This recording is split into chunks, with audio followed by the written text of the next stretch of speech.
Welcome back to the stream. We are going to now continue part two of ranking all of the TV shows and movies that we've watched in the past year or two. I got Daniel and Greg both here today.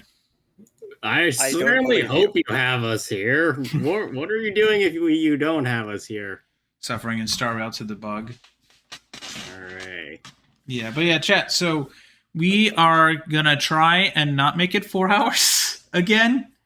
Emphasis No on try. promises. Yeah. Yoda no- would be very disappointed in us. Yeah, I guess. But yeah, no, so chat, I assume some of you will probably be very annoyed at some of our picks.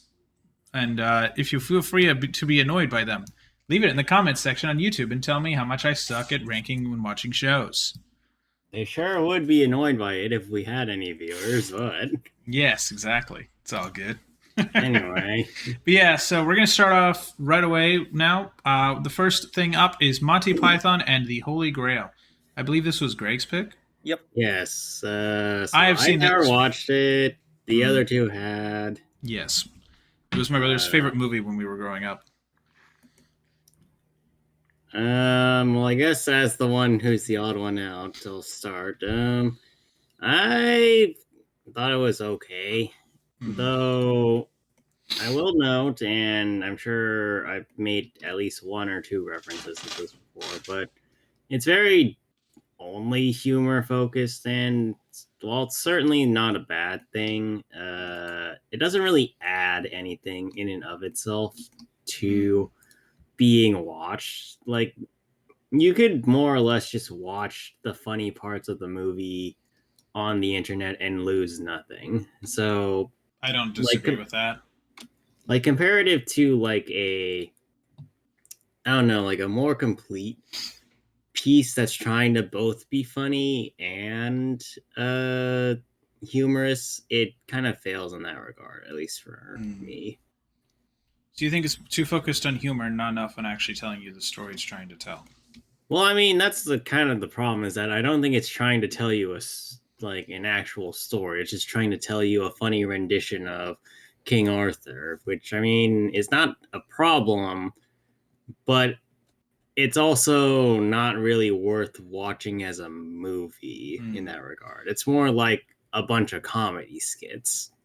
I mean, so here's the thing. That's kind of Monty Python's whole deal. It's just dumbass comedy skits. It's pre SNL. Like, it was a British comedy show where they just did the dumbest shit, and because it was the '60s, it was really damn. Like, some of the shit they've done is kind of dated, but at the time it was really like, holy shit, someone's actually doing this on like broadcast TV on like the BBC. But it's also, and this is my biggest complaint with it, it's also something that feels like it should have been regular Monty Python skit, not feature-length film. So it should have been like 2 to 5 minutes. Yeah, it feels, or maybe just like a couple of sequential interrelated skits, each focusing on a certain theme or joke. Gotcha. Yeah, that could have been pretty good. It feels like they know what they're good at, and this isn't it. But I still think that it's kind of iconic. Yeah, it really is. I think the jokes that hit right did really hit well. Some of them, they did run into the ground a little bit just because they had extra time. Yeah, it very much feels like it depends on what you feel like for your style of comedy. But you know, I feel this movie. I mean, there's some stuff that I'm like, I feel like you could cut 15 minutes from this movie and it would not change it. But like, I do think that it is an iconic comedy, and it definitely deserved to be made, because at least, like, here's the thing, it kind of has influenced like nerd culture for the last like 60 years. So it is interesting for that. Exactly, Greg. That's what I'm thinking. Exactly, and I should say "nee." And like all that other jazz. Like, my dad will endlessly quote this movie. This movie is very much a boomer humor movie. But it is good for younger people, too. Okay, us boomers. Yes, us boomers. People who are not even 30. I mean, but, yeah. All right. I'm an old man at heart. Yeah, same. You're an old man in your back, too. But, damn straight. Personally, for me, I'd say it's like top of 2 stars, bottom of 3 stars, because like it's a complete piece, but I don't think it's a movie. I would definitely I I'll would say- definitely put it in 3 stars Me too. personally, but I'm willing to concede bottom of 3 stars. Yeah, I'll do bottom 3. Like, it is good, and everyone should at least watch it once just to be like, I understand these references now. But, like, if it's not your style of humor, you don't need to watch it. Like, It you can just hurts me watch that the we're- dumb stuff online, but it is funny. Yeah. It hurts me that we're putting it under Iron Man 2, but also Iron Man 2 is more of an actual movie, even if yeah, it fails at I- certain aspects. Iron Man 2 is a movie. Yeah. Like it's built It has a for its complete middle medium. and end. Like, Holy Grail's ending is just end, which, I mean, it's fine, but it's not what you expect, which I guess is the point.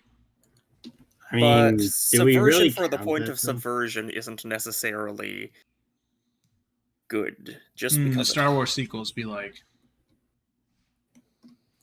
yeah, Stop destroying in plot twists because you can.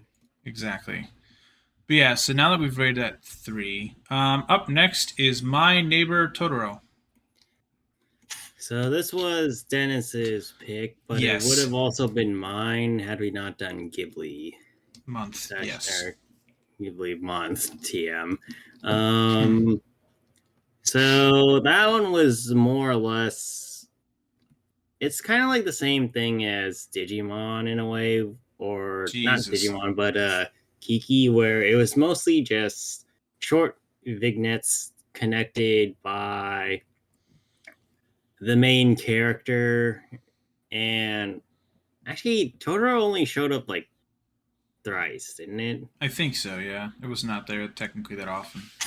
This is yet another excuse of let's create an interesting world, but not really delve too deep into it. That's the problem I have with that movie.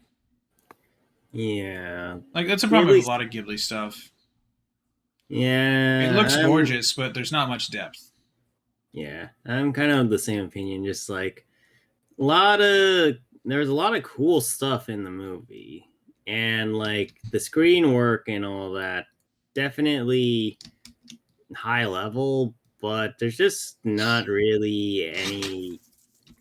Well, like plot wise, is not really like I'm not expecting a lot, especially No. given that these ones are more probably aimed towards younger audiences. I don't Yeah, it's definitely for know, like but- 8-year-olds. But like at the same time, just because it's aimed at a younger audience doesn't mean that you can or you'd have to sacrifice higher level themes or Yeah. even like moderately complicated storytelling. Right. Which I think is kind of the problem with My Neighbor Totoro is that it's very simple to the point where it's just like if you're watching it and expecting something more than just pretty visuals, you're probably going to be bored. Yeah. Like, there were times where I'm like, how long, like, I mean, you guys saw how many times I, like, moused over the screen to see how long we had left. Yeah. Like, that was an issue with a lot of Ghibli movies. I'm like, man, we really got, like, another 45 minutes of this. Like, all Ghibli movies feel like they should be short stories, not full movies. Like, they feel like they would be better if they were just 30 minutes. I feel like Ghibli could be way better if it was short stories and not movies. That's my issue with Ghibli. Because, like, it's a short story. Oh, it's pretty cute. Cute 20, 30-minute animated thing. Looks nice. You know. Give Ghibli a damn TV show. Where each episode is different each week, but they're limited to only 45 minutes. Yeah, something like I feel that could be beneficial to Ghibli if they just made shorter things. But do you guys just want to put it with Kiki? Yeah. Kinda, yeah. Would you rate it higher or lower than Kiki? Because I just did rearrange this in order of quality. I would probably say lower than Kiki, because even Kiki had some interconnectivity between its story. This one is just like, yo, kid having fun and exploring the supernatural. Yeah. And then oh no, oh no, mom is sick. She was already sick, but now But now more we sick. actually care that she's sick. Yeah. Up next is Neon Genesis Evangelion. Oh, Oh boy, Oh, boy. this one's this divisive. one's yeah. So Oh man. I had always heard great things about Ava, and I Me had too. and I had watched the what was it? The first remake movie, whatever the fuck it is. And I had the same impression of this as I did with Ghost in the Shell, where I was like, it's so iconic in the anime community. Like I gotta watch it at least once, right? Yeah. And like I might not have been the one to recommend it, but like, I was waiting to see what was gonna come out of it. And it was just tits. Yeah. Well, it was less hits than Ghost in the Shell, mind you, Thank probably God. because of the age range of most of the characters. But But it was still more than what anybody was comfortable with. Yeah. yes, I don't. I did not come into this show expecting as much. Weird Uh, nudity. well, there's more horny aspects than anything, though. Yeah. I guess given the amount of ship wars going on with the show, I probably should have known better. But Mm, shame on me, I guess. But yeah. like I feel like even beyond that, right? I always hear that Evangelion's so good because of like its framing of themes like evangelism and angels, Bible, Adam, Eve, all that stuff, right? Yeah. And then it doesn't delve deep into a lot of the things that No. Well, see, my problem was that like for the parts that I think it does, it's kind of like throwing it in the background, like, hey, look, even biblical shit over here. Okay, we're going away from it now, and then they Yeah. kind of keep like teasing you with it until the very like was it even the very end? It might have been the very end where then they're just like, you know what? Hey, you remember all those things we were teasing you about earlier? Now we're gonna beat you to death with it. Yeah. Now it's coming in. You ready? No? And Well, too bad. Here it is. if you missed Yeah. it, we're explaining it just enough that you absolutely have to get it. If you don't have a background in like knowing any of this stuff, Good luck. well, you're still gonna be confused. Yeah. But now you're It's- going to know why you should be confused. Yeah, it's got so many issues with like just how it tells its story. Because like you think, oh, it's interesting, and then it just kind of goes off the rails, and I feel like they lose like what they were kind of trying to do. They Like, had 'cause I- tone issues. Yeah, there's so many tone Mm. issues. Like it flip flops so hard. Like you can have a thing where it's like giant battle going on, and then a guy's just watering his fuck plants. Like, okay, like what? Why? I mean- Wouldn't he be running with all the I other thought, people? I thought there I was liked I that thought there bit, was a point 'cause to that- that one. Yeah, there was a point to that one. I know, but like it could have been done a little better, but Yeah. I don't think it was executed poorly. no. I think At that, least as far as well, yeah. I think Ava has that issues. Ava has kind of the same issue as Ghost in the Shell, where we remember its genre definingness by the good parts, but not the bad parts necessarily. And the bad Yeah. parts kind of stick out a lot for They really me, do. especially after watching stuff that's come after Ava. And maybe that's a little unfair to Ava. And all Because Ava is from the '90s. yeah, but at the same time, like when you define a genre, it's messy, and usually people trying to define genres are trying to also get people into the genre, which Yeah. This movie does tends not to do a good job go of getting really you in the genre. weirdly. Looking at you, Fate Stay Night. If y'all don't remember that one, so quick history lesson into Fate for those of you that don't know. Fate Stay Night started as a visual novel with porn in it. So Mhm. yeah, and then An adult after came a into the while, room? the creator of Fate Stay Night realized, hey, people actually like my content for the content and not the porn. And then remade the visual novel for a version without the porn. This. I did So not like know I that. noticed that a lot in like the genre defining stuff. It's always like, hey, we gotta have a bit of horny in here to attract the audience. And I'm just like, no, Focus on your damn story, damn it. Yeah, Except that's a that nice thing. apparently it Oh. attracted enough of an audience that people wanted better. Yeah. I mean, that's at least the nice thing about King's Avatar is like there's no horny. It's just story. Like I don't need horny to pay attention to something. Well, that might be more of a Chinese thing. I know, but like in general, I'm saying like it proves even if it is restricted by the Chinese, everyone there is just purely friends with each other because it's like you don't Thanks, need them to be CCP. romantic with each other. You can just have them be like just friends or whatever. Like there's no. You can't have that. If you are in contact with the opposite member of your sex, you have to be boning at least one of them, right? Yeah, I just don't Harem understand. anime taught me well, but anyway, yeah. God, harem anime.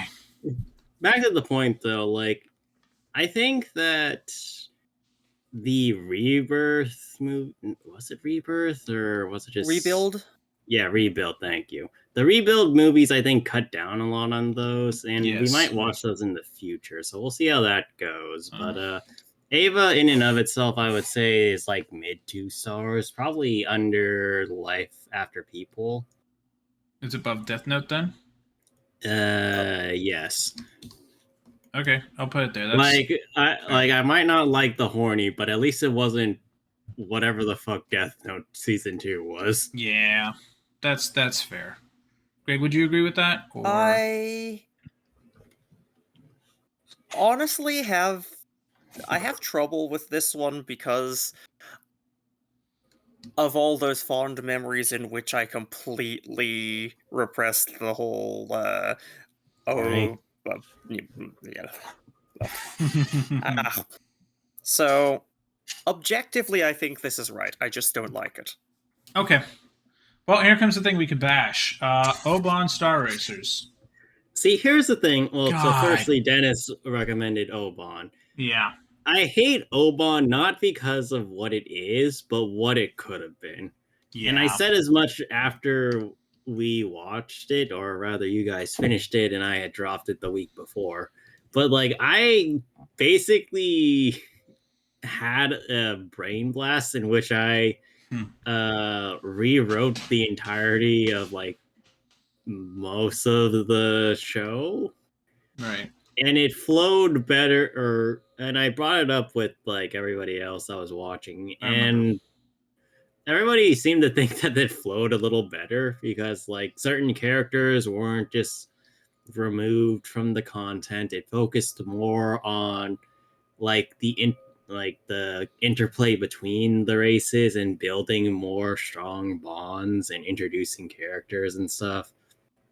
And more made for a solid finish than just whatever the hell Oban did. Yeah, Oban. I have so many issues with Oban.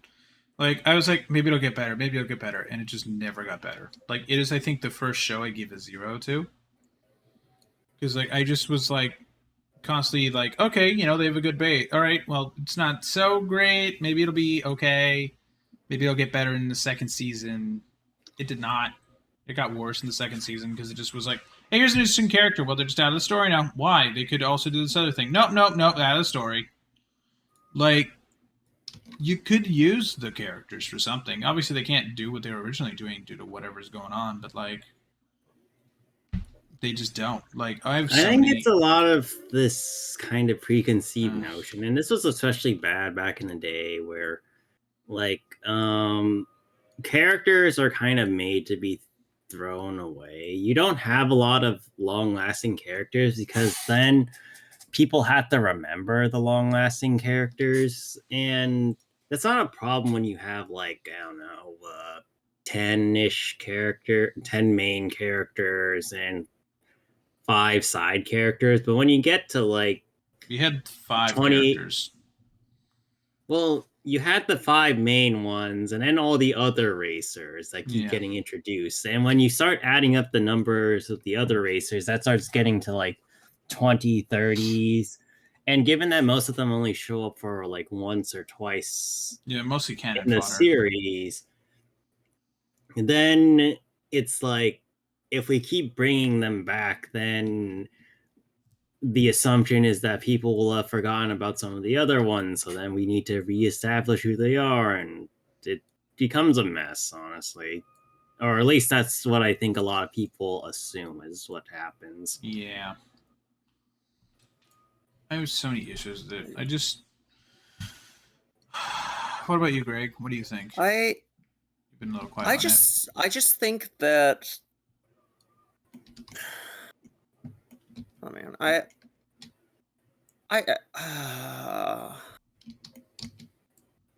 honestly, it makes me very, very frustrated. That's how I feel. Because there was a lot of the show that I really wanted to like that was just kind of drowned out by, why are you doing this? Why are you being like this? What theme are we trying to convey? I don't understand what the vision for this is. Yeah, I have an issue with that too. Of like, you think, oh, the plot is if we do this, then we'll be able to like save the world or whatever, and then it just devolves into no. There's actually this like universal threat that we have not introduced at all. So fuck you for thinking that it was going to go the way it was. Like, why? Why do you need to do that? There's no point. Like, you introduced it in the last 3 episodes of the entire show, and it eventually just becomes nothing. Like, you could literally just like not do that. I don't understand what they were thinking. A lot of the show felt like I was getting shortchanged, like, Yes. constantly. Yes. And it's, in hindsight, I can see a lot of what the show could have been. It could have been very interesting and compelling, and it happened to not be, and that's why this bothers me so much. I guess it comes down to the same thing Daniel led off with. Because the writing just sucks, or the plot development. It's just disappointing because it could have been so much better. Yeah. Like, especially with all the effort you could tell they were going to for like set design, for all the different racers and the whimsy involved in that. Yeah. Like, you can tell a lot of work went into it. It just didn't come together. Went to the wrong areas. Yeah. Like, they clearly had an idea, but they just couldn't follow through on their idea. I feel if someone, like, you know how they like reboot things for no reason? I feel like if they rebooted this, but like fixed all the issues, it could be a really good show. The problem is the way that it's currently constructed, it doesn't work.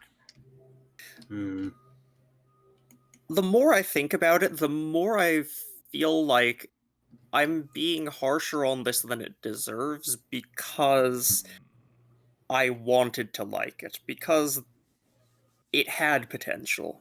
Yeah. And if it had just been bad all around, it would have sat better with me. Yeah. Yeah, but I'd be less upset if it was at least just bad. Like, if it was bad, we could just throw it away and be done with it. But no, we care that it's bad because we wanted to like it, but it just didn't do anything. Yeah, and that's like a really bad sin. Because, like, there's a different, like, because I mean, there can be stuff that's bad, but it's funny. Like, and then there's stuff that's just bad that's bad. If you're just mediocre, that's frustrating. Because, like, there's stuff I've seen, I'm like, oh, I like that. And then I go, oh, I don't, actually. I like that, but I wish you did something with the I like. Thank you very much. Yeah. Anyway, I would say... 1. I don't want to say 1, because 1 is just something that I wouldn't watch. I'd say it's probably, like, above Digimon for me, below Death Note. Really? Like 2-star? I don't know. Well, actually, it's a very low 2-star. Yeah, that's fair. And like, I think it has good ideas, but it didn't execute them well. That feels fair to me, because like 1 is just bad, 0 is terrible, 2 stars is they could have tried better. Yeah, I'm okay with that. I'm okay with giving it a very low 2-star. Yeah. So chat, like, it could have been better, basically. Like, Greg, you sound like you're about to say something, Greg. actually, for the amount of emotional investment that it's kind of built up in me, I would put it over Death Note Season 2. Because That is De- fair. That's Death Note fair. Season 2 killed my emotional investment. That's true. Yeah. Like, Yeah. it actively took torpedoes to the broadside of my feels. Yeah, I'm Yeah. okay with that because Death Note season 2 maybe just not like Death Note as much. I think maybe we should use Death Note season 2 as like our boundary of what's an actually bad show. Yeah. Because then we can say like, hey, did this show kill our investment in the show? Yeah. I think we'll do that again. But yeah, I think Death Note is a good allegory because like I was interested in like Ava, but it has issues. I was interested in Oban, but it has more issues. And in Death Note, I'm like, I fucking hate this.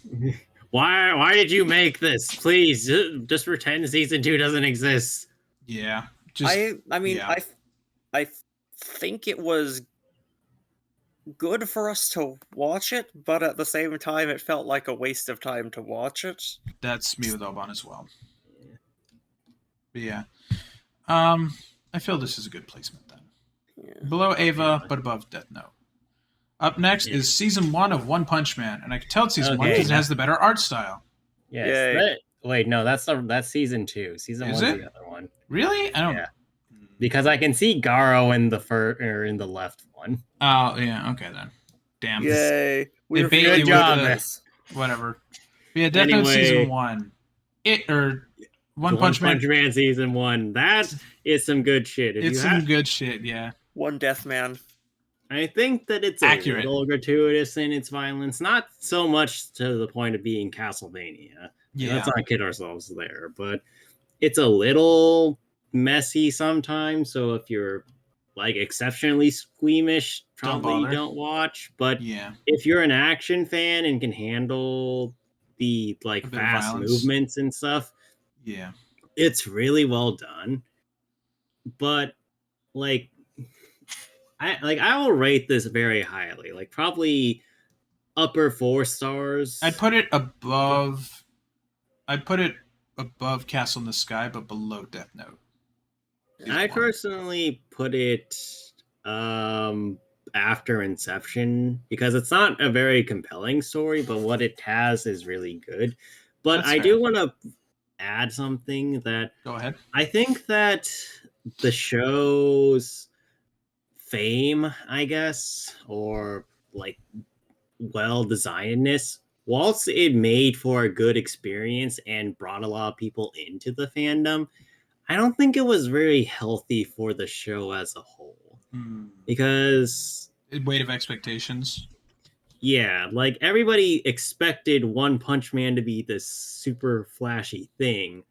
And I think that was more the studio. If like Greg, correct me if I'm wrong, but wasn't it more the studio that did the work for it that was known for that more flashy It's- and overdone art style? It's partly that, but Mhm. partly because they were kind of rolling with the the vibe of the source material, and they meshed very well, the studio and the source material. right. Right. But then we And get to season 2 and Yeah. that didn't happen. Well, or rather, we'll get to that. Yeah. all right. You have some more thoughts on season 1 specifically, Season- Greg? Yeah, season 1, I will say it's not a thinky season. It's not No. designed to be a thinky season because none of It's just the, an action comedy. Yeah, none of the stuff that actually is meant to be intriguing is Brought anything up. more than teased in Yeah. this.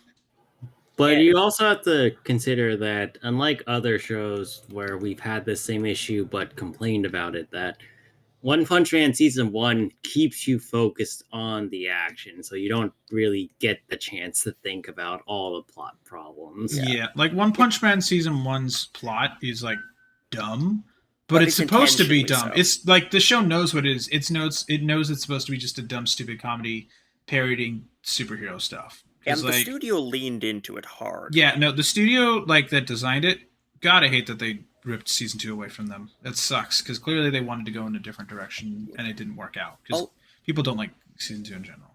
Yeah, I'll throw out that season. Okay, no, actually, I'll leave that for when we talk about season 2. But Hmm.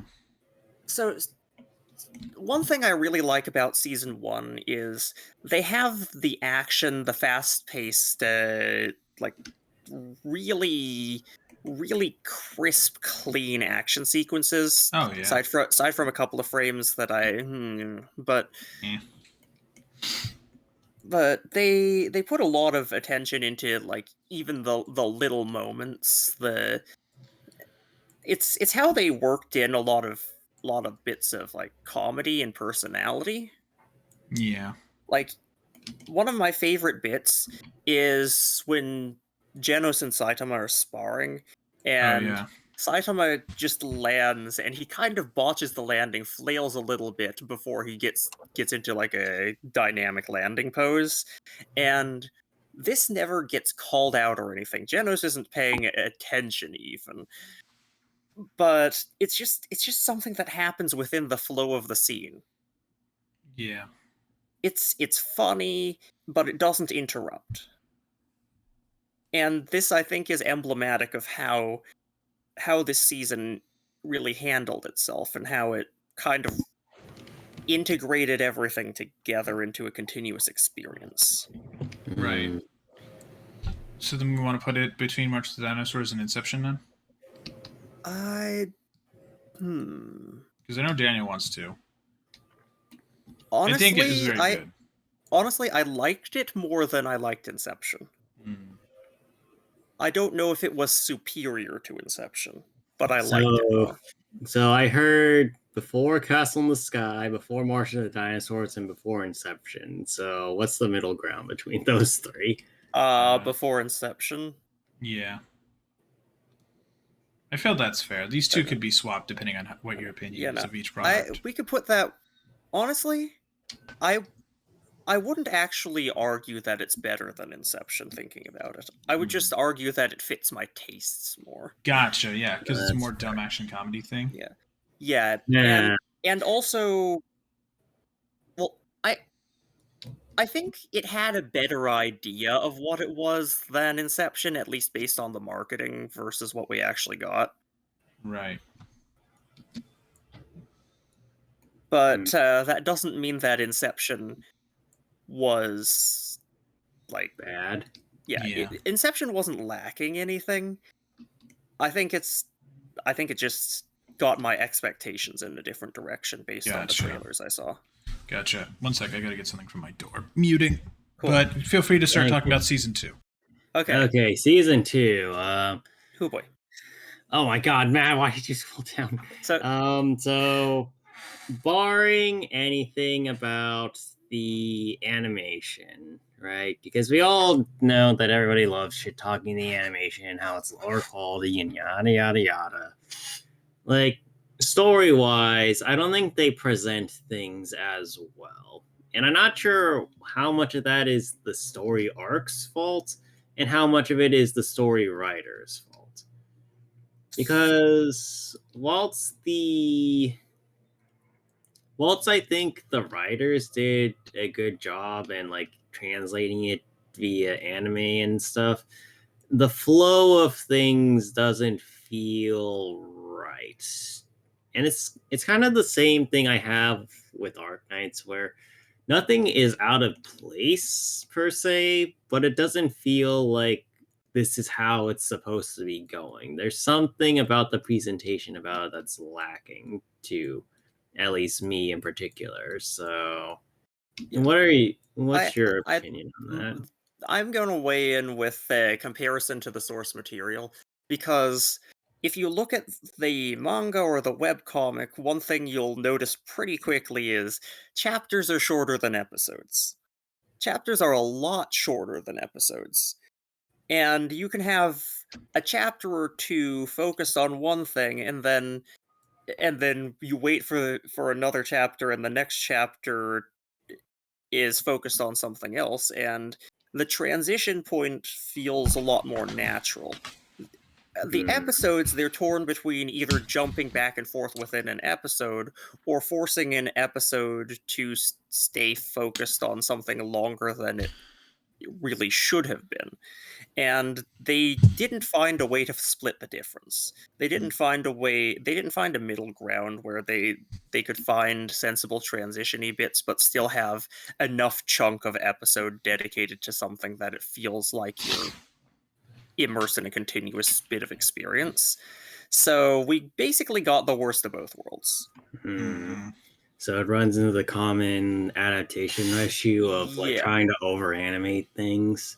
Yeah, and it's keep it raw. The animation style is also much uglier than the first season. it brings out, or it kind of brings attention to the rougher parts of the animation that way, which I would argue this isn't objectively bad animation. It's got the Star Wars prequels issue of it getting compared to the thing that came before it. Yeah. Like it's okay, but it's just okay. Yeah. Yeah, and this is the kind of thing I was saying at the beginning with the season 1 review, where it's like, I don't think that season 2 is actually all that bad. Like, it's certainly not anything spectacular, but it's not bad.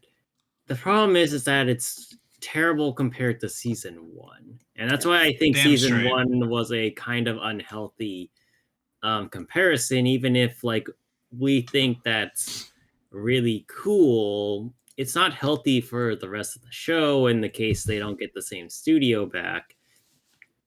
And then also kind of, I guess, sets a negative opinion for any of the other parts that are done without that studio, because then it's like, oh, well, this scene that's actually really well animated, well, let's just assume, right? So like the scene that's really well animated, it suddenly looks like crap because it's not good compared, or it's not good enough compared to what season 1 did. Right. Look, there's a point to be made too that it's not fair to compare a studio that clearly wasn't specialized into this kind of action-y show to a studio that is, but you can't help it. You really can't. Yeah.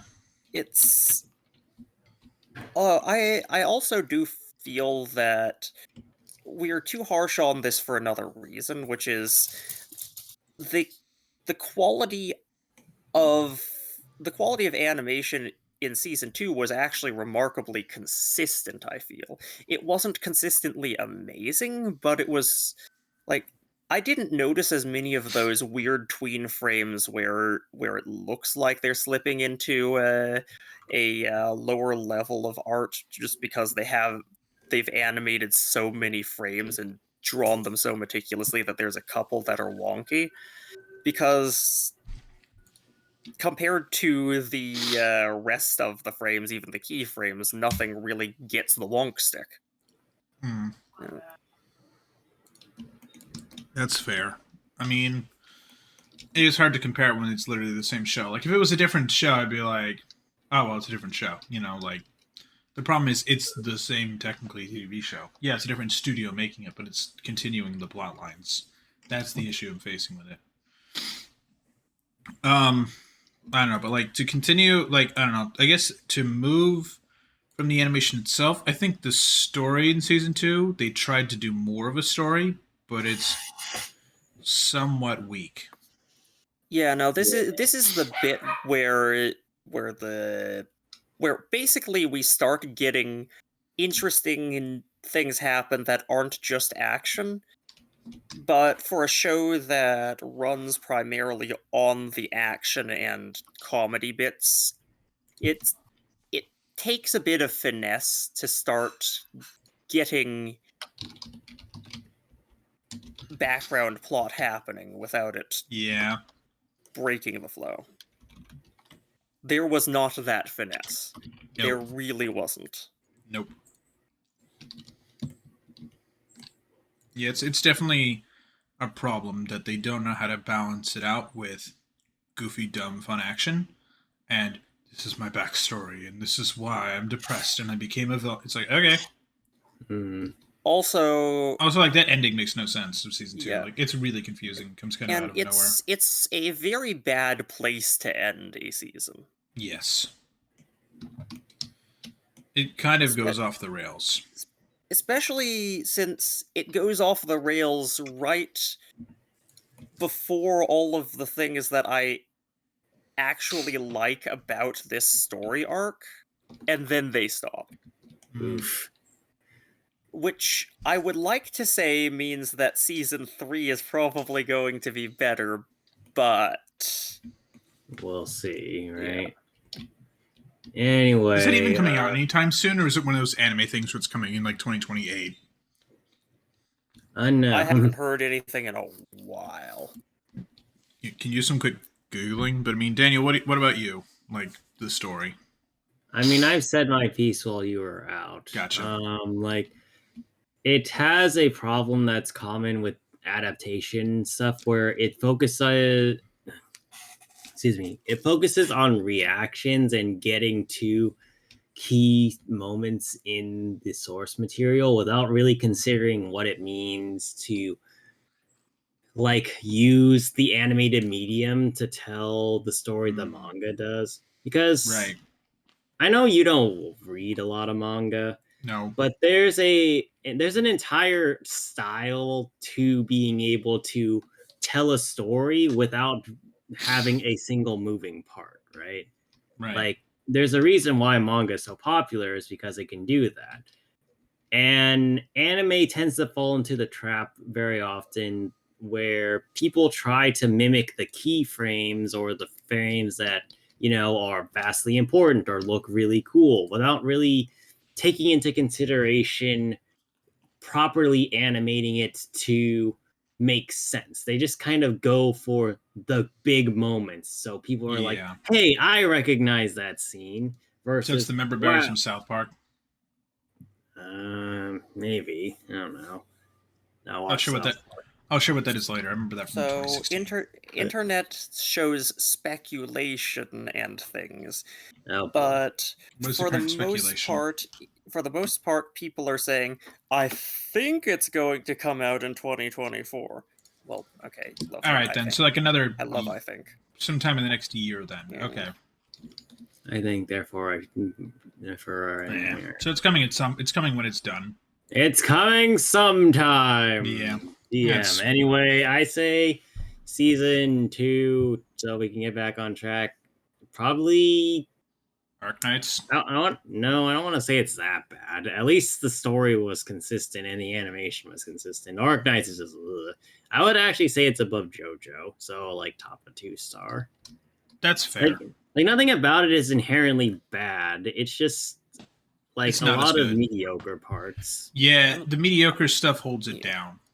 I'm honestly tempted to say even bottom of 3-star. I don't know about that. Yeah.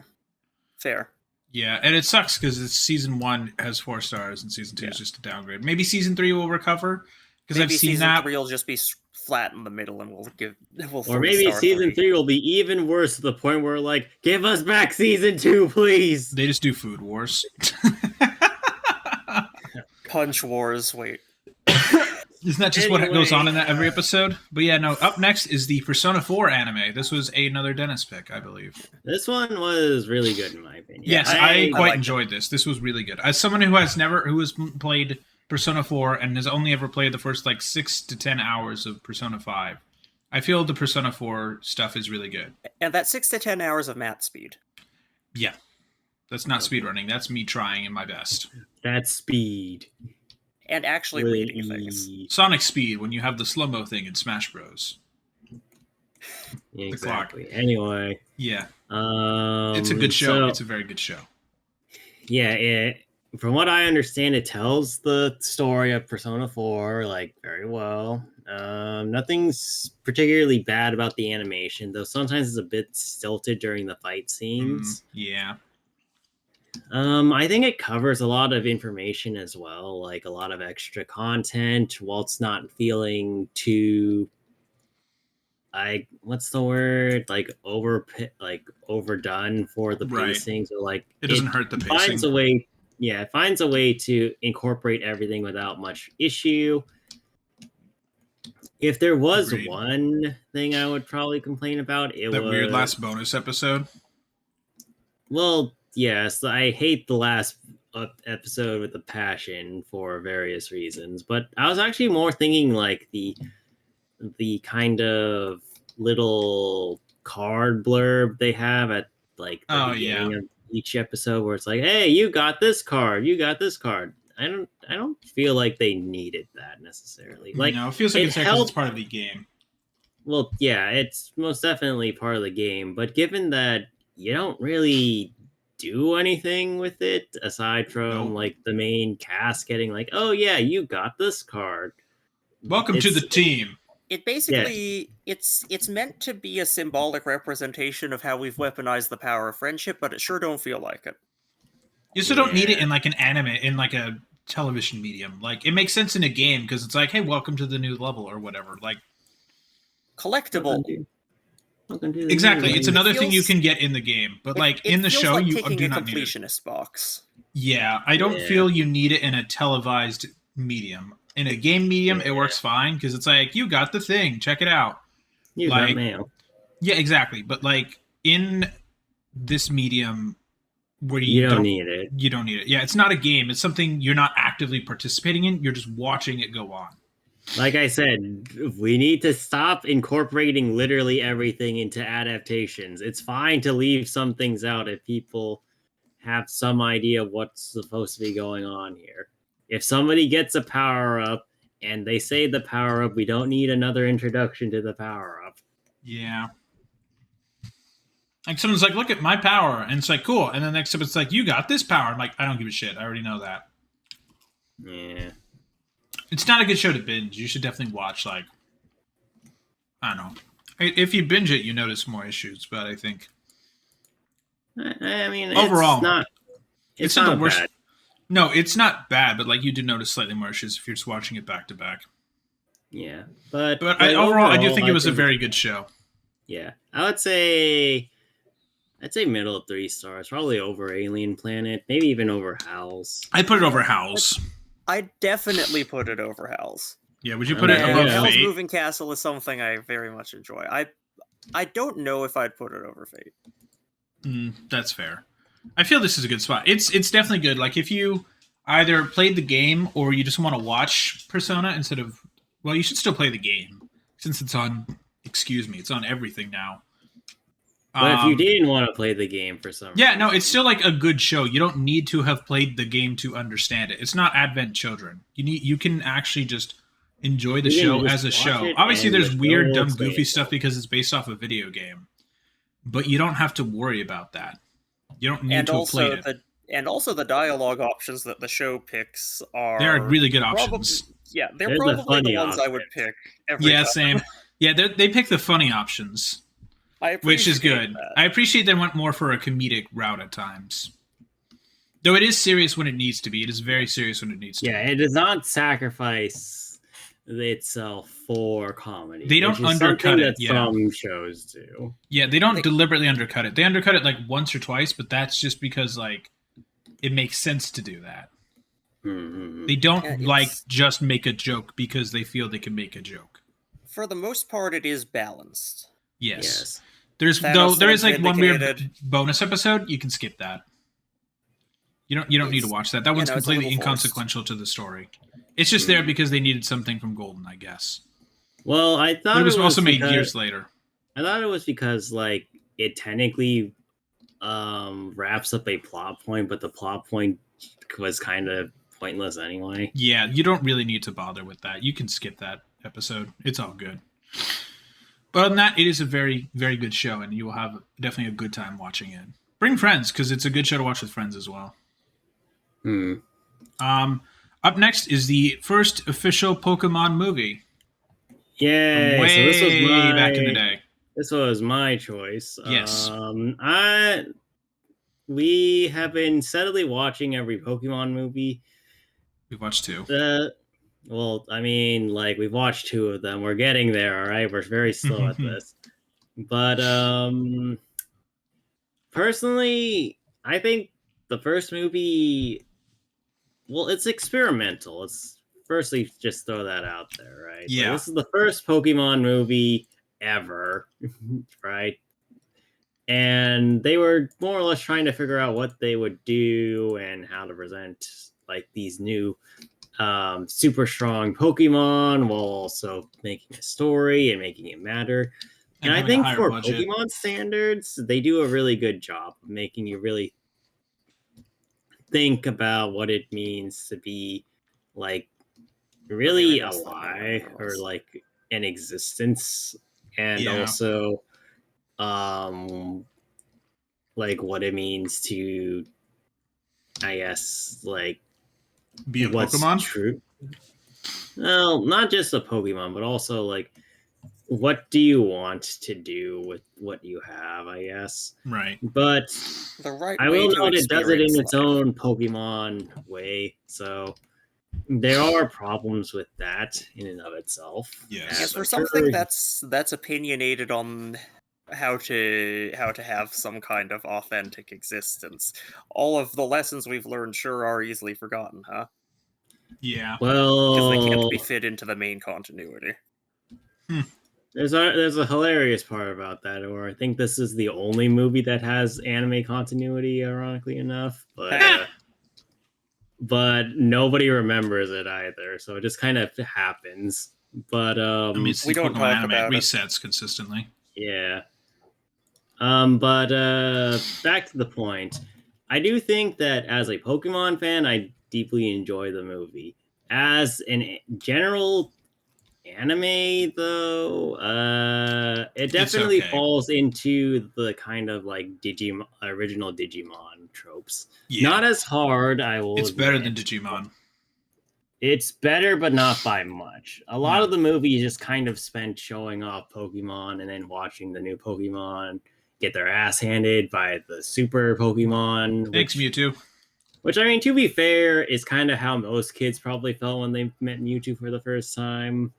Yeah. And this is like Gen 1 Mewtwo, too, so everybody was like, holy shit, what the hell is this? Like, overall, the pacing of the movie is atrocious. Oh man, it's bad. I do think like the last like 40 minutes of it are super good, but getting there is a way hell of a slog. So Yeah. there's that. Yeah. As someone who's not a giant Pokemon fan, it I thought you were gonna say someone who's not a giant Pokemon. well, I'm also not a giant Pokemon, but I think it's okay. It's not terrible, but like the pacing is ass. The most of the time the animation looks pretty good and the music is there. Like you can tell like they had experience from making the anime and then they just had a higher budget, so they just used that higher budget to make slightly better looking Pokemon most of the time. Like I mean the story's like fine. It's not amazing, but at least there is a story even if it is a bit not like pacing. It's not good at pacing. You know, I liked what they were going for, and I Yeah, honestly don't I think like it the was vibe. too clunky. Yeah, like for a Pokemon movie, I think it's all right. I'm wondering if some of the I'm not sure why it has pacing issues. It could be just did we watch the Japanese or did we watch the English version? We watched the English. The pacing Yeah. issues are just more a problem with Translation. Pokemon and kids media in general, where it's Yeah. like more focused on the cool aspects and then gets to the meat of the issue near the end, I think. Yeah. I put it above personally Animal Crossing Where's Animal Crossing? down here. Oh, like not preferred. I mean, yeah, I mean, potentially, like it's definitely for children. Like Detective Pikachu can be enjoyed by many people, but I think the Pokemon movie itself is like mostly for young children. Yeah, it's fair. And then they If we were to give redid it and an the actual animation was rating, I terrible. would probably say like Under King's Avatar. Like That feels fair to being me. objectively speaking. I'm Like, fine we with can putting still it put it under under not preferable, indifferent, but that's where I would put it if we were to actually rank it. So you put it at 3 star? Yeah, Well, like bottom 3 stars. So I'd- like it's good, but I'd put not. it- I'd say not- it beat Holy Grail. Yeah. I'm not sure it beat Iron Man 2. It might. Yeah, then let's give it. I'm fine with giving it 3 stars. Like, it is okay. It at least is, like, entertaining. as a product. It just has some pacing issues, which could be resolved, but it is for children. But like, It's not blow you away like you get a whole No. different impression of it watching it as an adult. Nah, yeah, it's pretty much what it says on the tin. it's nostalgia now for old people. Up next is Pokemon 2000, the sequel. Well, it's not a sequel, but In the front, it's number 2. we'll get to that. But this one has a much, well, I don't want to say it has a deeper story. It has a bigger focus on the story, Yes. but its story is also so kind of a jumbled mess of, hey, look at all these cool things. Oh, we have a story, right? Story, cram it into the last 40 minutes or so. Yep. Yeah, I think this is just a prevalent problem of Pokemon needing to set up a lot of stuff, and then oh yeah, we have a story, right? Yeah. What story? So I thinking about it a little bit more just right now. I think it has more issues than the first movie does, ironically enough. Absolutely. Where like I think it has a lot of cool concepts, but doesn't really go anywhere with them.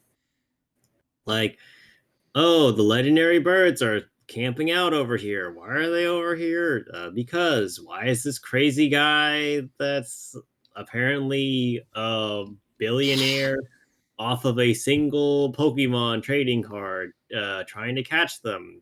Because he can. Because he's a hoarder. He's like he's a representation of an actual person who plays Pokemon. Why is Lugia here? Excuse me. Because it's by the ocean. Why not? Lugia is everywhere. Lugia was in our hearts all along. Why does this ancient prophecy mention our main character's name?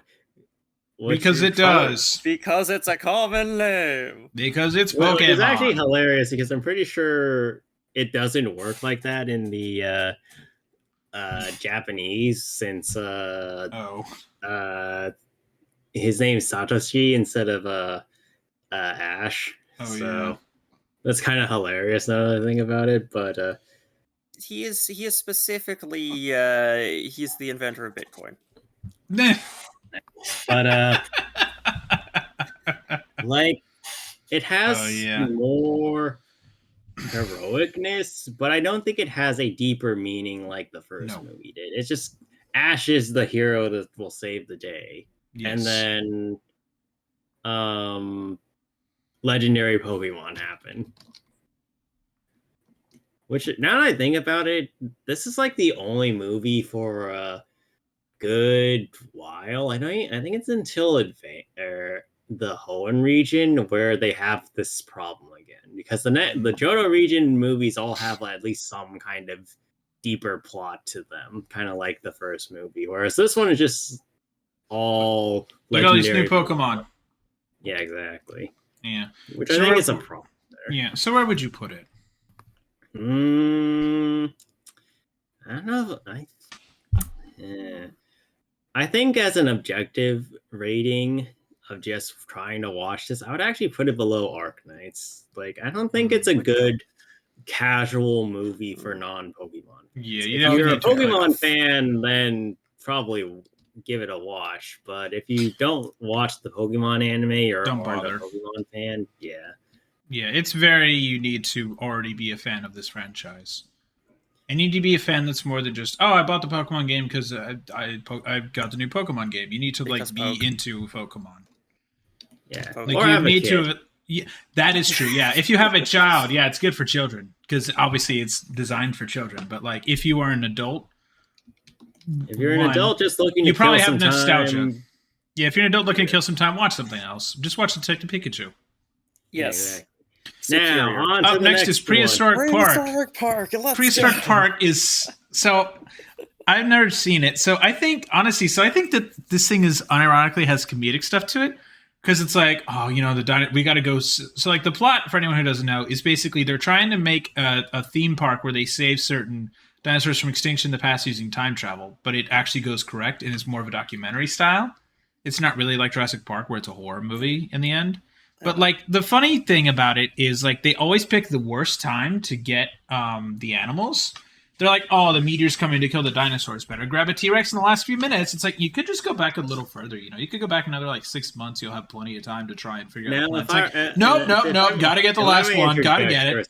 If I may interject for a second, I'm pretty sure the reasoning in the show is that we have to save them from extinction right before they go extinct. We can't choose any other reasoning. That's not reasonable. I know it's not, but it's goofy and it makes it unironically funny at times. I'm like, you could just go back 6 months earlier. It's campy, it's dumb. You could go a week earlier. It's an entertaining kind of dumb. It really is. I love how completely unprepared they constantly are for everything. Absolutely. Yeah, no, honestly, the best, it is actually like you do learn some stuff about dinosaurs.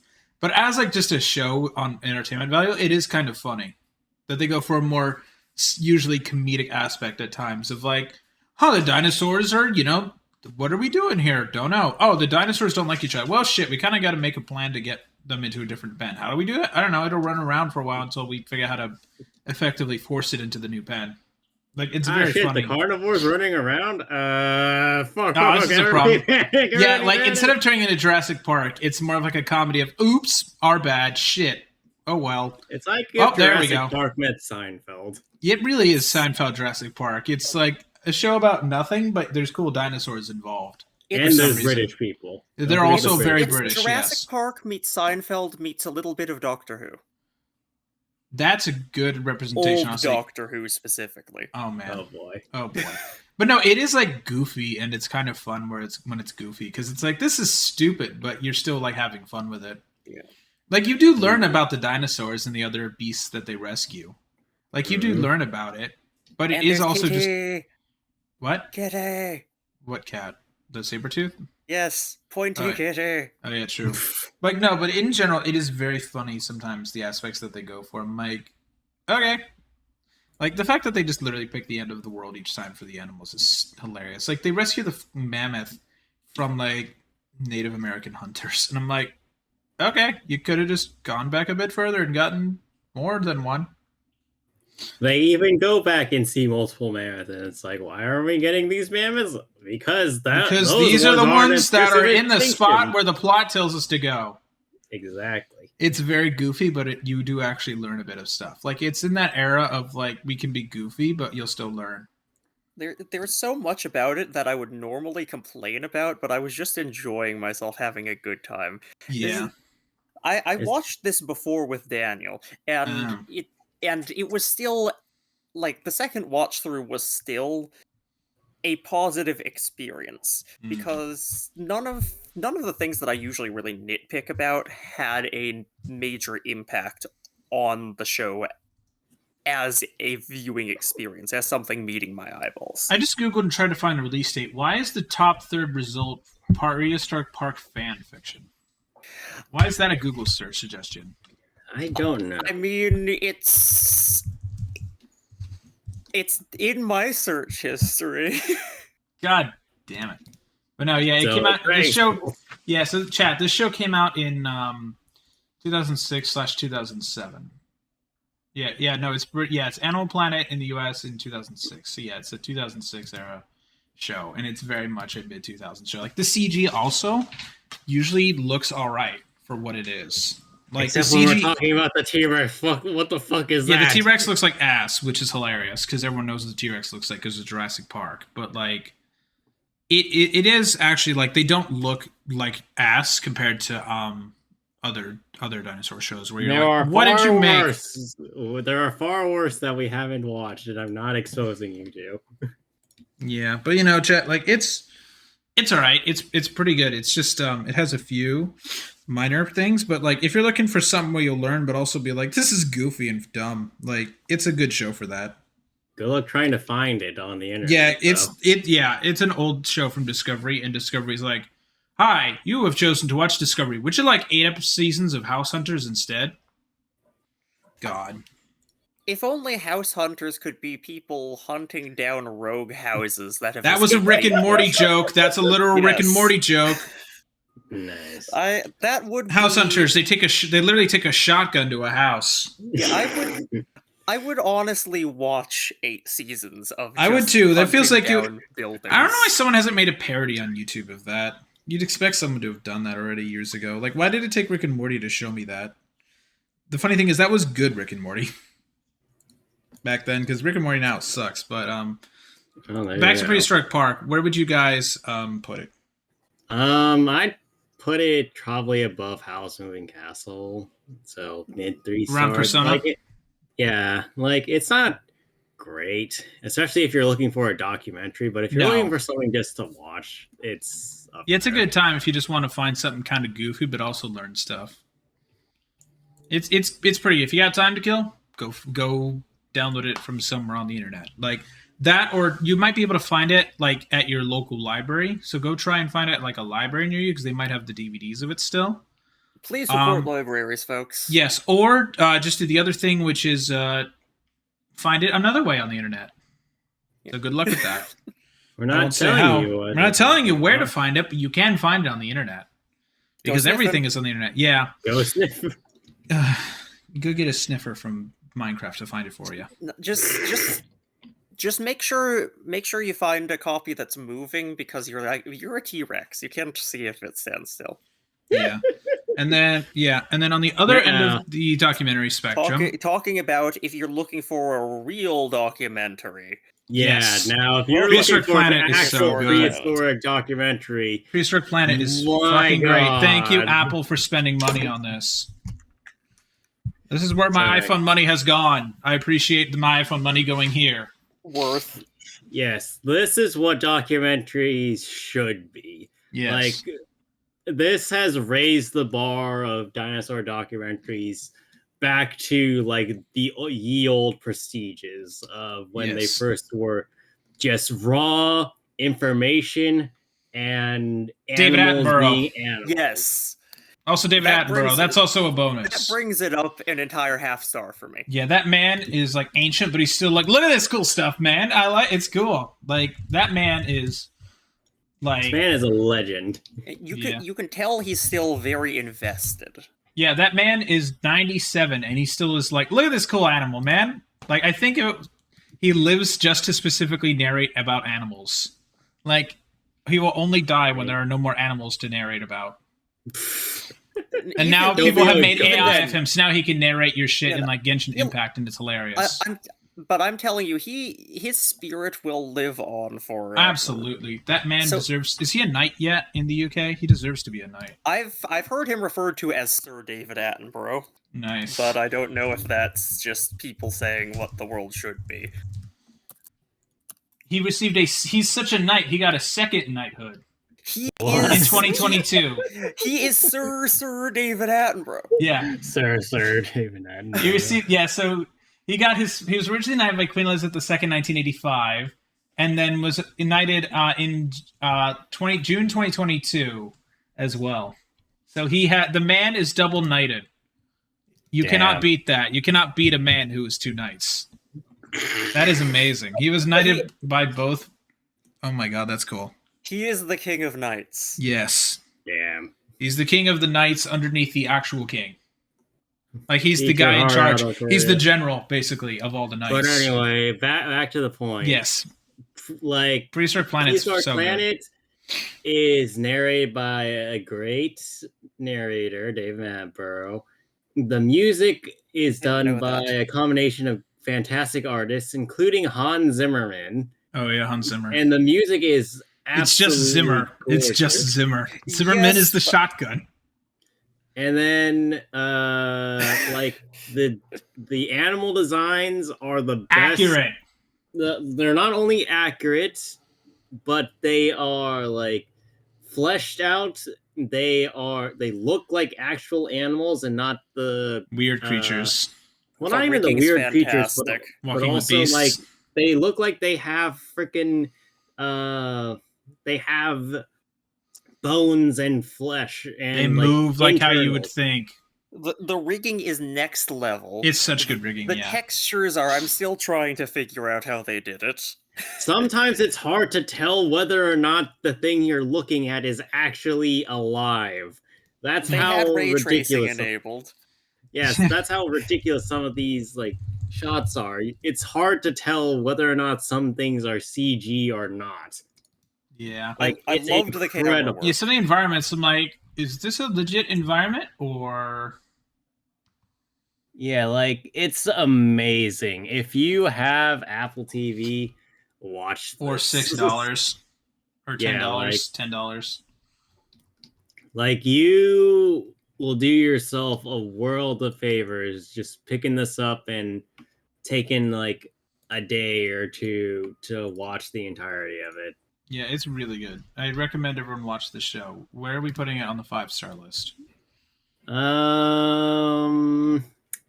I'd say bottom because certainly it's This really is a good, documentary? but it's a documentary, so documentaries are kind of already like on a lower part. But that's more because if you're watching something in 5 stars, you're watching it to be entertained or Yes. feel or whatever. This one, like, it's raw and great to watch, but I don't think I would put it over a show that actually has a plot? investment value. Yeah. Yeah. No, it's good. Like, Chad, if you like documentaries or you like dinosaurs, watch this show. It's really Yep. good. And, Because you'll go, oh, right, this is what dinosaurs are supposed to look like, not Jurassic Park. Because they're And- like, hey, check it out, raptors with feathers. This is a And thing.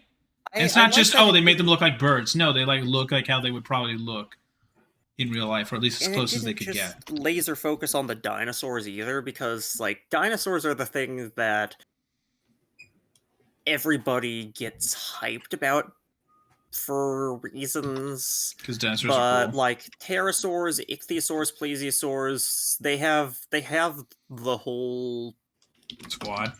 yeah. And Don't forget the frog. There's also Yes. a frog, yes. There's also a prehistoric devil's frog. toad. Yes. That Very frog fun. is messed up. It's fucking That murderizes thing- the family. Yeah. That thing is just Thing is oh horrifying. my gosh, that It's such a cool creature. is It's an cool to know that icon it of actually amphibian. existed. It is the amphibian to end all amphibians.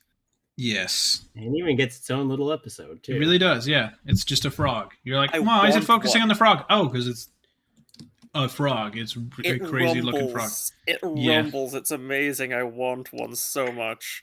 Yeah, that'd be fun. But I don't know if I Anyway. could would take care of feed that. it frog. and take it for walks and Take it oh for a my walk. gosh. Take it for hops, okay? You just go find a Anyway. pool and put it in there.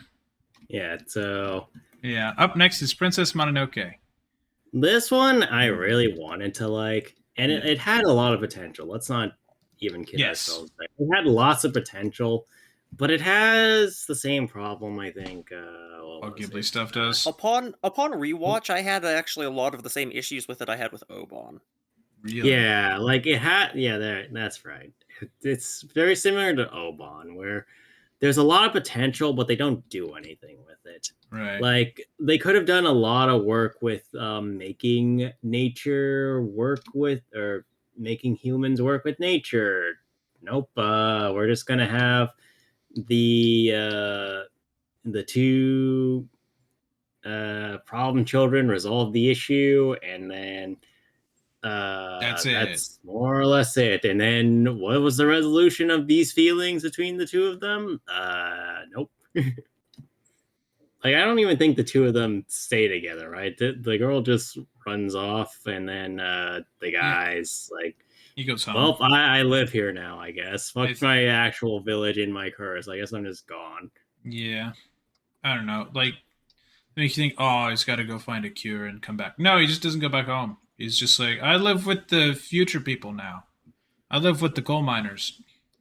The future people. I mean, they're effectively future people to him. Okay, fine.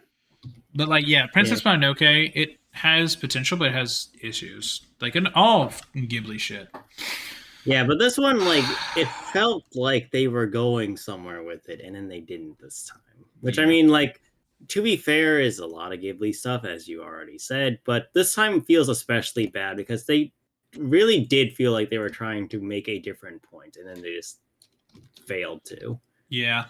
This also went into like we've had the conversation about the whole environmentalism death with environment. because it's important. So since it's so important, let's kind of clobber you over the head with it repeatedly. Yeah.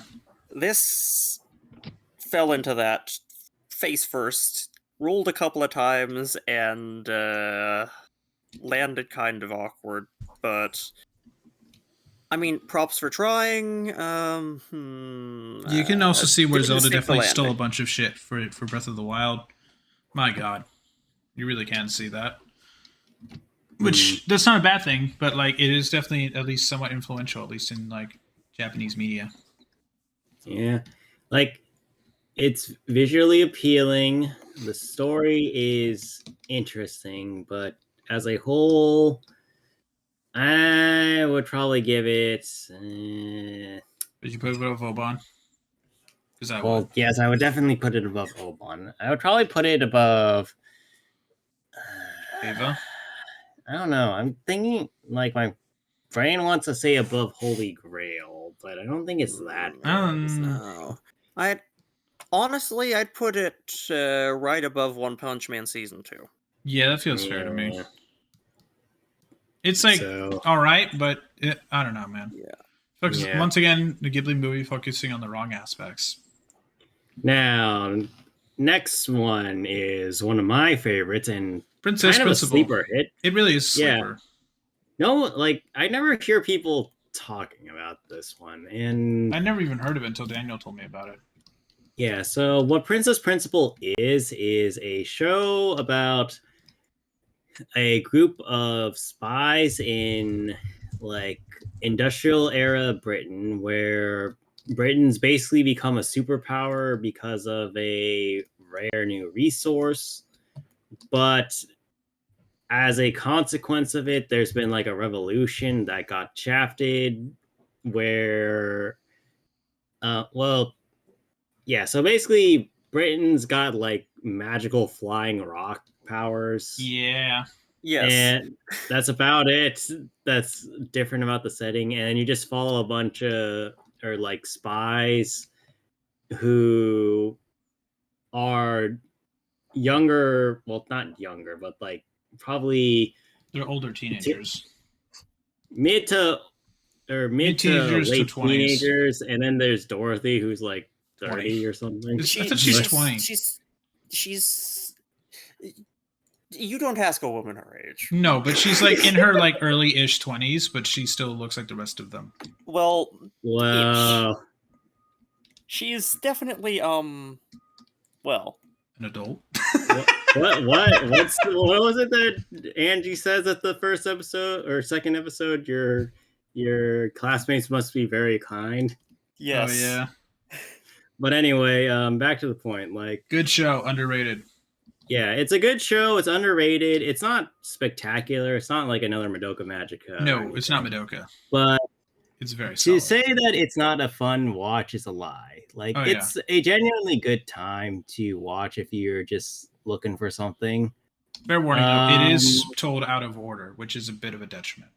in my opinion. Yeah, there's probably a way, like, if you look online, there's probably, like, guides that will tell you, hey, watch these episodes in this order if you really have a problem with it. Yeah, out of order storytelling is not a huge issue, but it does become a problem because you're like, wait, why aren't they? Oh, yeah. Why aren't they? Oh, yeah. I think it makes it work a lot better than most out of order stories. Yes. But that's still not Not like, a high bar. Yeah. Yeah, It could if you don't like it, then find the right order can- online.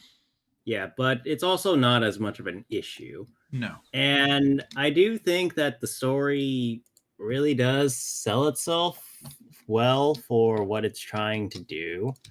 Art style's also Maybe- pretty nice, usually. Yeah. Some animation things. Yeah, some animation sometimes Oh, looks yeah. like ass, but it usually looks pretty good most of the time. There's only a few weird scenes you're like, oh, what was that? But it's clear that, but it only happens like half a second.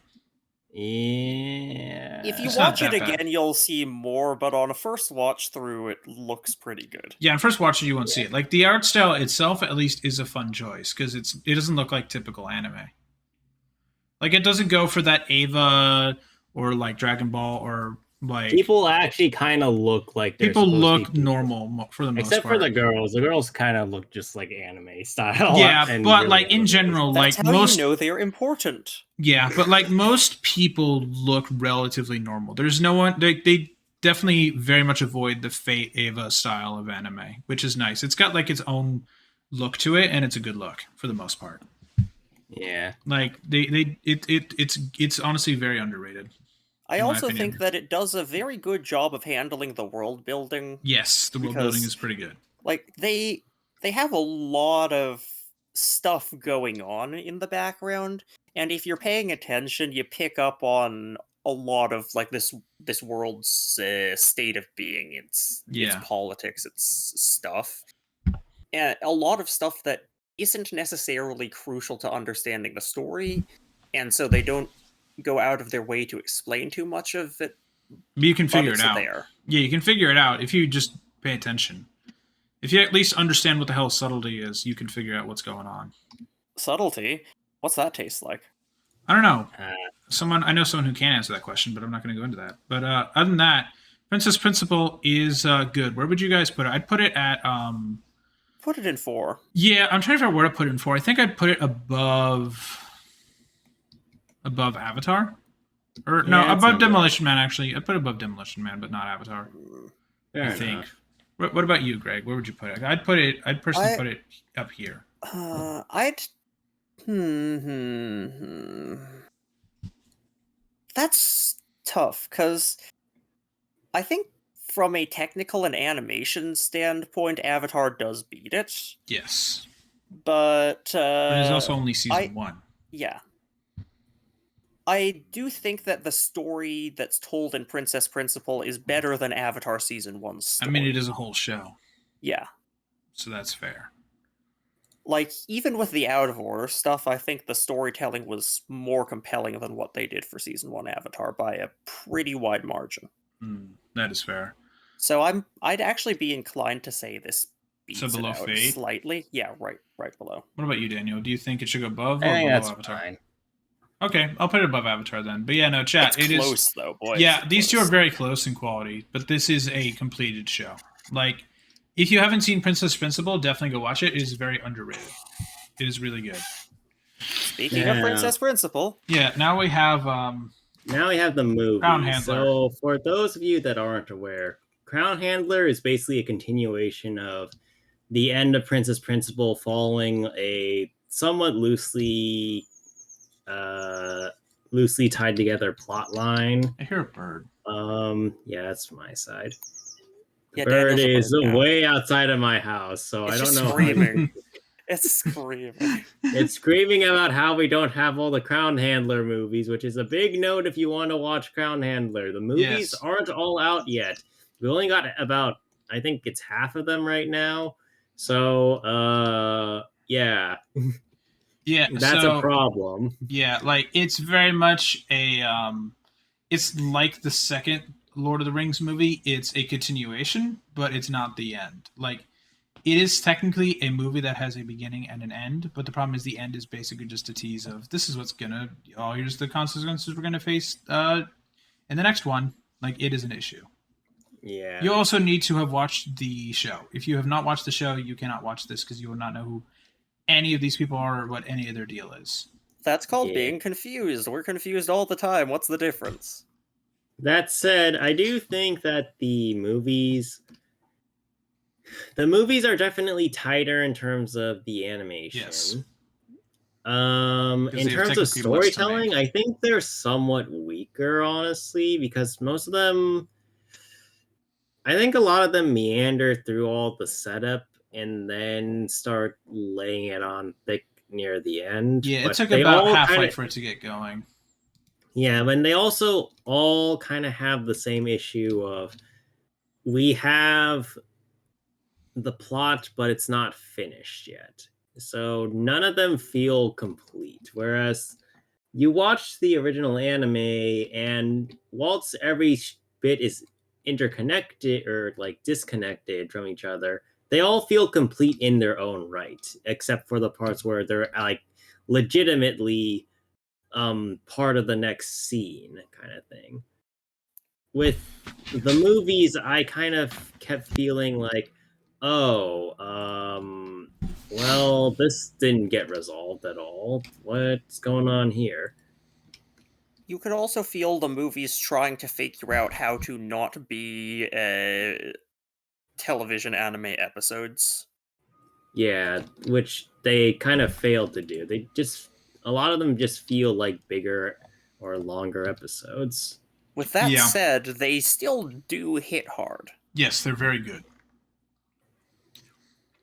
They just could have hit better. Yeah, Crown Handler is all right. It is pretty good, but You it can does tell have. they got a budget upgrade. Yes, they definitely did get more money. Like you can tell they got A, more money, and B, had a bit more time. Like the animation is more solid. I'm trying to think about the music. The music was very much the same, and It's that the was same both, vibe. that was both fine and a problem actually, because it didn't innovate anything. It just was the same old Princess Principal music. Yeah. Where would you guys put this? I'd put it somewhere in probably 3. I'd say like high 3s. I'd put it above Fate, maybe, or above Persona. Then above Persona. You Well, know, maybe here then. I know. Above Actually, Restructure? I'm thinking I would put it a little bit above Fate. What about you, Daniel? Yeah, probably. Okay. Like none of the movies are bad. No, they're not bad. They're all right, But- but they do have some minor issues that I hope get resolved when they make the next one. Because hopefully Yeah. they'll take people's feedback, go, okay, so this is what people like, this is what they didn't. We still have this story we want to tell, but maybe we'll tell in a different way. We'll give another pass at screenwriting it, yada yada yada. Yeah, It is, hopefully. Yeah, I assume they'll probably do that. And the next one is coming at some point, like most anime stuff. At It's not some Marvel where they have point in everything the planned out to future. 2028. Anyway, what's Puss in Boots next? there. Puss in Boots, the movie, the first one. It was all right. It's a kids movie. Let's see. There was one. Oh, yeah. They didn't know when to stop a joke. They Yes. didn't know when to end things. yeah. That's That's a DreamWorks my issue. major nitpick with this. Yeah, that's a DreamWorks problem. Mm. Especially Like- DreamWorks right after Shrek. Yeah, it took the most jarring bits of Shrek humor and dialed them up to 11. Yeah. With that said, it was not a bad movie. No, it's good. The some of the some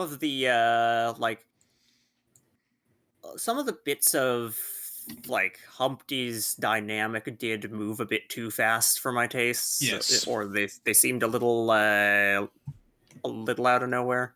Yeah, it's a kid's show, though. I mean, what are you going to do, you know? I Complain. cannot do that. Complain on stream. Yeah, I don't know. I mean, like, it's good. Like, I mean, obviously, you should watch the Shrek movies, but because that way you know more about Puss in Boots in general. It doesn't really state where it lies in the Shrek timeline, but I think it is effectively pre when he meets Shrek into. Yeah. But like, you don't really need to watch Shrek. It helps if you watch Shrek because you'll know more about Puss in Boots' general personality. But you don't need to watch Shrek. You know? It's pretty solid. Stories not super complicated. Doesn't have to be. No, it's just a Visually, good it looks DreamWorks. fine. It's just an average DreamWorks movie. Yeah. Also, I guess by the poster was in 3D at some point, which is not required at all. Yeah. It doesn't really change that much. No, that's definitely a conversion filter. Yeah. But like, we didn't watch it in 3D, so it doesn't matter anyway. But where would you guys put this? I'd put it. Where would I put it? I'd put it maybe above. Low 3, Oh. I'd say. I put it above Pokemon. I'd say I'd put it Maybe above, above Cowboy. Owls. You put it above House as well. Would you put it? I don't. Where would you put it above or below Prehistoric? Honestly, I'd put it I'd say below Prehistoric Park. so here. Yeah. Okay. That's fair. Yeah, no, it's definitely good, chat. I would recommend watching it at least once. It is Like, pretty good. The humor is not The humor's not perfect, but it's there alright. are some good jokes in there. There's some good jokes, and it tells a There's decent story. Somewhere. There are good jokes in there, and sometimes they even know which jokes are the good ones and ruin them by running them into the ground, but that's a separate gripe. Yeah. Up next is Shin Godzilla, the 2016, I believe, epic. Yeah, Not the current one that's out now, 2016 but the Godzilla. 2016 reboot. So I like this movie. So I many also wanna boardroom recommend it. meetings. Fuck's sake. And Yeah, this so- creature is God. just suffering in the meanwhile. Have a heart. Yeah, so I do admit that, like, Also, Godzilla sometimes looks like ass. well, that's intentional, but like, so this movie, I think, does strike a good balance for like the human reaction to just a rogue Godzilla, but on the same vein, I think it focuses too much on what humans are doing as opposed to the human reaction to things. It's too much about humans are doing this, and this to combat Godzilla, but also, as Matt said, there's board meeting after discussion of what to discuss at the board meeting, and then more board meetings, and then it's Oh just my like, God. okay, but where's the part where we actually do something about Godzilla? See, it's one of those things where we leaned a little too hard into the realism of it. And Yeah. realistically, if there were a Godzilla level threat in a world where people haven't been exposed to lots of Godzilla media, this is probably the sort of thing that would happen. It's just not necessarily as compelling to watch. Yeah. Agreed. Yeah, it's all right.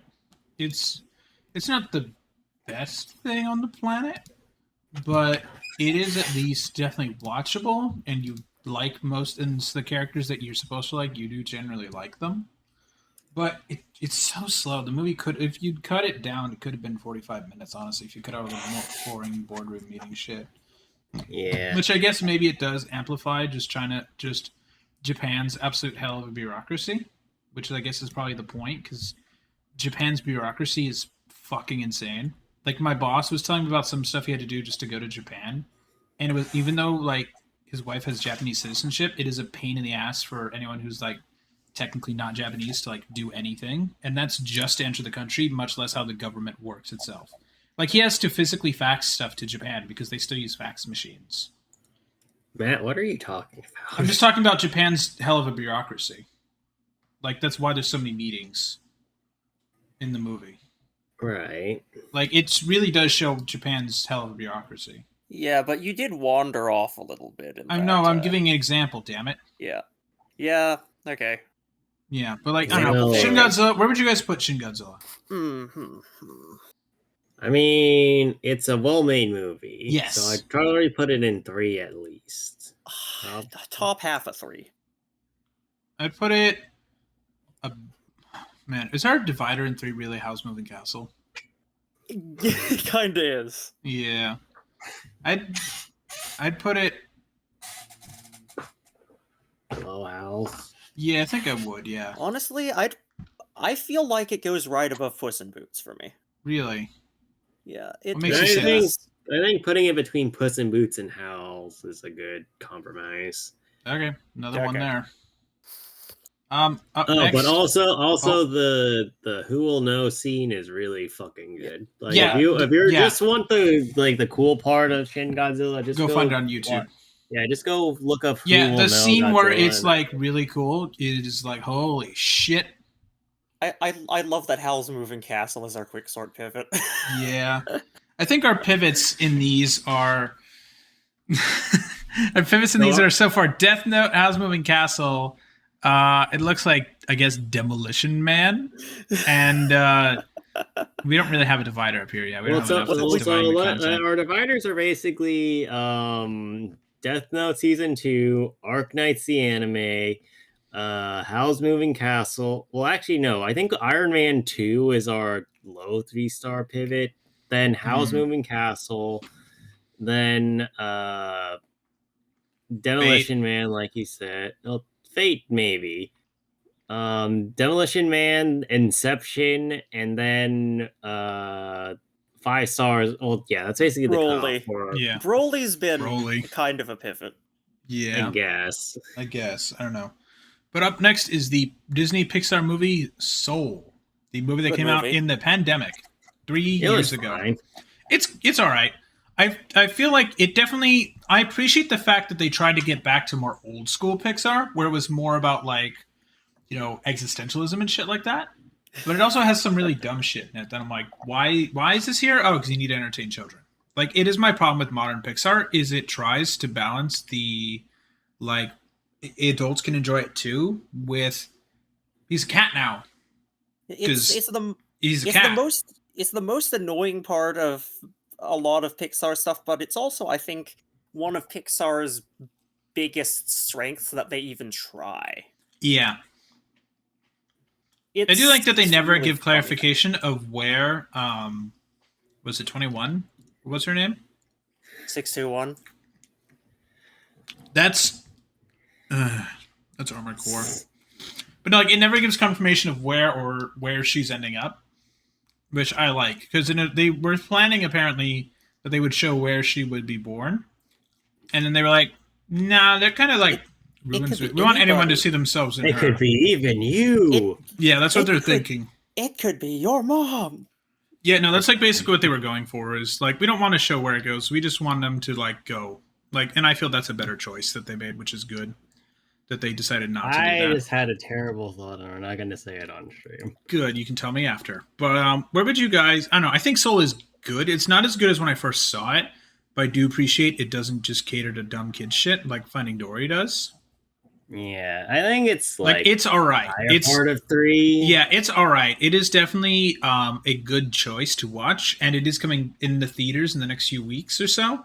Like they're putting all 3 pandemic movies into theaters to like try and see if they can get any money out of them. Which they're gonna be on Disney Plus. What is the point of going to the theater if they're just on streaming? They're knowing Disney are just gonna pull it off streaming because they're dicks. That's the point. They yeah, they're pull it gonna- off streaming and put it in theaters. Yeah, that's why everyone's just gonna pirate it. But no, Soul. Where would you put? I'd put it in high 3. Where would you put Soul? I'd put it. Tough one. I'd put it near the Crown Handler movies, honestly. Yeah, I'd put it maybe. Would you put it above or below Crown Handler? I think I'd put it below Avatar. Right below. You'd put it in here with Fate. Yeah. I feel that's Like- fair. Like, it's... It's solid though. I like the movie, but it's jarring sometimes. Yeah, the change in like stuff sometimes is weird. Like you go from like of like horror or like holy shit, this just happened too. Hey, look, fart joke. And this is probably a bit of a me issue, but when they transition between like soul form and being in a body, if they're not actively talking, I can't keep track of who's who. I think it's okay. That's just a you issue, I think, Greg. Again. But no, I think it's just perfectly solid. Up next is Spirited Away. Another Ghibli movie. Miyazaki! Yeah, more Miyazaki stuff. Yep. I feel that this is one that delves more into the world, at least. Like it does have more of a plot that you kind of forget the plot after a while. It feels like it has a lot of story, but it also feels like a lot of that story isn't actively being told. It's just No. around somewhere. Yeah, like there's time passing, but there's not much frankly happening sometimes. Like there's a lot of side questing.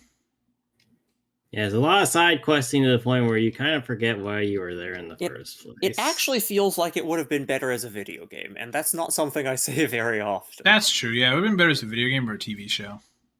Yeah. I feel as a TV show would have been really good. Like you make it like maybe 6 to 8 episodes. I feel that would be pretty good. But like as a single-player RPG, this could have been amazing. Yeah, I could see that. Yeah, it's not too bad. Like if it's a shorter one, it's not too bad. It's just it is a lot of side quests. I still say it's good. It is definitely better than Mononoke, in my opinion. but like it is, and it does have that childish stuff to it, but it does have more of a plot of like, hey, I gotta try and help save my family or whatever. And Like, I think which I is think the nice. childish stuff is less about the story that's being told and more about the lens through which we're seeing it. Yes, I feel it is less of an issue with that. It is definitely a higher tier for Miyazaki that is less stupid. Yeah. I'd put it towards bottom half of 3. Yeah. I'd put it probably below Iron Man. Or would you guys prefer below Cowboy Bebop? King's Avatar, personally. King's Or Avatar? maybe even above Bebop, is that? I think I'd put it I'd- above Bebop. I'd be okay with that. For storytelling, right above Bebop. Hmm. For Animation's great. for animation, I'm actually not sure whether that should push it up past Dinosaur Planet. I don't think it would, but it's getting close to there. I'd just put it above Bebop, frankly. I'm good with Bebop. There we go. Yeah. That's above Bebop. And All still right, bottom next half. we're going. Next Star is so we're doing the Wars. Star Wars movies chat. So we have been going in release order. We've done 4, 5, 6, 1, and 2. 3 is within our next few weeks, but we have not watched that movie yet. Also, not guess watched who's it. never watched a Star Wars movie? This until man has this never now. seen Star Wars movies. This man has watched Clone Wars, but has never seen the movies until now, which is hilarious to me. He has kind of He has caught marinated portions in of them memes, on though. cable, and he also knows the memes. It is hard to escape Star Wars memes because Well, this is where the fun It's the begins, internet. right? that's from episode 3. Exactly. But yeah, no. So chat. We started off with A New Hope, the original Star Wars from 1977, the one that started this. Despecialized. Yes, we watched. So to clarify, we watched the Hammy's Despecialized edition, the one that tries to get as close as possible to the original theatrical release. This means old special effects, none of the added crappy CG from the 90s, no extra scenes like with Jabba in Episode 4, none Where of that Han stuff. walks around his back and steps Yes. on his tail. Yes. By the way, thank you, Hierarchs Gaming, for the follow. Much appreciated. Thank you. The Thanks for stopping by. The only thing that I miss about the crummy CG Jabba is Han stepping on his tail. That's Yeah, that- literally it. Yeah, but Jabba also looks like ass. Yeah. Well, he always looks like ass. I know, but That's especially in just- that that's shot. Yeah. Like, he's also way smaller than I think he's supposed to be. Like, Wow. I don't know. But, like, we watched the Despecialized edition, the original one that gets as close as you can to the original. But, Daniel, what did you think after finally watching this movie in full? The original Star Wars. Han shot first. Besides that. Sorry, I had to blow my nose. It's okay. I think that the first movie is all right. Like, it's hard for me to judge any of the Star Wars movies properly. Like, real talk. Is that because the internet has ruined it? Well, not because the internet's ruined it, but more because, like, I've seen things, right? Yeah, you've seen things. You've seen some shit. Yeah, I've seen a lot of shit in my time on the internet. And, like, I've seen media that's basically done Star Wars better, media that's done Star Wars worse, media that's just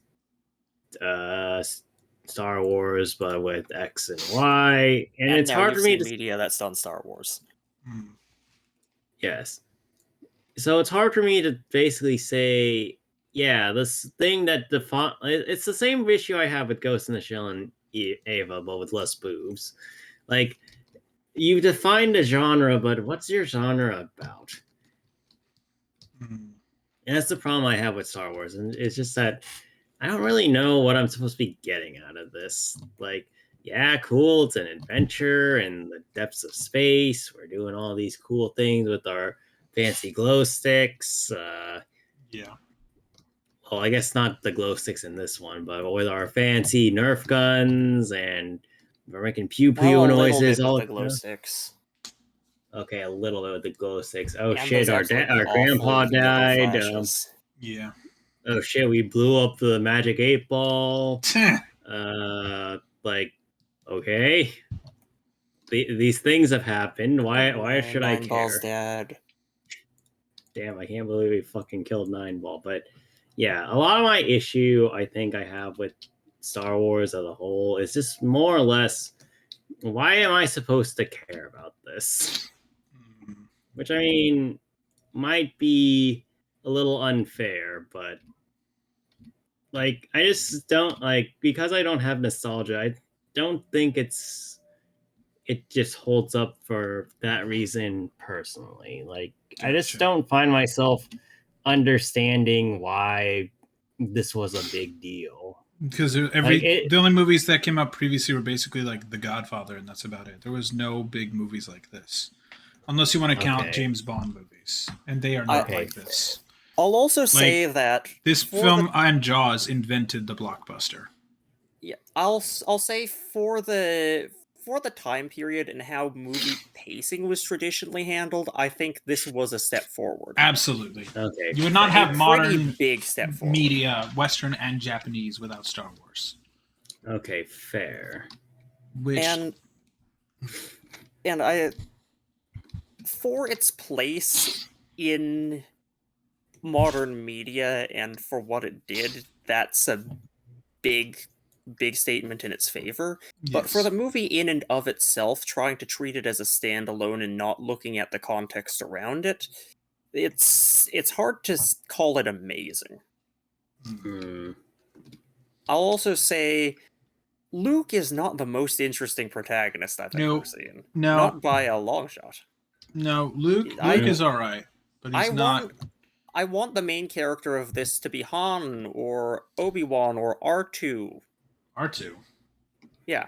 Yeah, imagine a movie with R2 as the protagonist. Imagine a movie where we give R2 a lightsaber and force powers. Eh, I know that's not how the force works, but still. I feel like that's a Family Guy joke just waiting to happen. Oh wait, they already parodied Star Wars. Never mind. Yeah. They did a whole trilogy. But no, I think I don't know. I think it is still an iconic movie, and I think for the time it is really incredible for what they managed to do. But I do think that Luke is not that interesting because there's not much going on with him, really. Like he obviously wants to do other things, but like you could really have anyone. Like I know Mark Hamill is iconic as Luke, but like I think anyone else who would have played him would have also made it iconic. Like it's just that this cast specifically works so well together. That Luke is Hamill still literally got typecast as to being Luke. That's why he went to voice acting, is because he kept getting typecast. It's like I fucking hate this. So that's why he went to go do animated stuff like Ozai, The Joker, etc. See, here's the thing about Luke. He's supposed to be a return to form for classic hero and a classic hero's journey. Yes, because Lucas was kind of sick and tired of all of these like anti-heroes or these stories where the protagonist is a scumbag, made overcomplicated or just plain awful. Yeah. But the reason that movement existed in media and why it persists so much is because the hero's journey is something we've all seen a million iterations of. Yes, the hero's journey is literally one of the oldest stories in fiction. It's been there since people started telling people, "Oh, there was this great hero with a sword." And there's a reason it's stuck for man. Yeah, there's a reason it's been around for thousands of years. It's all too easy to make the hero in this sort of format a bit bland, a bit like, especially if you're trying to make them relatable, it often comes across as a very generic hero. And Luke exemplifies generic hero. Yes.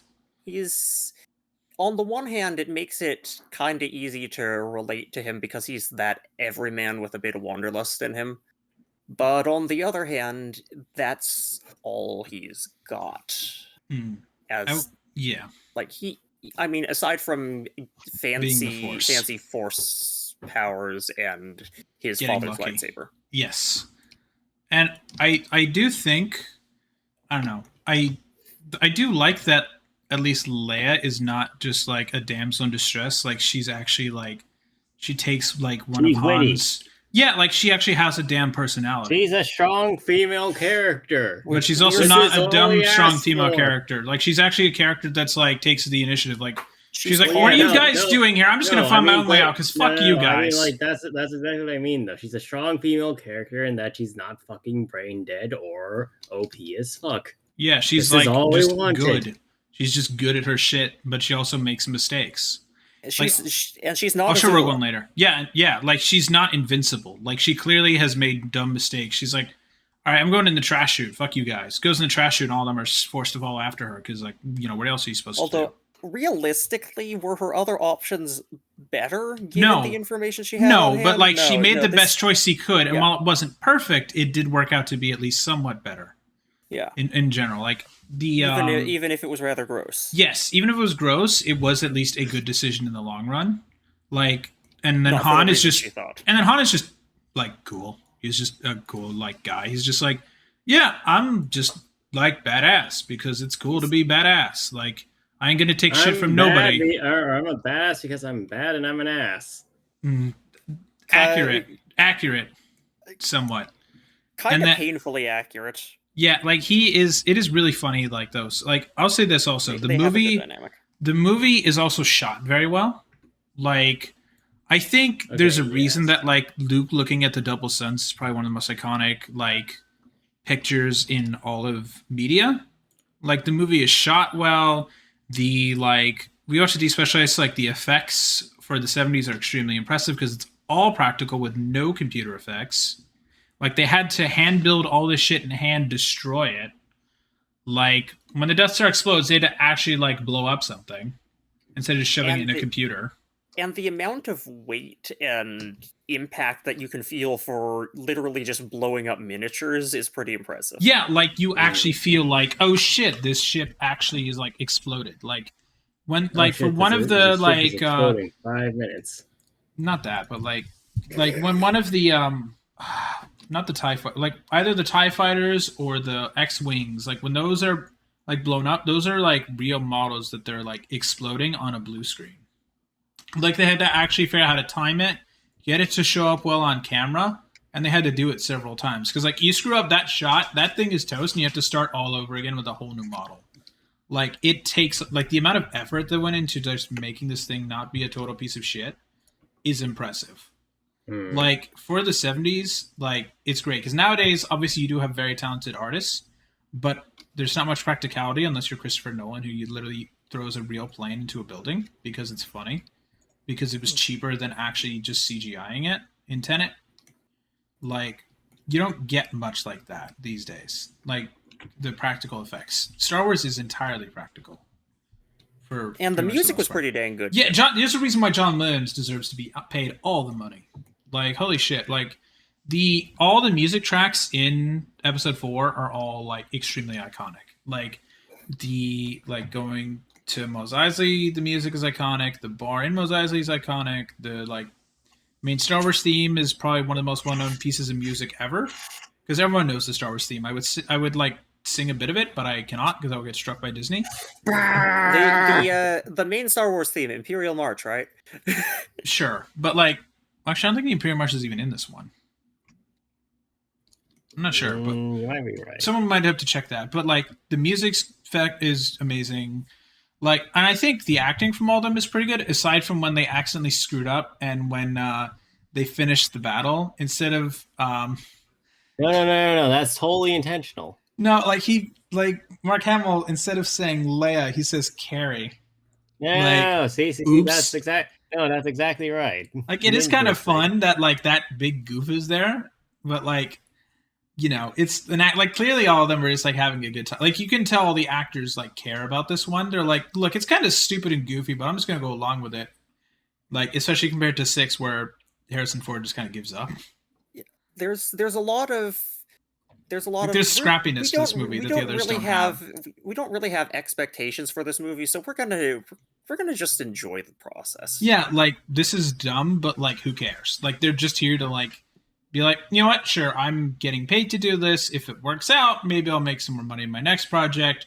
None of them expected that like in 2023, 2024, people would still tweet at Mark Hamill asking him Star Wars questions. Like they didn't anticipate that 60 years later people would be going, "Hey, so why'd you do that?"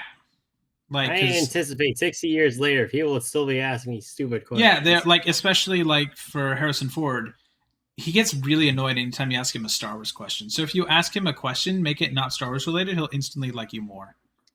Because he is sick and tired of being asked Star Wars questions.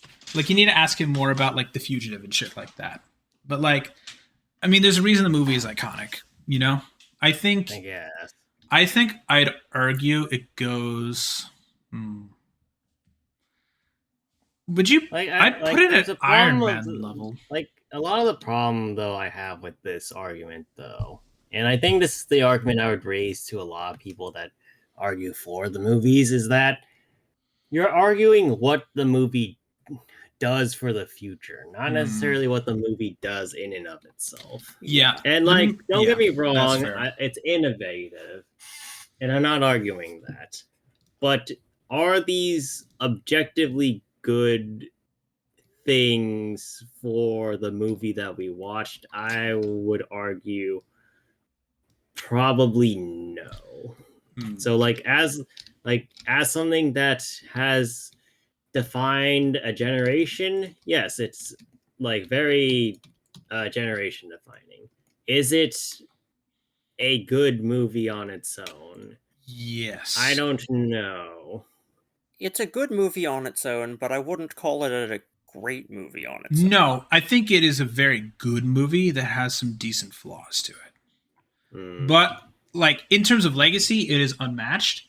But as its own individual film, I do think it has some issues that do hold it back a bit in terms of storytelling. But it is definitely a good movie, in my opinion.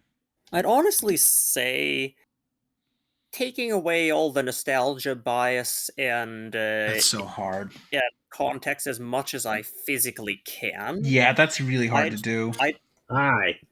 I'd say it's like top of 3 stars, bottom of 4. Yeah, I put it above. I put it above Demolition Man. I would not. Really? You think then would you put it at either above Coco or would you put it above? Would you put it above Coco or below Coco? Actually, looking at the stuff that's around here, I'd put it right above Coco. So you put it pretty much Demolition Man. You put it here. Yeah.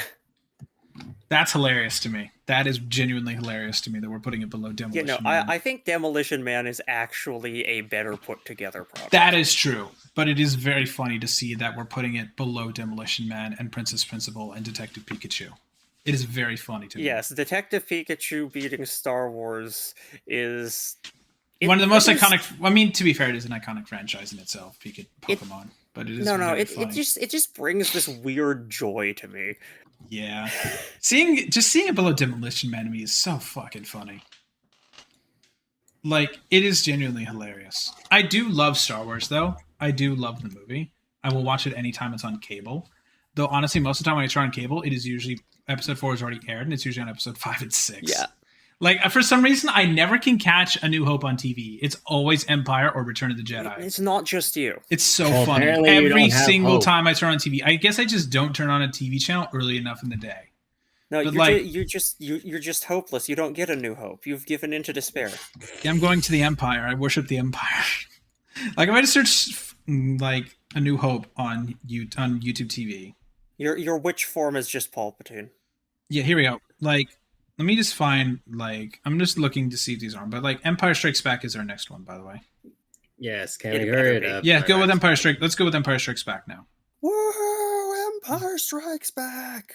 Empire Strikes Back is a much better movie, I think. Yeah. Empire is a much better movie. It like leans more into the story aspect. It has a lot more important theming to it. It it gives us way more backstory, more so on Vader, more than just I'm the bad guy. Like, you actually see more about him. Like, I think the bad guy. Like that shot where he's like putting on the helmet and you see a bit of scarring. Like, oh, what is that? Huh? That's I wonder what happened to him. Are they gonna? And Not granted, they don't really go into it much because that's in the prequels, but they didn't know they were making the prequels. But it's still like something that is there to make you go, "Huh? I wonder what happened to him. Something happened to Darth Vader. What happened to Vader to make him? Because it probably influenced why he is the way he is. What happened to This Vader? poor guy.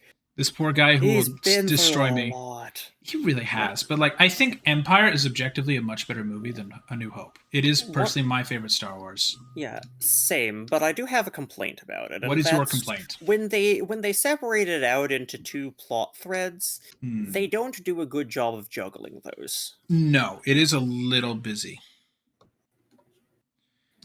I personally am more interested in the Cloud City stuff. Yeah. With that said, the fact that that's my biggest complaint means that it's already far and away better than A New Hope. Yeah, it's also like the only movie that George Lucas really didn't retouch very much. Like, there's not really much added stuff into the version you can watch on streaming or buy on a Blu-ray. It is by far the movie that has been the least modified. Obviously, there is some modifications, but unlike Episode 4, it does not interfere with the new stuff very as like hard as 4 does. Like, I don't know. I think it is objectively a much better movie than 4. I think it is also subjectively a better movie than 4. Yes, absolutely. Daniel, what about you? What do you think of Empire? I think it was fine, if not a little messy with some of the like plot points, especially like you guys are saying, the plot points revolving the what was it? The Luke training? Luke training and the Cloud City stuff, I think, was very messy, personally. Now, does that really change a whole lot? No. Does that mean I'm not going to complain about it? That's also a no. Yeah. Like, I think they could have spaced out some of that a little better, personally. Yeah, I feel like 5 is also better because it was not written by Lucas. And like, I think it was directed by him, but like, he obviously assisted with the script, but it was written by Kasdan. And Kasdan is a much better scriptwriter than Lucas is. Lawrence Kasdan is a much better scriptwriter. That's definitely a high bar. Yeah, like, I'm trying to, like, I mean, like, plus the whole ending, like, fight of Luke versus Vader is so good. Like, I think it is the best fight in the series. Like, because the amount of stuff that goes on, like, they are continuously moving around on the Cloud City. They're not just in the same environment. Like, they, like Vader throws different objects at him to weaken him. They get stuck out into the giant, effectively bottomless pit. Like, they start, like, Vader, like, uses tricks to try and freeze Luke, but Luke is able to dodge it. Like, Luke has to actually, like, fight back against Vader and, like, really try hard to do it. It feels like it's not an even match. Vader has an edge, but you feel that Luke, if he has the right circumstance, Luke could win at certain points. Like, until, like, later in the fight where it's obvious Vader is going to win, like, you feel that Luke could do something here. Like, it is a good attempt from Luke. Also, the music in it is so much better. Also, the music in it is much better. Too good of an effort from Luke, given the opposition. But, yes, but obviously Vader does overpower him. Yeah. Because it's Vader. Like, Luke is still in training. Vader is a straight-up master. Yeah, so, like, realistically, it should have been a lot more one-sided than it was, but it can't because that wouldn't have been fun. Yeah, it's not as interesting of a story. Where would you put this? I'd put it above Iron Man. I'd actually say right above Detective Pikachu. I was being conservative, but I will happily put it above Detective Pikachu. It is definitely the best Star Wars movie of the 9. It's no March of the Dinosaurs, though. I guess. But no, it is objectively and subjectively, like, in my opinion, the best Star Wars movie. And this thing came out in 1980. It is a 40-plus-year-old movie now. That is insane. That is a nearly 45-year-old movie. But it's still really great. There are not many movies that are still great, that are older and have that much influence. Like, it is an objectively really excellent film. It is really good. And then time for Return of the Jedi, the final film of the original trilogy. I think Return of the Jedi has a lot of issues, notably Ewoks. But we can punt those. That's the video game. That doesn't count. We can't punt them in the movie. They don't get punted in the movie. They can only be punted in that. That's because video you're game. not trying hard enough. Look, if they had a stormtrooper drop kick an Ewok, it would be it would add points to it. But they don't do that in the movie, unfortunately. But like, I don't know. Like, I feel like it is the weakest of the three, but it's still all right. Like, I have a lot of issues. Like, the Ewoks are kind of whatever. Harrison Ford kind of gave up because he said that Han should have died after 5. So he kind of just phoned it in a little bit. It's not as bad as phoning it in later roles like he does now, where he just clearly doesn't give a fuck. But like, Just let the man retire already. yeah, he clearly doesn't want to be part of this franchise anymore. Which, fair enough, Is that why Han died in 7? more or less, yeah. Because Kasdan helped write 7, and he basically said, either you kill me or I'm just not coming back for the movie. They're like, all right, we'll kill you. He's like, thanks for the cash. Wait, kill you, I'm dead thanks. now. Yeah. But then, I think, like, though I think the emotional stuff between Luke and Vader is really good, like, at the end there. Yes, where, but like, we have a whole Luke movie nearly, to get to yeah, this. but, like, near where Luke nearly turns to the dark side and then realizes, I'm not doing this. This isn't And then cool, Vader has to yo. save I'm it, not and then doing Vader this. has to sacrifice his life to stop the Emperor. And I mean stop the Emperor. Fuck you, 9.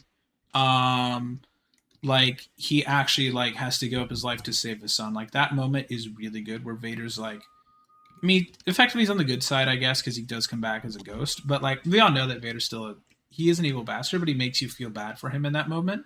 Where you're like, damn, it'd be like you that. realize maybe Vader. If Vader had maybe just walked a different path, it could have worked out better.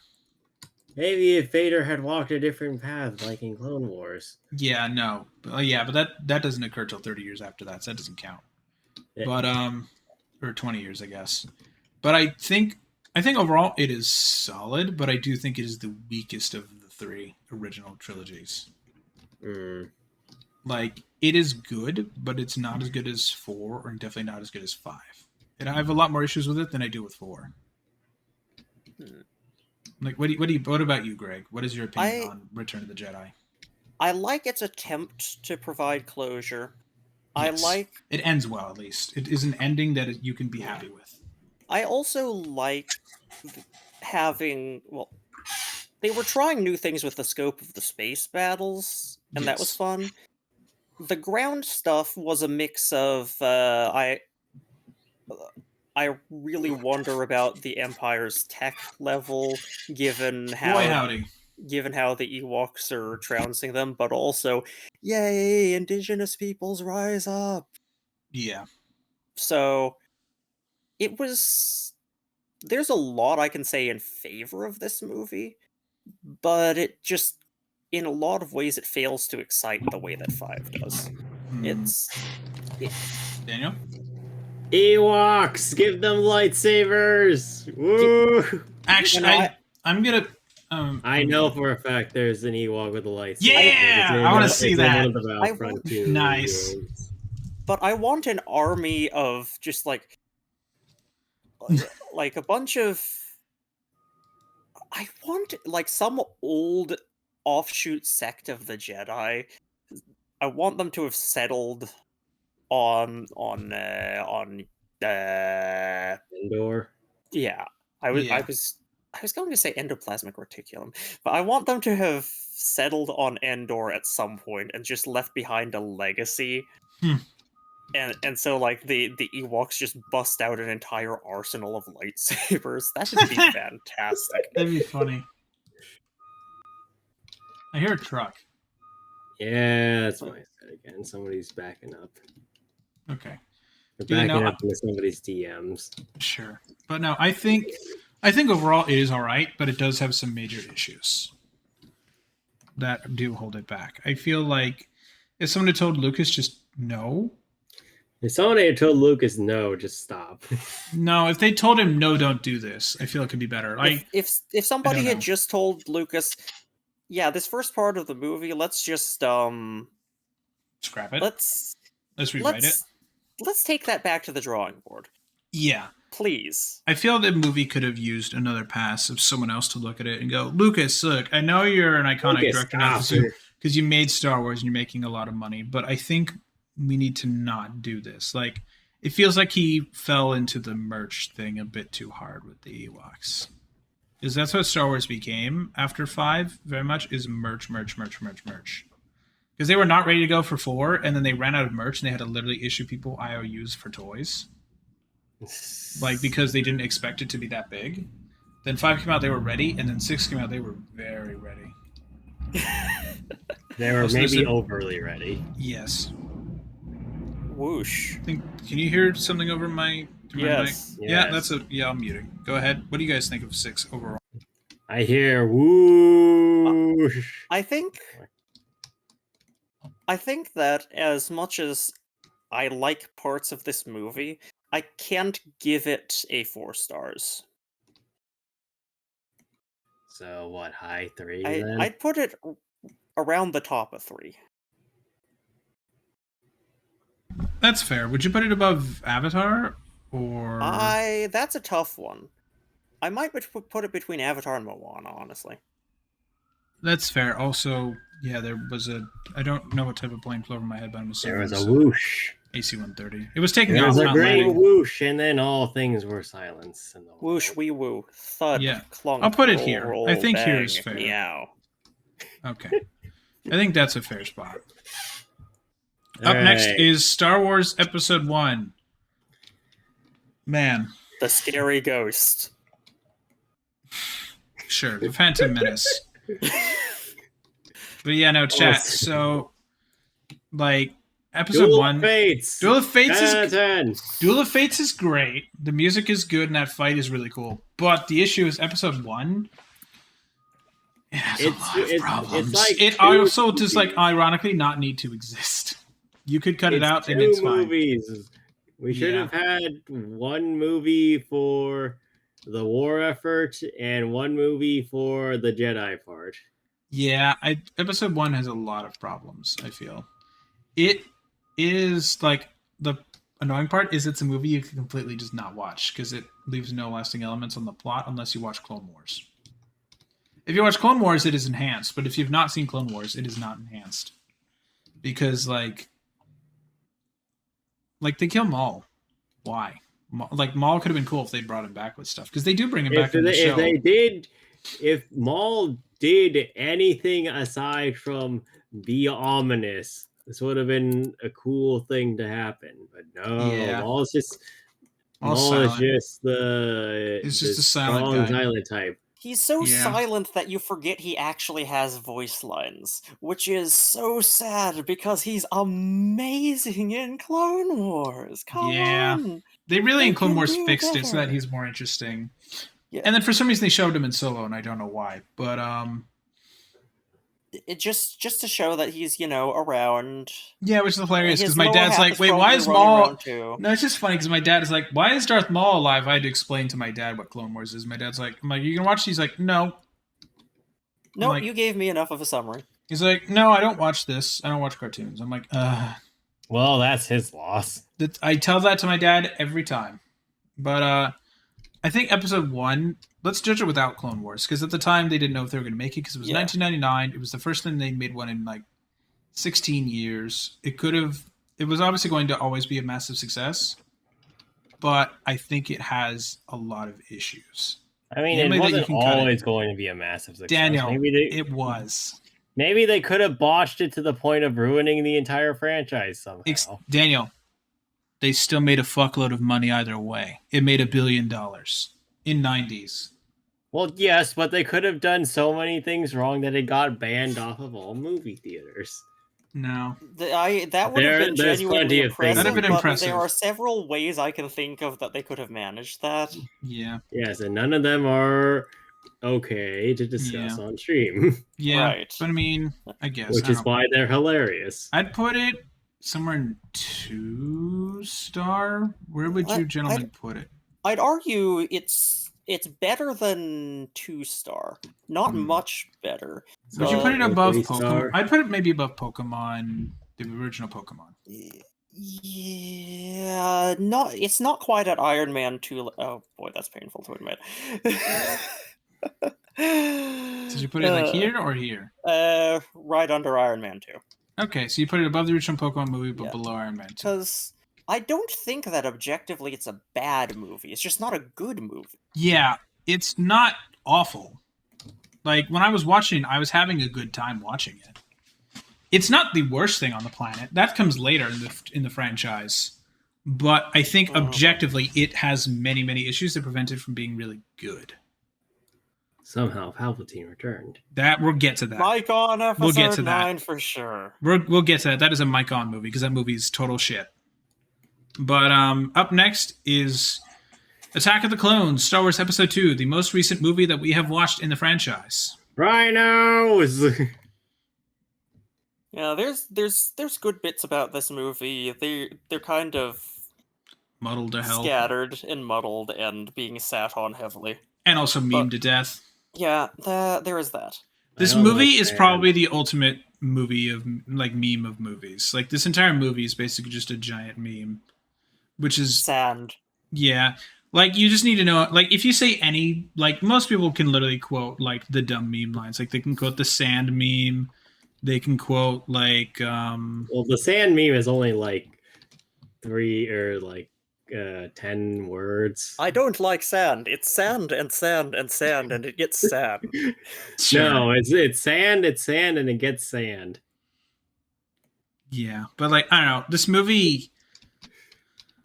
It's stupid, and it wasn't trying to be stupid. No, it's trying to be serious, but Lucas just cannot write a romance to save his life.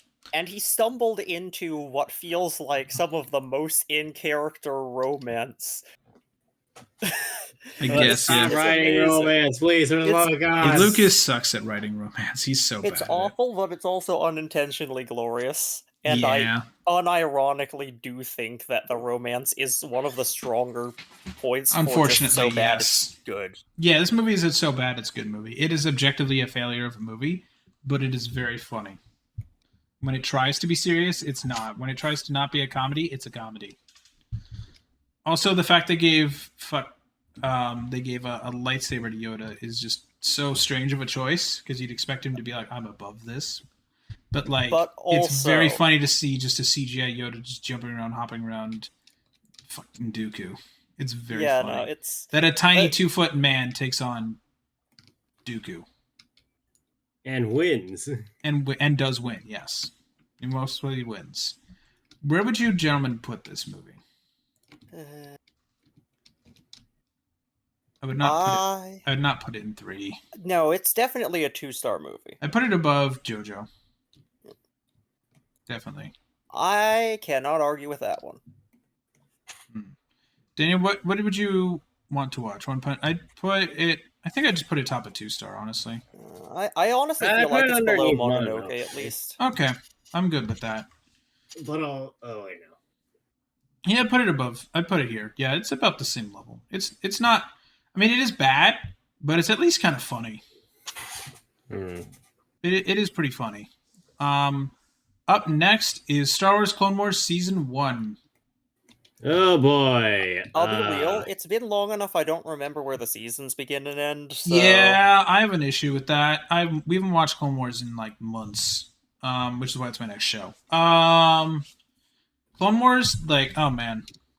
I'm glad that I'm finally starting to watch it, because now I'm starting to be like, oh, okay, I'm starting to figure out who these people are. Like, I hear people always talk about, like, oh, Ahsoka's great. You haven't seen anything with Ahsoka. She's good. I'm like, in the first few seasons, she's kind of, like, annoying. She's there.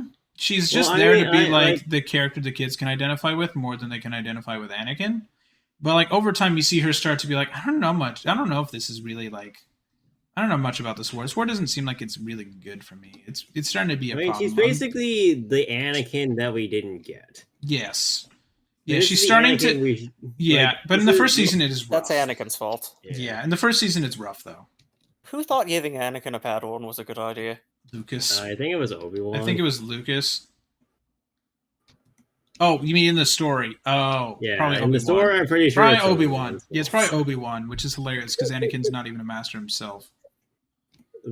I'm pretty sure the movie where Ahsoka's introduced also comments on that. Like, even Anakin himself is like, I'm not even not a Padawan yet. Why am I getting a Padawan? And Obi-Wan's like, to teach you responsibility.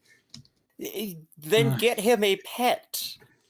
Just get him one of those stupid things from just oh man, I don't know. Like it is funny, but like I don't know. I don't remember much about the first couple seasons. Season 1 was mostly like startup.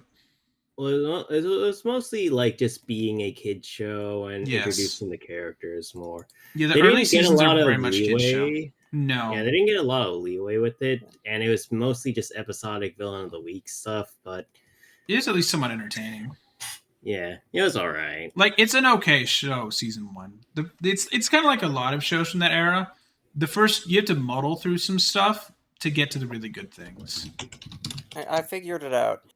Oh? To teach Anakin responsibility, we need to give him a potted plant.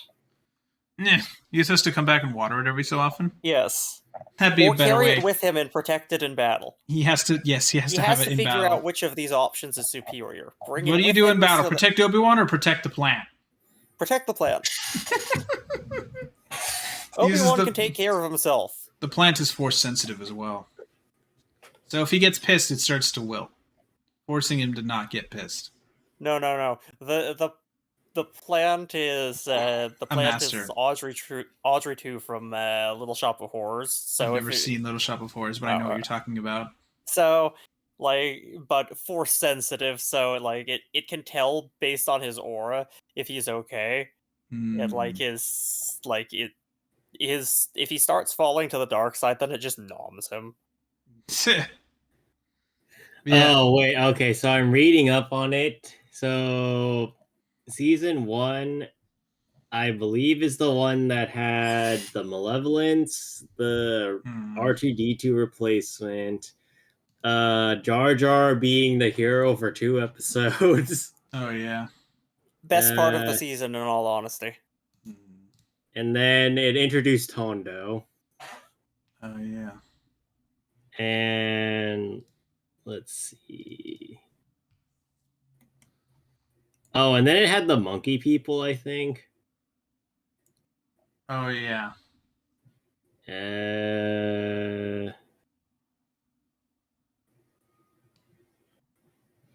Oh, and then it had the what was it? It's like the abominable snow people, I think. Oh yeah. Yeah, it's okay. Where would you guys put it? I don't know where to put it. I think the show gets really good once you get to season 4, though.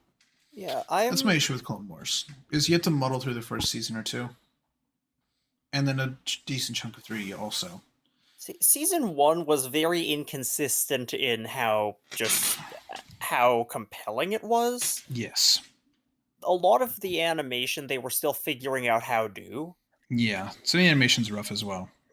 The voices, though, and Voices are sound great. in general was good. Yeah, the actors are all doing a good job. Like, there's a reason why people view the Clone Wars actors just as good as the live-action actors. Yeah, like if you Some people if you even close- prefer Obi-Wan's voice actor over his real-life actor. Yeah, I can see it. Yeah, no, there's Like, people who if- definitely prefer that.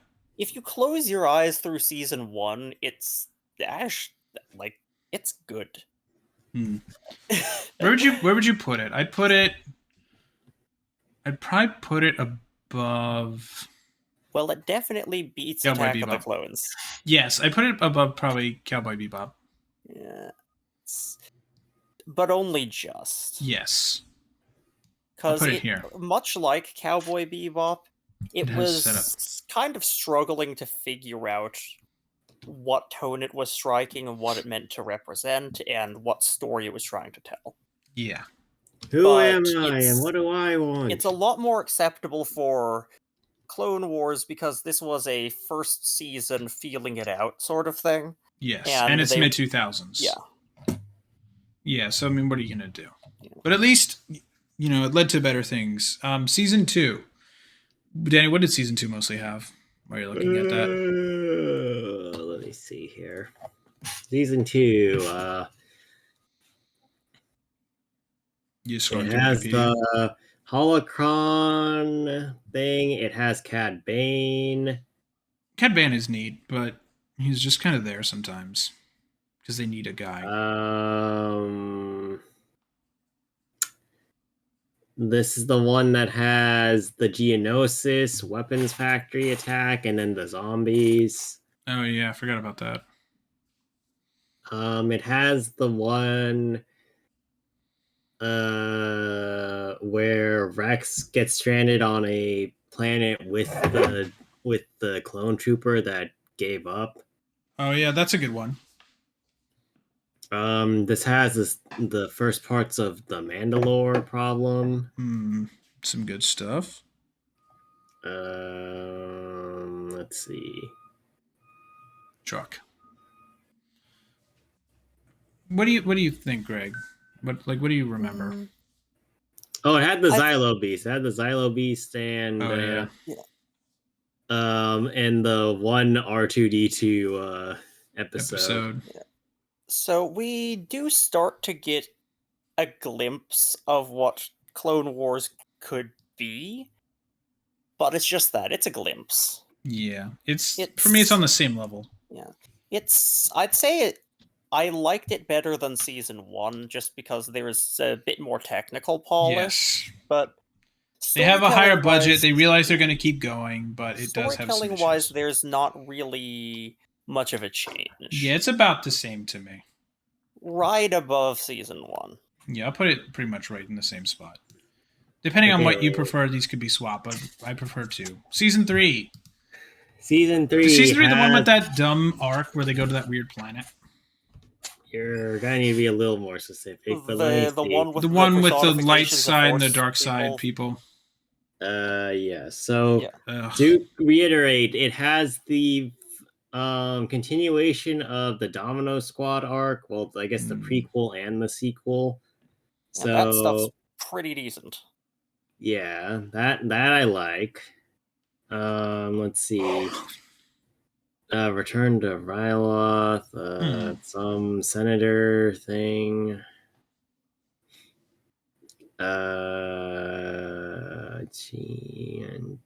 Is Mal in this one, or is he mostly just teased?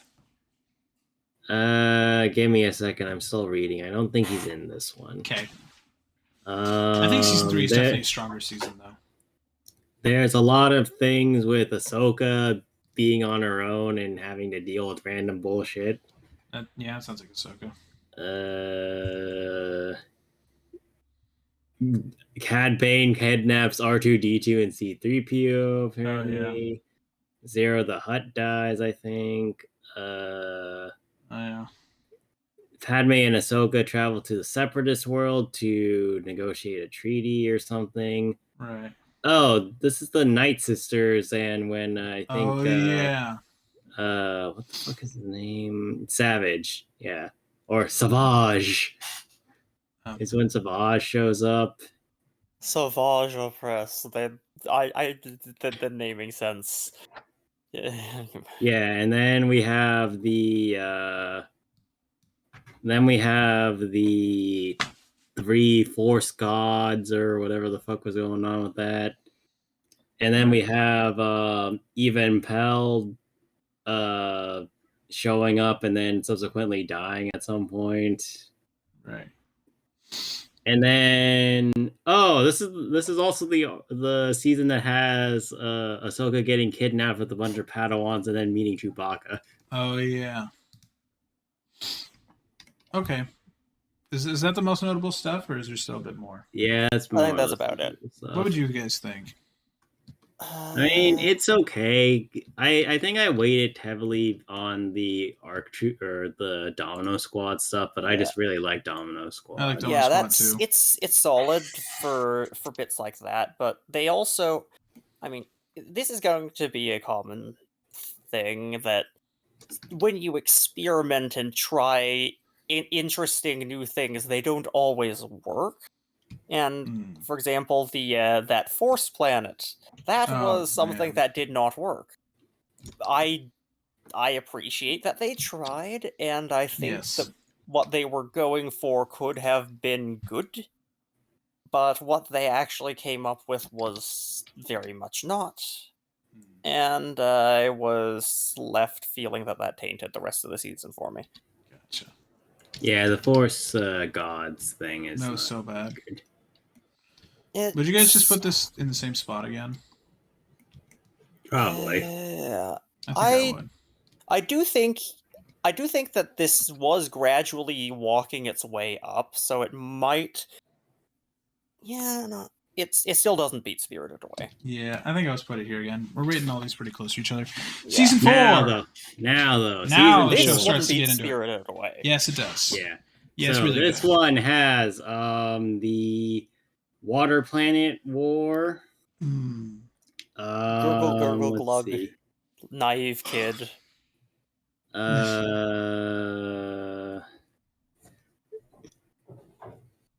Shark. There was a Wait. shark man. This is the one where Jar Jar manages to capture Grievous. Oh yeah. What?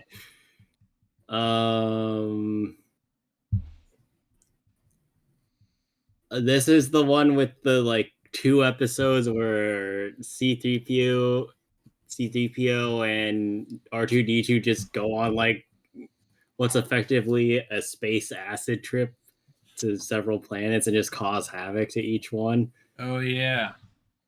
But this is also the one with the Umbara arc. Ooh, So the Rogue Jedi. nice. And then let's see. That's some good stuff. This is the one with the slaver dude that I think it's like Anakin and Ahsoka, or Anakin has to grapple with whether or not he's rescuing the slavers or not, or something like that. That's a good one. Let's see. Maul.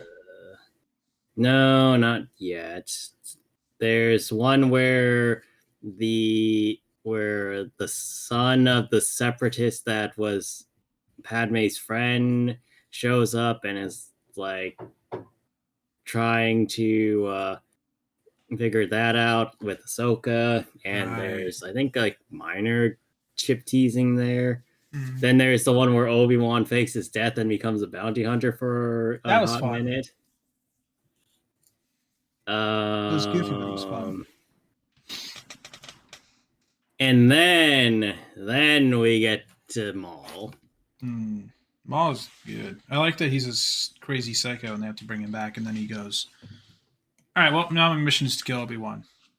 No. See, it's the important part of the sentence is that he goes from a psycho to a sophisticated psycho. That is true. He goes from a man who's just fucking nuts to a man who's like, all right, I'm going to kill you. Then I'm going to go get a beer. Or a No, I'm glass going of to wine. kill you, then I'm going to go get a glass of wine. Yes. I'm going to have a glass of wine as I look at your dead body. But yeah, glass this of one rosé. definitely has a lot of Rosé good goes well arcs. with murder. Yes, Like- it is. Like Rosé compared to the other ones where we don't remember most of the arcs, this one is just like, yeah, I remember Umbara, I remember Maul, I remember the Water People, even if it wasn't that interesting. I remember Obi-Wan acting like a bounty hunter for a hot minute first. Yeah. Speaking Also, rosé is of- red wine, by the way.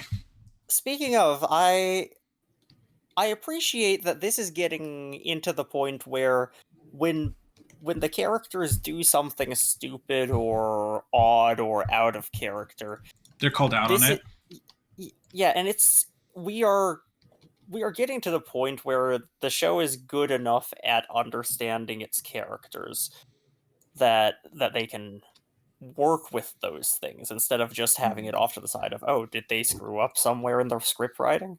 Yeah. Like, they're called out on their bullshit. Like Anakin is like calls out Obi-Wan for, dude, why didn't you include me on the plan? Obi-Wan's like, I couldn't, and like What? Anakin is genuinely like pissed. He's like, dude, the fuck, man? Like, come on, what are you doing? Like, you could have told me after, because like multiple times I was trying to kill you. I could have succeeded. I but could have no, killed you, you're but so- you only win s- because you're Obi-Wan and you get plot protection. You're so confident in yourself. Isn't that arrogance? Don't you come down on me for that sort of thing. Exactly. Like, he calls out Obi-Wan for his bullshit, and he's like, correct. Because he's like, dude, the fuck? Yeah. Where would you guys put this season? So we can get to things so we can take us a minute. Steins Gate. I3. Somewhere. I3? Okay. Would you put it? I'd probably put it above Moana, honestly. Yeah, it's me too. I'd put it here. It's really good. Okay, Steins Gate. Steins Oh, Gate. boy. Yeah, here we go. Both Steins Gate shows to everybody. Well, let's start with the original. Yes. Really good. Really great show. Excellent show. Yeah. It does the time travel thing well, and you're like, oh, it's going to be a weird, quirky time travel show. And then it devolves into, oh, God. Oh, God. Oh god, it's Otoko all over again. Well, Oh, it is God. a weird, quirky Weird time existential. travel show. It's just a weird, quirky time travel show. Plus, Yeah. yeah, so It's really good because it baits you at first to being like, oh, it's going to be just this fun, quirky show. And you're like, oh, interesting. And it goes confronts full you- on, hey, the future. It's the fucking future is important. now, motherfucker. Exactly. It confronts you with notions about fate, morality, mortality, and consequences. Yes. And it's also in the a butterfly way effect. that kind of blurs the line between how you see the mechanics of this world and how the characters see it in a way that they kind of make it clear is pretty intentional, because the characters are figuring this out as they go. They Yeah. get outside or future knowledge narratives of how this thing works, but they're still poking at it, prodding at it, trying to make it work. And you're kind of in there with them. And Yeah. it does also make you ponder what it means for something to be inevitable, what it means for events to be intertwined. And what it means to fuck something up in the time stream. Yes. Yes. But even from a more mundane perspective, it kind of points out and hammers home the idea of the butterfly effect. How these little changes, these seemingly small things, can make a huge difference, or sometimes they make no difference at all, and you don't have a good way of predicting that. Yes.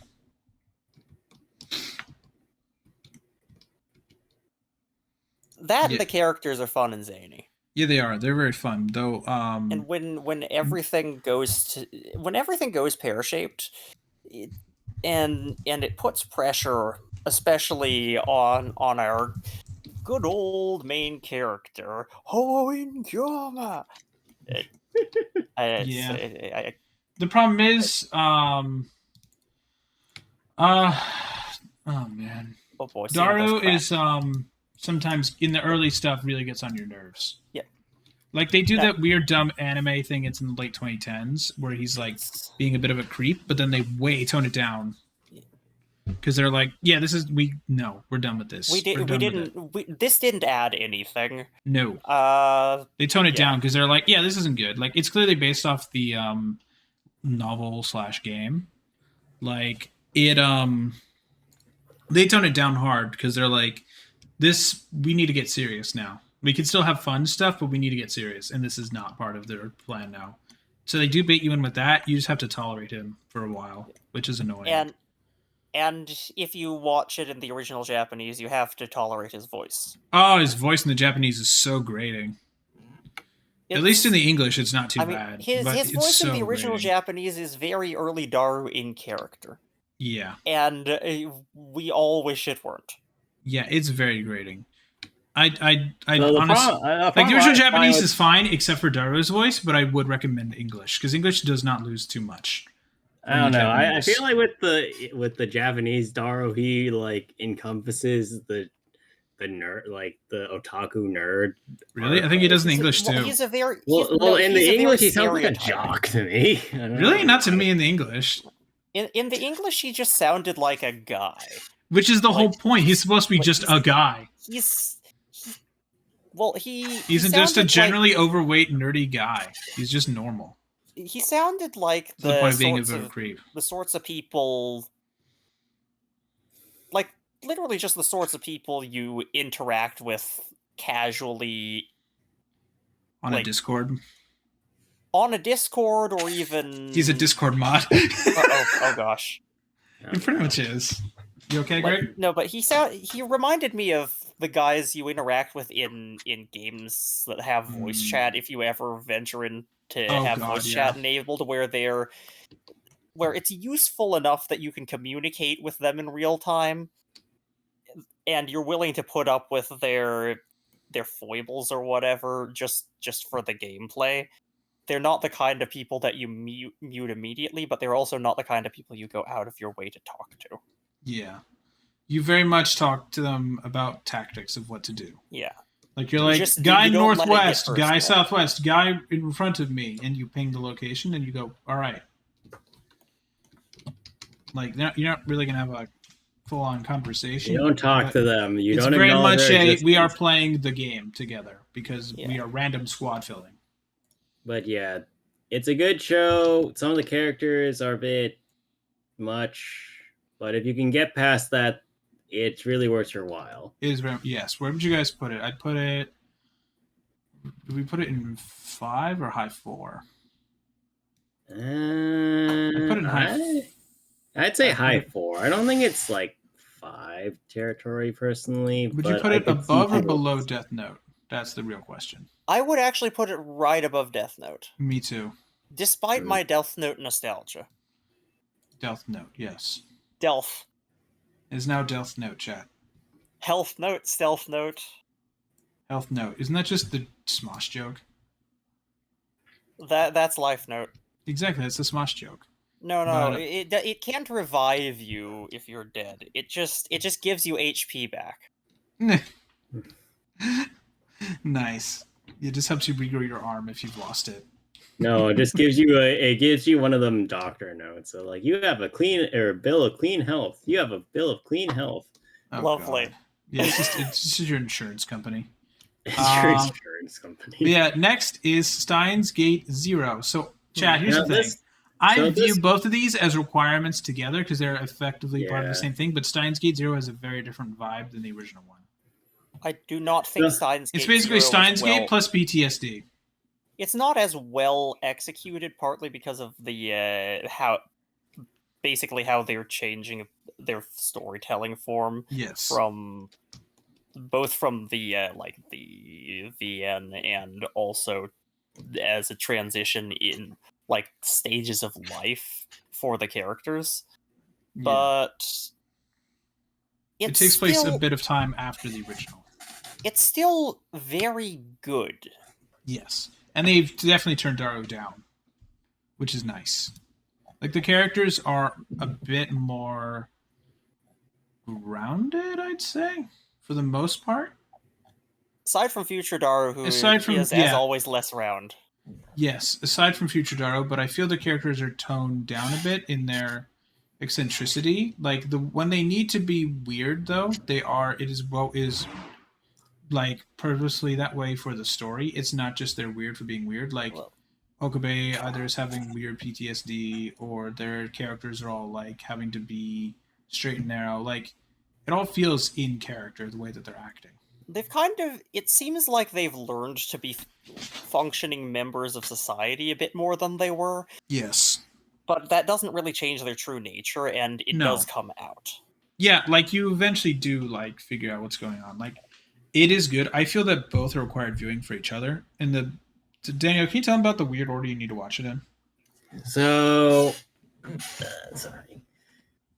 In order to watch the show, or at least both shows in theoretical sequential order, you would need to watch up to episode 22 of Steins Gate, then go find the 23 beta version.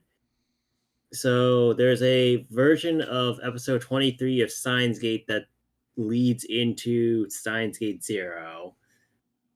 which is different than the events of the normal Steins Gate 23. Yes.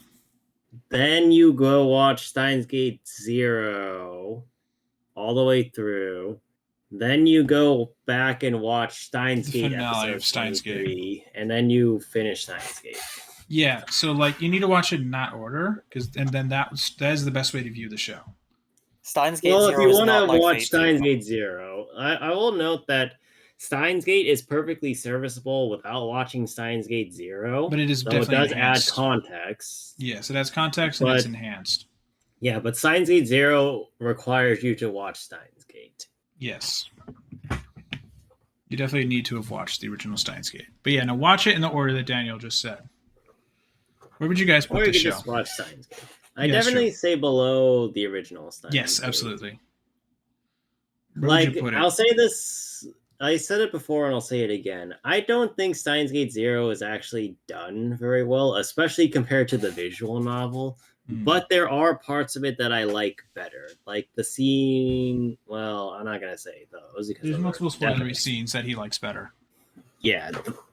But yeah, certain scenes are better, but there's like only 2 versus the entirety of the show. Yes. Where would you gentlemen they- put this? I'd say high 3, something like that. Would you put I it? honestly feel like it's a low 4. So where'd you put it? Like below right Coco? under Build Fighters, maybe. That's fair. I'm okay with that. A low 4. It's good, but it's not as good as the original. But it is Yeah, still most- solid. A lot of why it's good is because of The because original. of the context it adds to the original. Yes, it is very much a good context addition.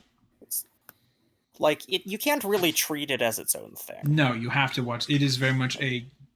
You could treat it as a effectively second season of Steins Gate. Yeah. Like you have to watch Steins Gate, but it is very good. Up next is a recent movie we've watched, The Adjustment Bureau, starring Matt Damon and Emily Blunt. It is a live-action movie filled with actual people, and it is actually I quite enjoy it. It is not as good as when I first saw it years ago, but I still thought it was pretty good. It's a bit surface level, but it does actually get into some interesting thoughts. Like I do think it's good. The actors definitely have great chemistry with each other. Like And you they could- give us all an existential crisis afresh. yeah, they do give you a fun existential crisis, which is nice. But I think overall, I think it is solid. I don't like it as much as I did back then, which is unfortunate. But I do think like if you're looking for something to kill time and have a bit of existentialism about, it is very good at that. It is a good movie.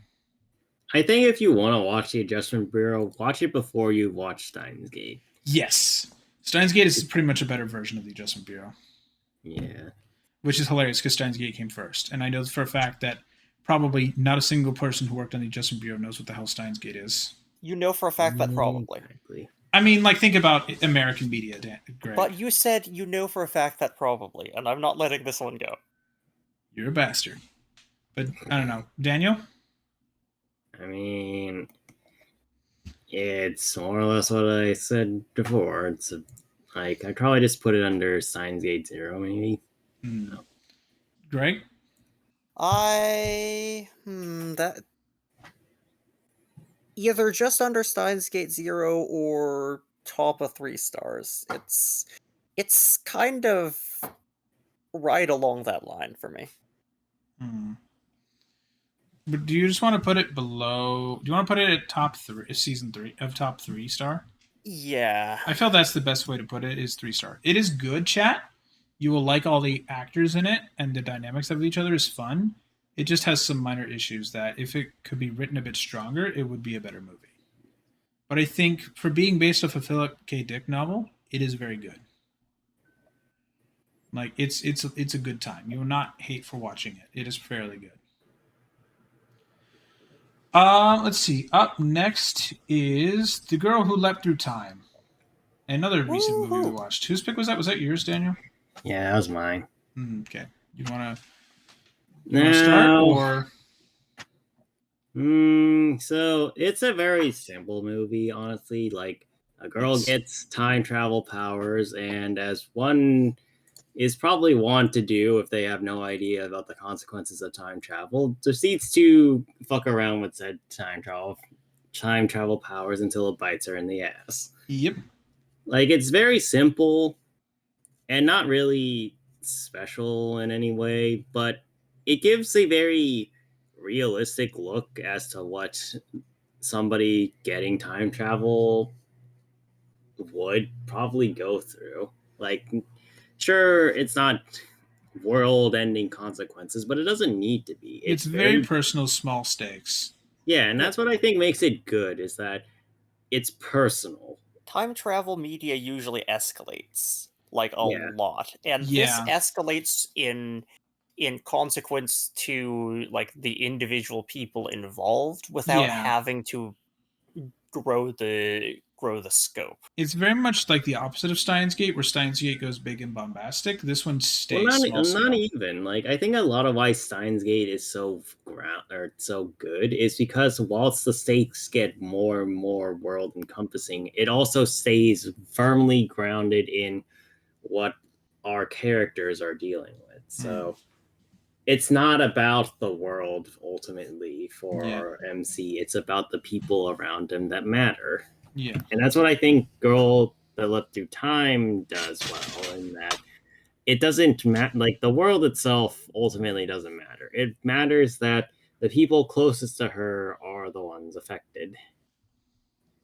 Yeah. And what she's doing to fix the problems that she's encountered.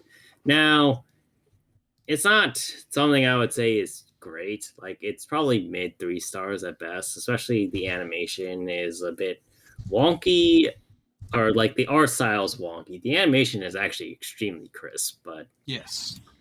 if you want just something to kill some time, it's not a bad. Yeah, no, it's pretty good. Like, it's definitely a solid choice. It's not the most amazing thing on the planet, but it also doesn't try to be. It just tries to be just a good movie. And it is good at being a good movie. It Yeah. looks clean, it sounds clean, it's pretty well paced. It's fun to watch. Yeah, exactly. Yeah.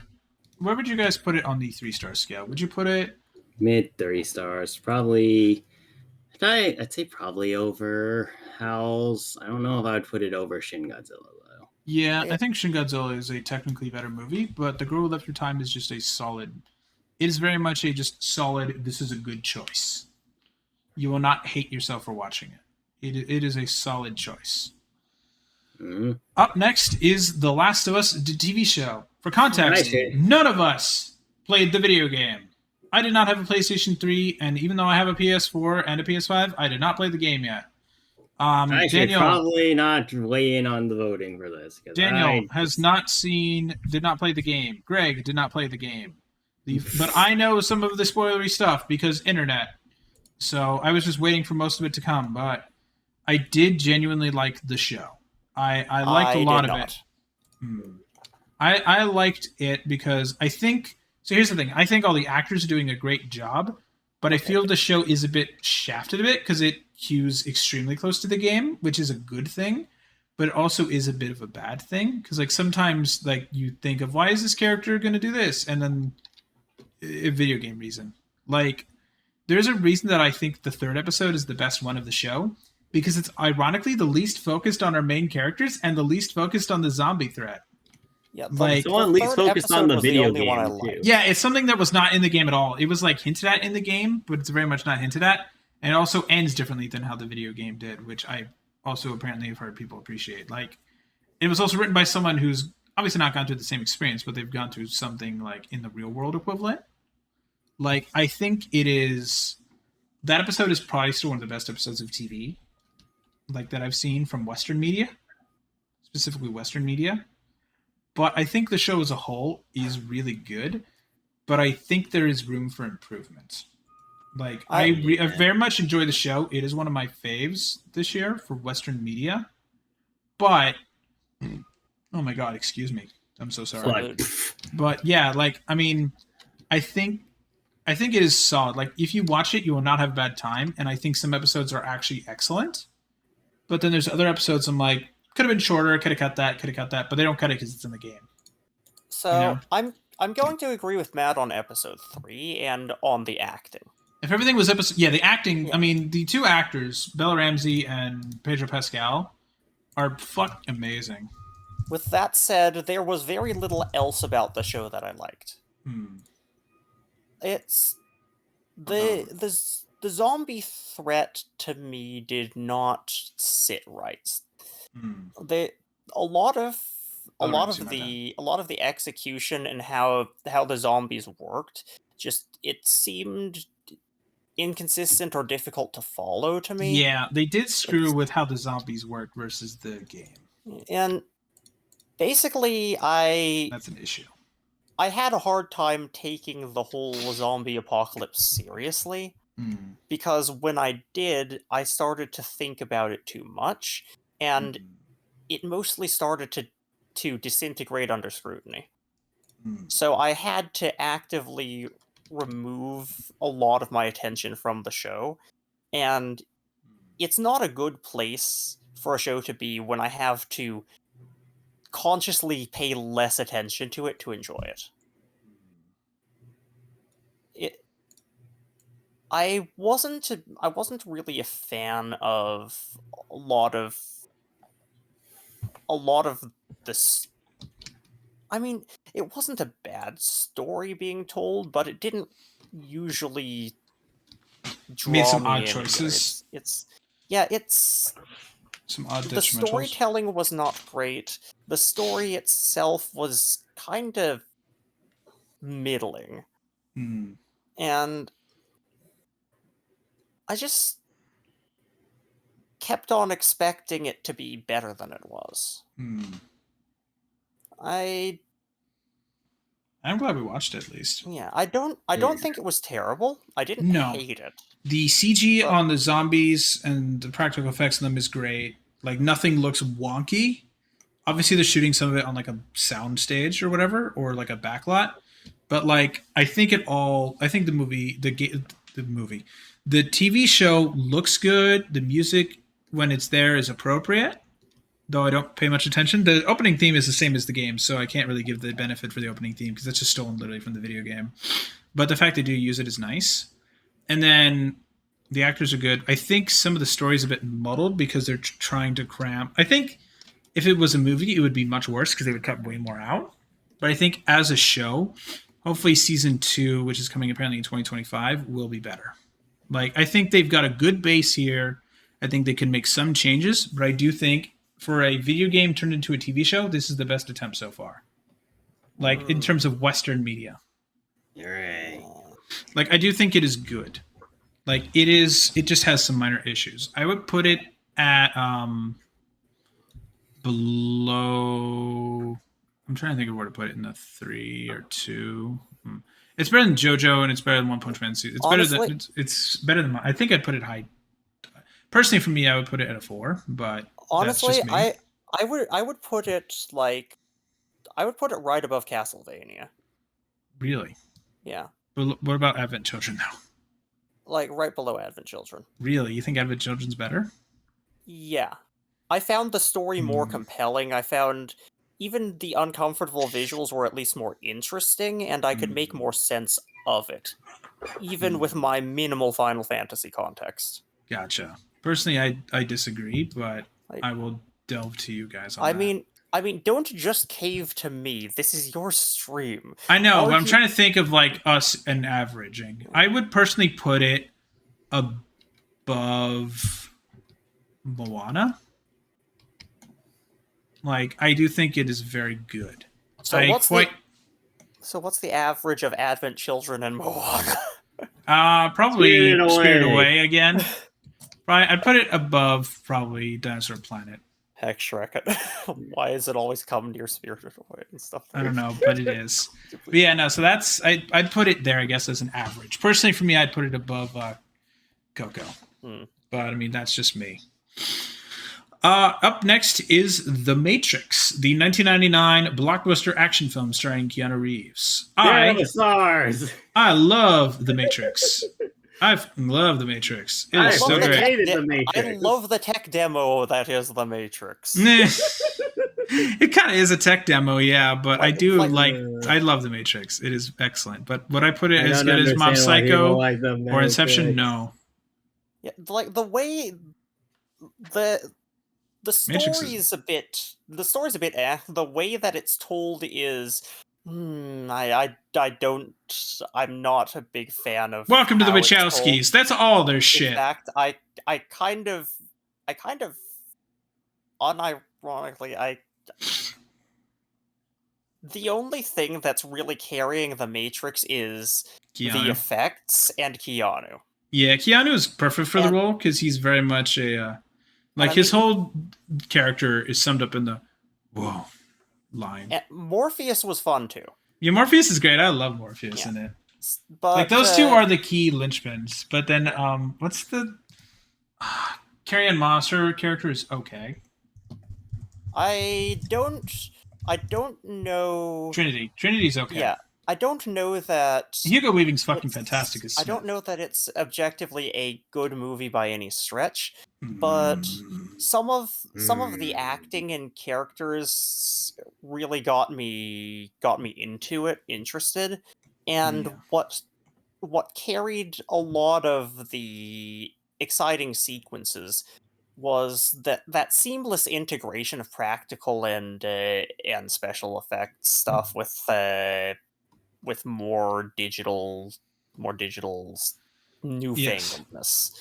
And that integration is something that we don't really get in a lot of even the really high budget movies where No. you'd think they'd know what they're doing. Well, Like social media just does very surface level. This one at least attempts to be like more thinking, at least in terms of Western. well, I'm just the story that it's telling and the way it's telling it. I think it's very clumsy. Mm. I So Wachowski's think, basically. yeah, I think there's a grain of interesting stuff there, but it's a very superficial experience for me for the most part because I'm basically there for people acting good and very technically impressive visuals. Yeah, I'd say especially for '99, the visuals are very technically impressive. Like, I mean, you really invented a lot of new stuff. Like, there's a reason why bullet time permeated the hell out of media in the early 2000s. Is because everyone was trying to copy the Matrix. but like even And then the Even- Matrix is also just copying anime. So but like scenes where, like, for example, the Infinite Guns scene, that shit's or cool. yeah, that was cool. That looked good. The bits where they're like warping the things they impact, and they have a lot of like actual like real they're practical destroying? effect bits, but you can obviously like the rippling of the things they hit is digital. Yeah, you can and- kind of tell that some of the graphics, while impressive at the time, are a bit dated now. Well, but the thing is, they integrate those two aspects so well that you don't care that it's dated. Exactly. It far and away outdoes a lot of the things where people boast about the effects these days. Even like I think they did it better than, say, Inception or Doctor Strange, which are two of the things that people have pointed to me as like, this is a really good effects. But it all does go but back you- to the and you Matrix. rate them. But it all does go back to the Matrix. Yeah. They kind of are just knocking it off. Like I know for a fact that Matt, let Greg finish. All right, go ahead, Greg. So the one thing that I'm really split on for this movie, though, is the action sequences, because again, effects really good, really really cool. Some of the martial arts stuff, I can see where they're going with it. I can see what they're trying to do, even which martial arts they're incorporating and why. But then anything at a higher level than the base mechanics of combat, so things like positioning and tactics, ew. Would you agree that the best fight choreography of scene? fights was also frequently somewhat What would you think is the best scene with the best martial arts? Would you Stop think- trying to hit me and hit me. so the training sequence? Yes. Yeah, I'd agree with that. I'd agree to either the And training all the sequence other- or Neo versus Smith and the subway. I think those are the two best action sequences, The hell, which is that hilarious one because was those also ass, involve the wasn't it? least CGI. What? That one was ass, wasn't it? I don't think it's too bad. It's not as bad as the Weren't sequels. they The sequels just have much basically worse trying effects. to slap each other while standing in the same spot? At least with the No, that's the No, other. that's the other that's one. the other one. yeah. Yeah, trust me, Daniel. There are worse effects in the later Matrix sequels that are atrocious. That's not a Well, high. that's not even what we're. But you know. Yeah, no, there's worse stuff also in the actual Matrix, the first one, that are worse. Like, there's some stuff that looks bad too. You mean like the bullet time that everybody praises? Bullet time is not that bad. Bullet time is awful. What are you talking about? I liked the bullet time. Yeah, You can like it, but it's just dumb. yeah, on it's several dumb, but it's fun dumb. It's supposed to be dumb. I liked the shock trails that the bullets make. Yes, that's cool. Vic. Yeah, Daniel's just not a Matrix fan. That's one way of putting it. He is like, this thing sucks. Yes, I vehemently do not like the Matrix. Yeah, I guess that's what I'm getting shafted for. If you're getting shafted for not liking Jujutsu Kaisen. Yeah, well, I think we're all getting shafted for Jujutsu Kaisen, but I think you specifically, it's going to be the Matrix. Yeah, probably. Anyway, don't let me influence your vote. Greg, When I where would say you put the 0 Matrix? stars, I'm honestly going to say somewhere in low 3-star. Me too. Like it was like there's a lot about it that is cool and good and interesting, but can't save the movie really. Where would you put it? Would you put it I would below or enjoy- above King's Avatar? I'd put it right under Iron Man 2. Okay, that's hilarious, but sure. all right, I think. All right. Up next is The Princess Bride, another classic '80s movie. I'd say it's a high 2. Like, Yeah. this is a fine thing, but it really feels like it should be a short or just like a 30-minute special rather than An hour, yeah. like 1 hour, I- like TV movie. I put this in the category of Monty Python and the Holy Grail, honestly. Yes, yeah. Yeah, It's exactly. very similar in the fact that it's goofy, but it's kind of fun goofy. Yeah, like it was I enjoyed It is watching inherently it. quotable, It's just too. too long. It's like Monty Python. It's a bit too long, but it is inherently quotable. It's the sort of thing that I enjoy without objectively claiming it's good. Yeah, I think it's just fun. It's just a fun, goofy movie.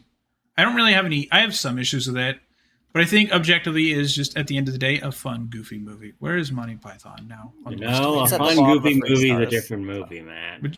Would you put it? So, I know. I'm saying. Where would you put it? I'd put it right above Mononoke in 2 stars, I think. Me too. It's just a fun, goofy movie. For something that I categorize similarly to Holy Grail, I do think They're Holy cut from Grail the same did it better. cloth. Yeah, they're cut from the same cloth. They're very much of the same, like, kind of ideal. Like Just it's something fun. it's the same My idea. name is but Indigo was in 2 Montoya. seasons. You killed my father. Prepare to Prepare to fucking die. die. Yeah, no, okay, that bit was also just flat out badass. Yeah, it's badass as hell. It's very much badass, especially when it does come around in the end again, and he actually does win. Spoilers. Spoilers for a 40-year-old movie. But up next is Top Gun Maverick, which I Spoiler feel for like 40-year-old me. It was a great movie when we actually got to the part of the movie that had Top Guns and Mavericks. yeah. So the issue is also, chat, that Daniel has not seen the original Top Gun, which I think is a problem because it very much references back to the original Top Gun. But But because it's also a little bit of a problem how dependent it is on it. Yes, for something it's very that much a could problem. Very easily have been written as a standalone. yeah, the reason why it made so much money is because it's nostalgia baiting for boomers and Gen X. But I do think it, as someone who has seen the original, I quite enjoy Top Gun Maverick because I enjoy that we're checking in with him decades later. He's still doing the same kind of shtick, but like he's learned to like be less of the immature idiot and then be like the leader who still makes some he makes like he does in the end defend like his group of people. Like he defends See, his I team. thought the point of the movie that we were supposed to get out of that was that it's because he stopped being the immature idiot that he started having problems. So he clearly No. needed to go back to being the immature idiot. I mean, that's kind of what I got out of it. That I guess. he basically overcorrected. That's okay. Yeah, I think it is. I still enjoy it though. I like Top Gun Maverick. I think it is good, but it I'm is not how saying it it's is hurt bad. by the fact that that people have not seen the original. No, It is very like dependent. I think you got the entirely wrong thing out of what I was saying. By Oh. the way, so I'm saying that it's a good movie, but it needed to stop being about the training. When it started becoming about the planes and the people in the planes complaining best about part. their lives, that was the part that was good. The Gotcha. problem is that was an hour into the movie. Yeah, I think the action scenes are some of the best because a lot of it is straight up practical. Like the scenes where they're all in like the cockpit, for example, like when they're doing all the training or the flying, like that's all legit. Obviously, they're not the ones flying the plane because the military and Navy said no. But like the fact that they're actually experiencing most of those G-forces or all of them is actually fantastic. Like you can feel the effect of the plane. Like because in a lot of stuff you're like, oh, they're flying around, but there's no weight to it. You feel the like fact that they're like, holy shit, 6 Gs. Like, and they're probably experiencing maybe not 6 Gs, but they're experiencing a lot of force of gravity. Like they're obviously not passing out, but like still. They're not passing out. Yeah, that might be a problem if they're passing out. And then they're not experiencing like 10 Gs. They're experiencing close to that, and then they just are told to act like they're unconscious. And then the let's hijack a decrepit fighter jet with basically no runway. Yeah. That as dumb as that is, it works very much for the plot. It very much works for the plot. Yeah. It's excellent. It very much works in favor of the plot. That was glorious. If the movie was taking itself more seriously, I would not be able to take that at all serious. But the fact that it's dumb in a movie that's already relatively dumb, it's good. It's some good shit at the end. Like, and also that like it's just good. I quite enjoy that movie. What would you gentlemen rate it? So if we're all giving it about 3 stars, where would you put it on the list? Whoosh, I mean, zoom, I put it above Godzilla. I would put it above Castlevania because of the major pacing. You put it 2 stars? I don't know. The early part of the movie weighs it down heavily for me. I do think I would put it in 3 stars. I don't think I would put it very high in 3 stars, but I'm going to argue quite hard that it does not deserve to be a 2-star. Me too. So where would we put it? Do you want to put it below, in between Fate and Last of Us then? I'm not that high. Then... But actually, no, I'd put it... here's how that would look. I feel this is fair, because it is lower half. Yeah, I mean... Because I'm treating all these as basically... If I treat Last of Us as a reference based on my personal feelings of it, then yes, it deserves to be above Last of Us. Alright. So I can live with this. Cool. Alright, up next is the Transformers movie from the 80s. This was Danny's pick. This movie's goofy, but it's the perfect amount of dumb 80s goofiness. Also, holy shit, the Transformers totally fucking die. Damn. They fucking die for no reason other than we need to sell more toys. We need new toys. Like that's actually the reason. Fucking died. Why? Why? Have you seen how much money we're making off this new stuff? I love though that it absolutely gave all the children just massive like PTSD, effectively. Of why did you kill Optimus? And they had to backtrack so hard later. Of he's alive again. Why? Because he's alive again. He's alive again because this is the 80s and making a TV show literally to sell toys is legal. He's alive again because we heard the outcry of the fans. We received all of your energy. We received a lot of physical mail because it was the 80s. We got actual letters of people saying their children were traumatized. We heard you screaming from your homes. And we have formed an Optimus Prime spirit bomb out of your screams. Just summon Optimus Prime with a spirit bomb. You don't summon like an actual god. You just summon a big fucking truck man. We've set up a Holy Grail war in order to Holy Grail simply war for summon Optimus? Optimus. First of all, we've summoned Transformers as all of our servants. Second of all, our That'd be wish is to bring hilarious. back Optimus. That'd be great. But where would you gentlemen? What about you, Daniel? What do you think? Like, what do you both think of the movie? It's fine, but it's very much kids. I Yes, think And- so. I think it goes in a not preferable. They Sure. put one of they my definitely put effort into it. Yeah, they put a lot of effort into it. They Okay, sometimes over focus their effort into like some of the cool transformation sequences, like Unicron got some really good stuff for how Oh, little yeah. Unicron was actually. Yeah, the on animation screen. like is all excellent, and it's all completely done by hand. But Like someone had to Oh, physically good, make him on right. a piece of paper and figure it out. I would. Yes, but I will feel like we're say- complimenting the team Yeah. less than the show. Yeah, Fair. I don't think that as a story that's being told, it was all that compelling. No. I think it was an okay story. Some fun character moments, some Questionable kind of a decisions. mixed bag of acting. Yeah, some of the acting is good. Some of the acting is just, oh boy. And Some of it is like, God.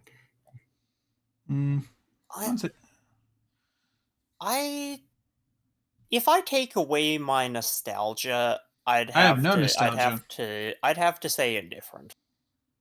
Okay, where would you guys put it on this scale then? I'd put it I'd- above. I'd put it Animal pretty Crossing. high in indifferent. I'd put it here. Mm, Here. yeah, Yeah, probably, maybe more like probably that. after Totoro. Yeah, I'd put it here because it actually has a story unlike the most of these. I'd put it here above Yeah. Kiki. I'd put it below Kiki. What about you, Daniel? Above or below Kiki? Yeah, I think below Kiki is fine. That's fair. That's totally fair. No, I enjoy it, but it's very much for children. But it is like, it's good. Like you can't really be pissed off watching it. You can be kind of sure annoyed, you can. That's but just it's because you're not trying hard enough. all right. Next is Transformers Prime, the 2010s TV show that sometimes looks pretty good, sometimes looks ugly, sometimes is really good, and sometimes I question what they're doing. Yeah, you get to handle that. because- Yeah, I think it starts extremely strong and then dives. I don't like a lot of the bits that center around Jack, which is a shame because Yeah. they're billing him He's as the main a character. main character sort of Yeah. person. And if we just didn't have him around, I think the Mm. show would be much snappier, more interesting. I should just be the goddamn Transformers, and that's it. That's my problem with Transformers is they need to include human crap. I Uh, I do enjoy Fowler. yeah, Fowler's great. Fowler's a fun human. Yeah, he's just fun. Like He's like, why do I have to deal with this shit? It's always you guys. I don't ever have to deal with always you anything guys, normal. It's except- always you assholes that I have to talk It's to. always you guys, except this one time that it isn't, but I think it's you guys anyway. Because because, I you always have to deal know- with this Transformers shit. Why can't I just deal with regular spy shit? Yeah, He's fun. yeah. I'll say a lot of the face work for the Transformers is uncomfortable. Yeah, some of it's not great. I think all the voice. The transformation sequences also, depending on They the are angles rough. you see it, they jump between, yeah, that's plausible, and ooh, what the heck just erupted out of that? Yeah, sometimes they do a good job with the transformation sequences, and then other times it looks like they kind of ran out of budget, and they're like, just make it be a truck again.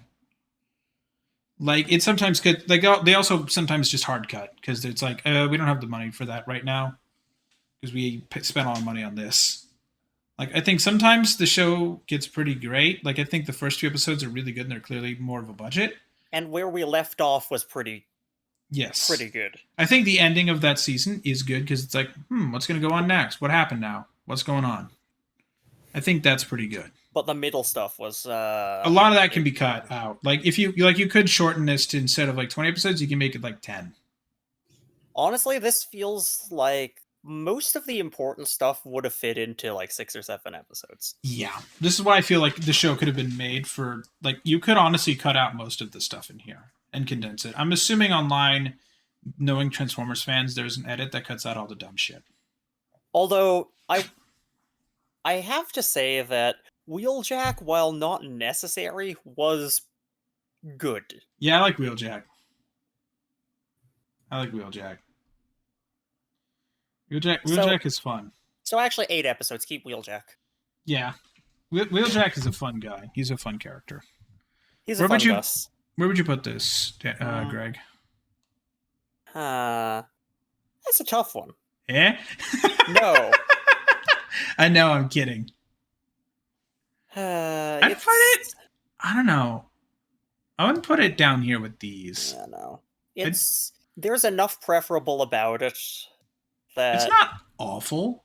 Yeah, no, it's alright. It's just not consistent. No. I wish it was more consistent, because there are shows of the era that are more consistent, but like it's Transformers. It's once again made to sell toys.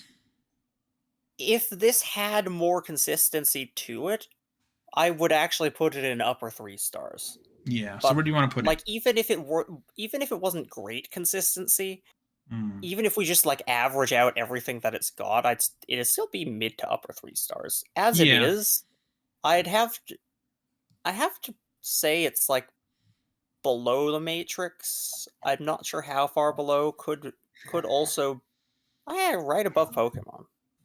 Yeah, I feel that's fair. I feel above Pokemon is fair. It is all right. It is not the worst thing I've ever seen, but it is it needs. I hope season 2 has better pacing, and just better script writing in general. Up next is the Disney flop Treasure Planet. I think it's underrated. Yeah, it's underrated. It came out at the exact wrong time. It came out when people were just not caring about 2D movies anymore, and I feel it's actually really good. It's got some very excellent stuff in it. Yeah. It's unfortunate that it came out at the time that it did. I feel it is, like everyone on the internet, I feel it's underrated. Like, it came out at the wrong time when no one cared about 2D animation. It came out at the wrong time because people didn't want to do some of this, like, this style of movie. But I think, like, it is legitimately a good movie. It is really fun. It's fun. The action's pretty good. It looks really like it's a style of animation you don't really see anymore these days. Even in 2004, you didn't see that style of animation very often. Like, I remember seeing stuff right on the coming soon to DVD stuff. Like, I remember seeing a lot of that, but I was never like really interested. I'm like, looks weird, whatever. But like now watching, I'm like, damn, wish I kind of owned that on DVD back in the day. I would have watched it a lot. Yeah, like, I would have probably definitely taken the disc on trips with my brother to vacation, watching on our portable DVD player. We probably would have watched it at least more often than not, because it is genuinely good. It's just it came out at the wrong time where people were going, I'd rather watch Pixar. It's very solid. It looks good. Yeah, the animation's fun. To empathize with the characters. Yeah, all the actors are doing a good job. Like I quite enjoyed this. It's very, very underrated. It's just a solid good one. Where would you put this movie? Yeah, me too. Daniel? It feels good. I'd say high 3. Honestly, I'd put it in 4. I feel maybe not 4. It feels around the same level as the Adjustment Bureau for me. You want to put it above Adjustment Bureau? Yeah. I'm down for that. I feel it is very good. If you like kind of space action-y movies with some interesting lore behind them, and you like good characters, it's really good.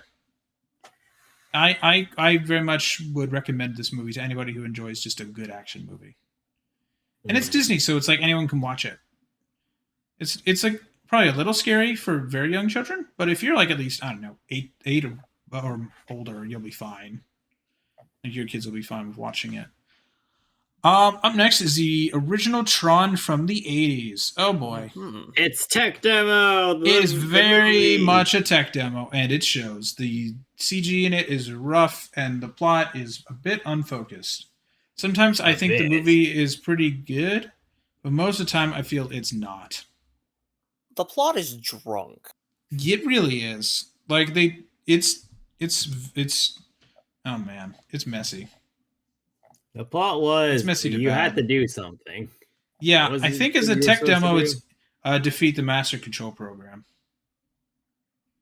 That's Are you pretty sure much about it. that? Yeah, that's mostly I the thought plot. we were getting high on the data water. Oh yeah, that's true. That too. Forgot about that.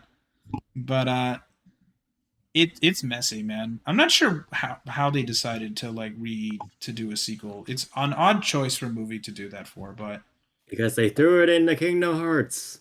that's true.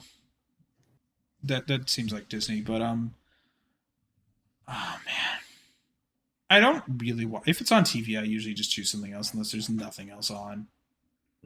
I see it on TV sometimes, but like I'd rather watch Legacy, which we'll get into. Yeah. What do you guys think for the original Tron?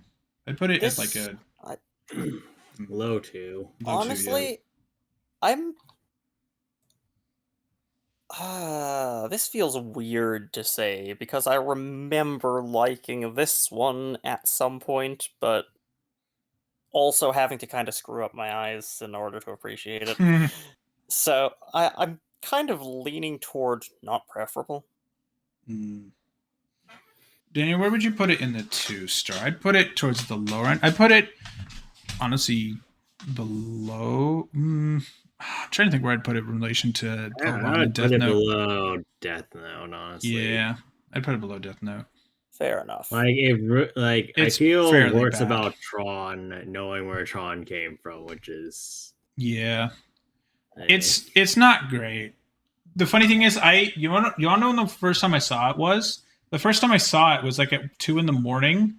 on like TV. I'm like, hey, I'm up, I'm awake, and I'm in summer before I go back to either college or high school.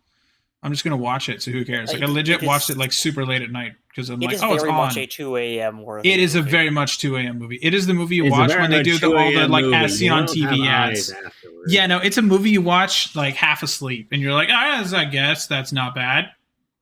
And then you watch it later when you're awake. You're like, oh, yeah, it's bad.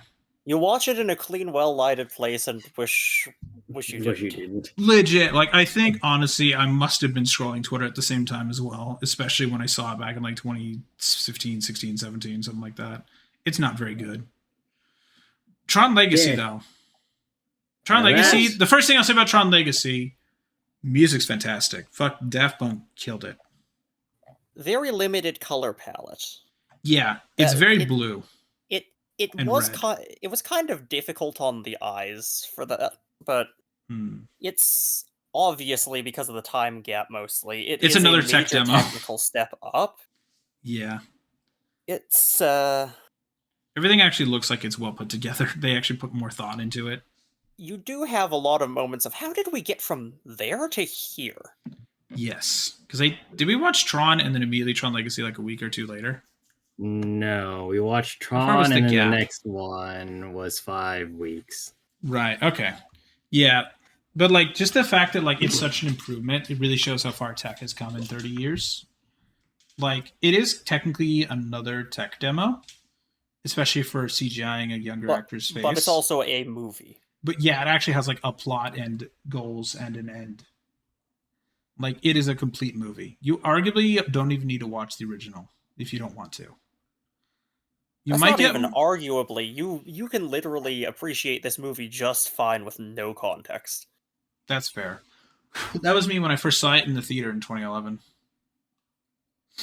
Because I genuinely think it is pretty good. I think the actors all do a good job too. Jeff Bridges is great. Jeff Bridges is perfect as like an older guy who just is like, I'm just gonna hang out, man. That's my deal. Like he's perfect for all those roles, which is why I guess they picked him for it. Besides the fact he was in the original, He's an Jeff Bridges- absolute Jeff Bridges. he really is. Jeff Bridges. There's no one like Jeff Bridges. He's just good at all his shit. And then I think the main guy is actually pretty good too. Because like yeah, he's kind of like a main guy, but like he is pretty intelligent for most of the time. He realizes sometimes like I shouldn't do that. but then the other times he's like, nah, fuck it, I'm gonna do that. But he does it at the appropriate time where he's like, no, I believe that I'm going to do this, and like he's proven to be mostly right. And then when he's wrong, he is called out for it of being like, you're a fucking moron. Like Uh, it's good. Now, I did find it to feel a little. Well, okay, I found it to feel. How do I say this? Yeah, actually, somebody else talk. I'm still thinking. Daniel, What am I thinking about? what's your opinion on Lawrence. the film? What's your opinion on the film? Like, what do you think? Good aspects, bad aspects?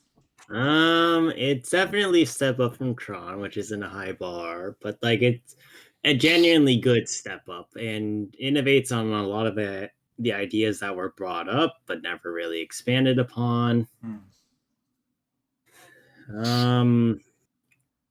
Like there's not really anything to say. It's just a genuinely good movie. Like I kind of wish the plot was a little tighter instead of just kind of aimless wandering for a bit in the middle, I think. But beyond that, I think the movie does fine. I'd probably say like mid to high 3. I'd agree with that. What about you, Greg? What are you Yeah, trying to say? I definitely couldn't catch the thread of what I was trying to say. So that's unfortunate. Maybe next time you'll catch it when you're on stream. Probably not. Oh well. But like, what do you think overall? Do you like it? Do you not like it? Do you think it's an improvement? I liked it. I think I'd put it somewhere above Howl's Moving Castle. God damn it! Would you put it above The Girl Who Leapt Through Time or Shin Godzilla or Puss in Boots?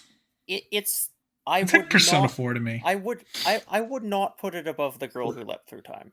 Okay, so like it's strong, but it's not that strong. So it's like here. Yeah. Okay. So yeah, I'd agree with that. I think it is definitely a good, solid movie, and it's actually like a good movie. It has some issues, and boy, does the idea of the sequel with Jared Leto terrify me because I fucking hate Jared Leto, who is a genuinely bad actor and a bad person. But nothing I can do about it. So thanks, Disney. Disney says you're welcome. Disney says, "Lol, we lost billions of dollars this year." But yeah, up next is, I think V for Vendetta was your pick, Greg? Yeah. V for Vendetta just confuses and frustrates me. It was a cool idea on... It's a cool idea on paper. It is not done well. No, it's confusing in many aspects, and it doesn't delve deep into certain things that I want it to. This is such a problem. For something that I really, really liked when I first saw it, I'm finding myself thinking that it has a lot of... Why does it always come back to this? But it has a lot of the same issues that I have with Obon, that we don't really get a clear sense of where this is going and what all of these characters are meant to be. And it's muddled, and it could have gone in a lot of places that would have come out smoother, more coherent, and more meaningful than where we got. Would you guys like to know who wrote the screenplay of why we all feel that it's muddled and kind of shitty? I think we already the Wachowskis have been over this. But yeah. It's the Wachowskis again, but they didn't direct it. But there's a kind of a consistent theme that they've got where it doesn't come through clearly, even though they've got a vision for it. Yeah. And they also have to slide in that awkward romance that doesn't really add anything to the plot. Yes. God, that romance was so bad. The romance was so bad. It's like... Wachowskis are so bad at writing It makes the whole thing in Attack of the Clones seem natural. Ain't that terrifying? Yeah, that's bad. And goodness gracious, there's another Natalie Portman awkward romance. She's the king of that. Oh yeah, we're gonna experience that with my movie. Oh boy. Well, it's not as bad. It's actually better, but it's still like whatever. I don't believe you. So yeah, better than as V the for person Vendetta. who recommended this movie, I can't really say that it's as good as I thought it was. but Gee. but like this is another one where I really wanted to like it, but thinking about it critically, it is squandering every ounce of potential that it can manage to The squander. Wachowskis. It's I'm giving a it thumbs up to the has camera. potential, and that's why it hurts. I want to put it right next to Obon. I'm okay with that. I'll put it under Oban though. Yeah. Actually, which is worse, Oban or? V for Vendetta, I think, is definitely done worse. Yeah, well, I meant. Which is saying a lot. Which is worse, Vendetta or season 2 of Death Note? Well, I didn't.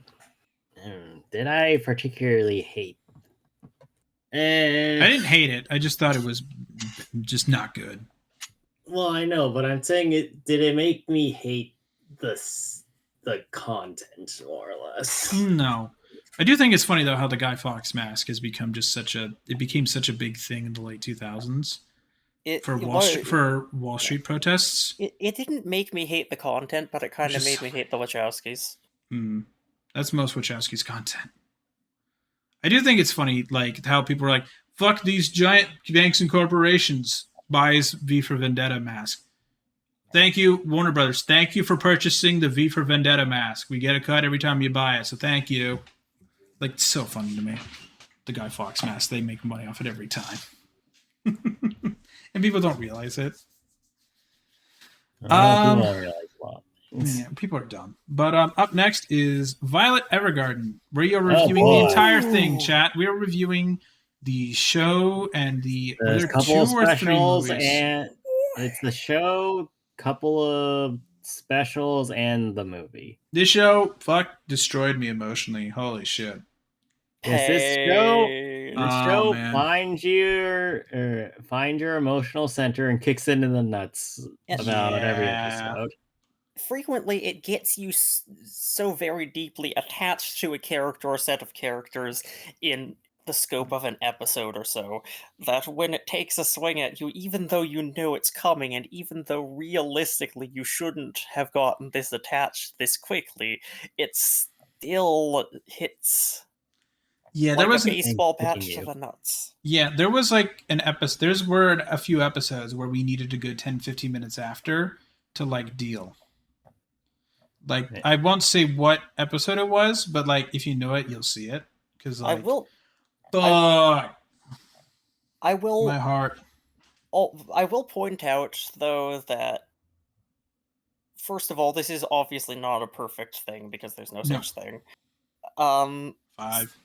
There were some incredible visuals. Oh my god, it's so gorgeous. I think that sometimes the visuals were almost too good.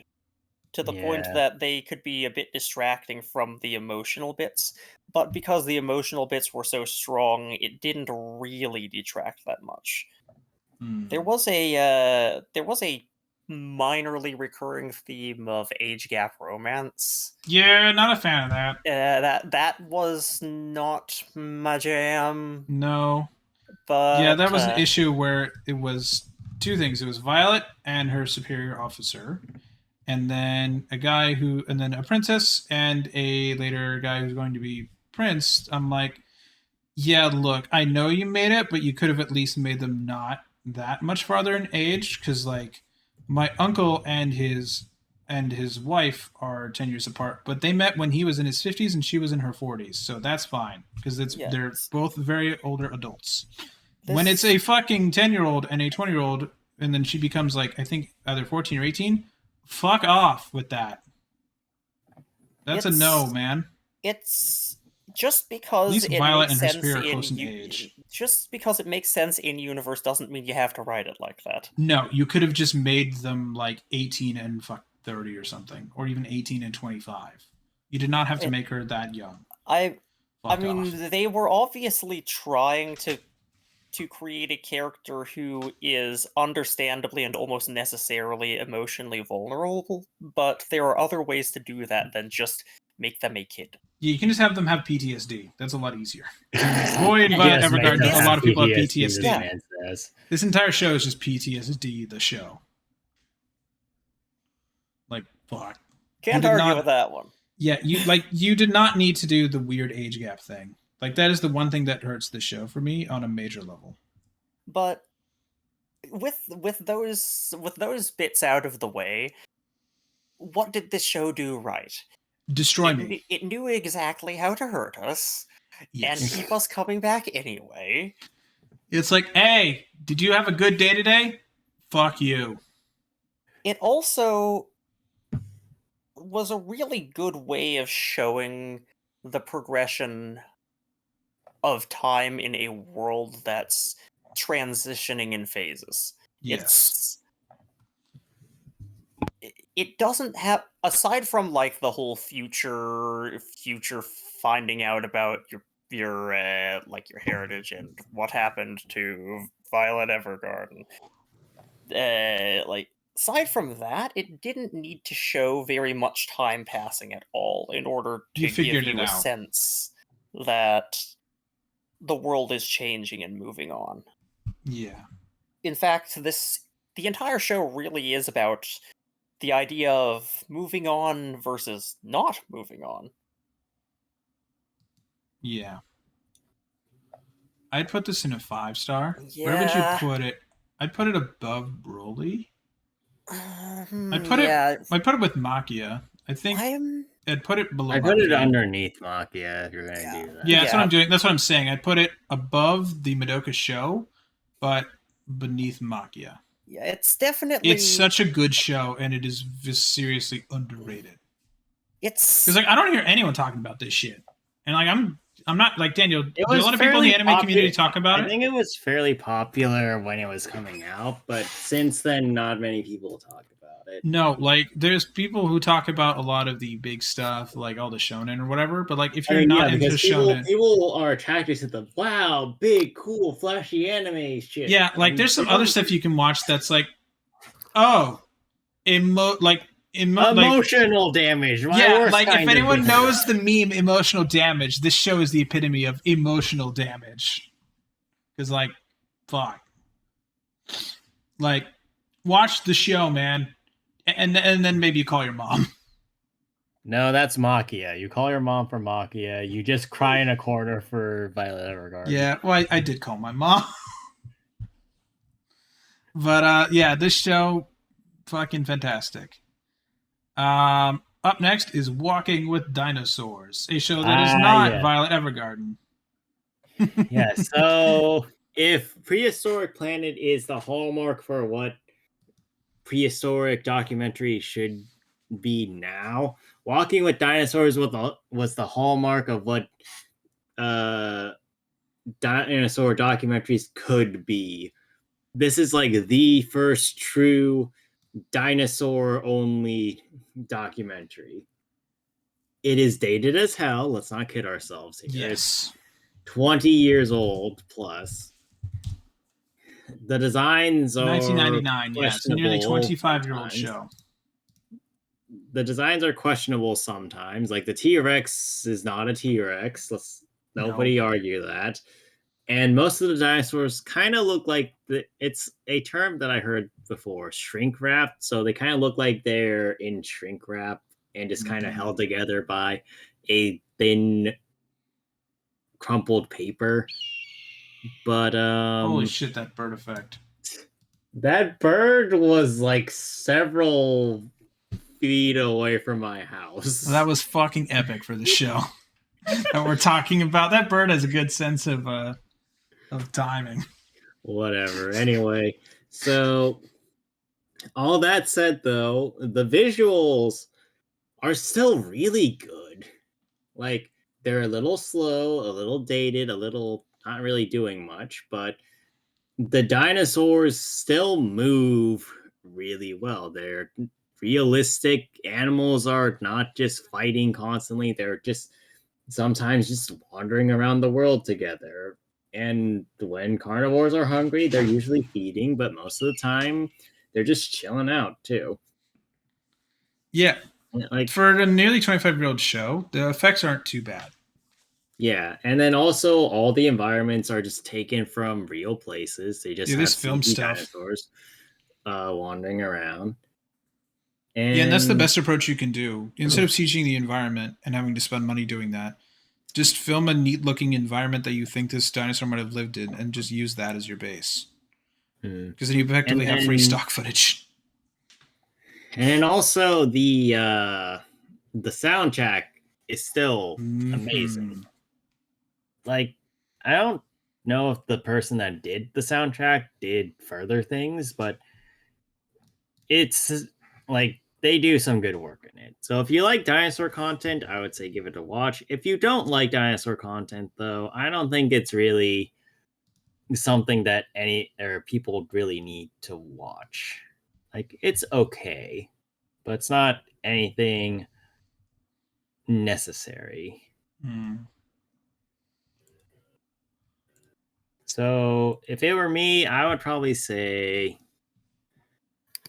probably low 3 stars, maybe mid, depending. It's definitely. I mean, it hasn't aged poorly, but it's definitely aged. Yes, you can. Yeah, like some information is like now outdated compared to Prehistoric Planet. Tons of the information is like most, if not all of it, is outdated. But like it's still interesting because it's like, oh, that's what people thought at the time. It's also expanding upon multiple time frames, whereas Prehistoric Planet is only the Cretaceous. Yeah. That's what I hope for Prehistoric Planet is it moves to other dinosaurs in earlier time. No, give us Cambrian Explosion Prehistoric Planet, please. Dude, I would be very happy with that because the Cambrian Explosion is such an interesting time Life period. on Our Planet is hopefully about. Yeah, but David Attenborough. Just get fair enough, but I'll plug it into a David Attenborough AI. Yeah, Morgan Freeman's a close second, man. Yeah, Morgan Freeman's a close second. Morgan Attenborough. Someone can make that an AI. Don't test the internet. Where would you put? So for 3 stars, where would you put this? I'd put it probably over Alien Planet, but not above Howl's Moving Castle. God, houses are divider fuck's sake. I'm telling you. I know. So that's done. Up next is now Walking with Monsters. No, technically next is Walking with Prehistoric Beasts. All right, then that's next. Then screw it. So Fantastic Beasts and Where to Walk Them. Minus magic and humans. So go walk your comparatively to Walking with Dinosaurs, it does everything Walking with Dinosaurs does, but it also has like actually probable and like anatomically correct animals for the most part. Because here's the thing is that where Walking with Dinosaurs, we had to infer a lot of information because all we have are bones and stuff. With a lot of the animals in Prehistoric Beasts, we have analogs in real life animals. So like for Smilodons, we have actual big cats still around. So we can maybe determine what they kind of look like. With the woolly rhino, we kind of know what rhinos look like. With the Basilosaurus, we kind of know how whales look like. Like, that's the big thing about Walking with Beasts versus Dinosaurs, is that we have inferences to what the animals look like. Therefore, we can kind of merge them together and make something that looks like an actual animal instead of whatever the fuck some of the dinosaurs looked like. And I think that shores up the one flaw that Walking with Dinosaurs truly had, was that the things just don't look like they're actual animals. Yeah. Now we have actual animals, and it's really nice. Actual animals go meow. Yes, I would say it's like a low 4 as opposed to Walking with Dinosaurs' mid 3. So I'd probably say like under Build Fighters or even Steins Gate. Yeah, right under. Yeah. Bottom 4. That's. Like, I wouldn't that's about say right. you would want to watch it if you're not a prehistory fan, but it's not a bad watch if you aren't. No, it's kind of fine. Obviously, it's dated to shit, but it is entertaining. But it doesn't feel as dated. Yeah, even. Walking with Dinosaurs is extremely dated. Like there are like many times in our Discord chats, Daniel has said, "Oh, that's wrong, that's wrong, that's wrong," which is kind of funny. But I mean, that's what people thought at the time in '99 and the early 2000s. Is people find stuff and they're like, "Oh, that's ooh, that People theory's were gone." wrong. Yep. Up next now is Walking with Monsters. Now this one, on the other hand, oh boy. Ooh, this one is aged If- bad. If Walking with Beasts was the step in the right direction, Walking with Monsters was the step in the wrong direction. Mhm. And I think a Couldn't large get the part- impression from the name. Yeah, so I think that a large problem with this one is the fact that well, it doesn't really, or it's changed the way the whole, I guess, system or like show system worked, where instead of having the 6-episode format, now it was 3 movies covering several different time periods, Yes. which made each part way too bloated or for the amount of content they were trying to feed into it. One of the great strengths of the Walking With series was seeing the aspects of the world around the animal that you're focusing on. So, like, for example, the first episode, you're mainly focusing on Coelophysis, but there's also other things wandering around, like Placerius and Postosuchus. In this one, you're kind of just shoehorned into the life of one animal, and that's about it. Like, yeah, you might see another animal or two in the meanwhile, but it's mainly this animal exists. We're only looking at this animal and nothing else exists in the time period. And that's what I think it does wrong. Not to mention, like, the information is spotty at best, and the evolutionary trends are less said about some of those, the better. But, Honestly, it wasn't uncomfortable or unpleasant to watch. It was just not. It wasn't as entertaining, and it didn't feel as informative. And while the informative gauge is less important now that a lot of stuff is dated anyway, Yes. it's meant to be entertainment. Entertain me. Yeah. That's my biggest beef with it. Is it wasn't as interesting to watch as Walking with Dinosaurs or Walking with Beasts. Yeah.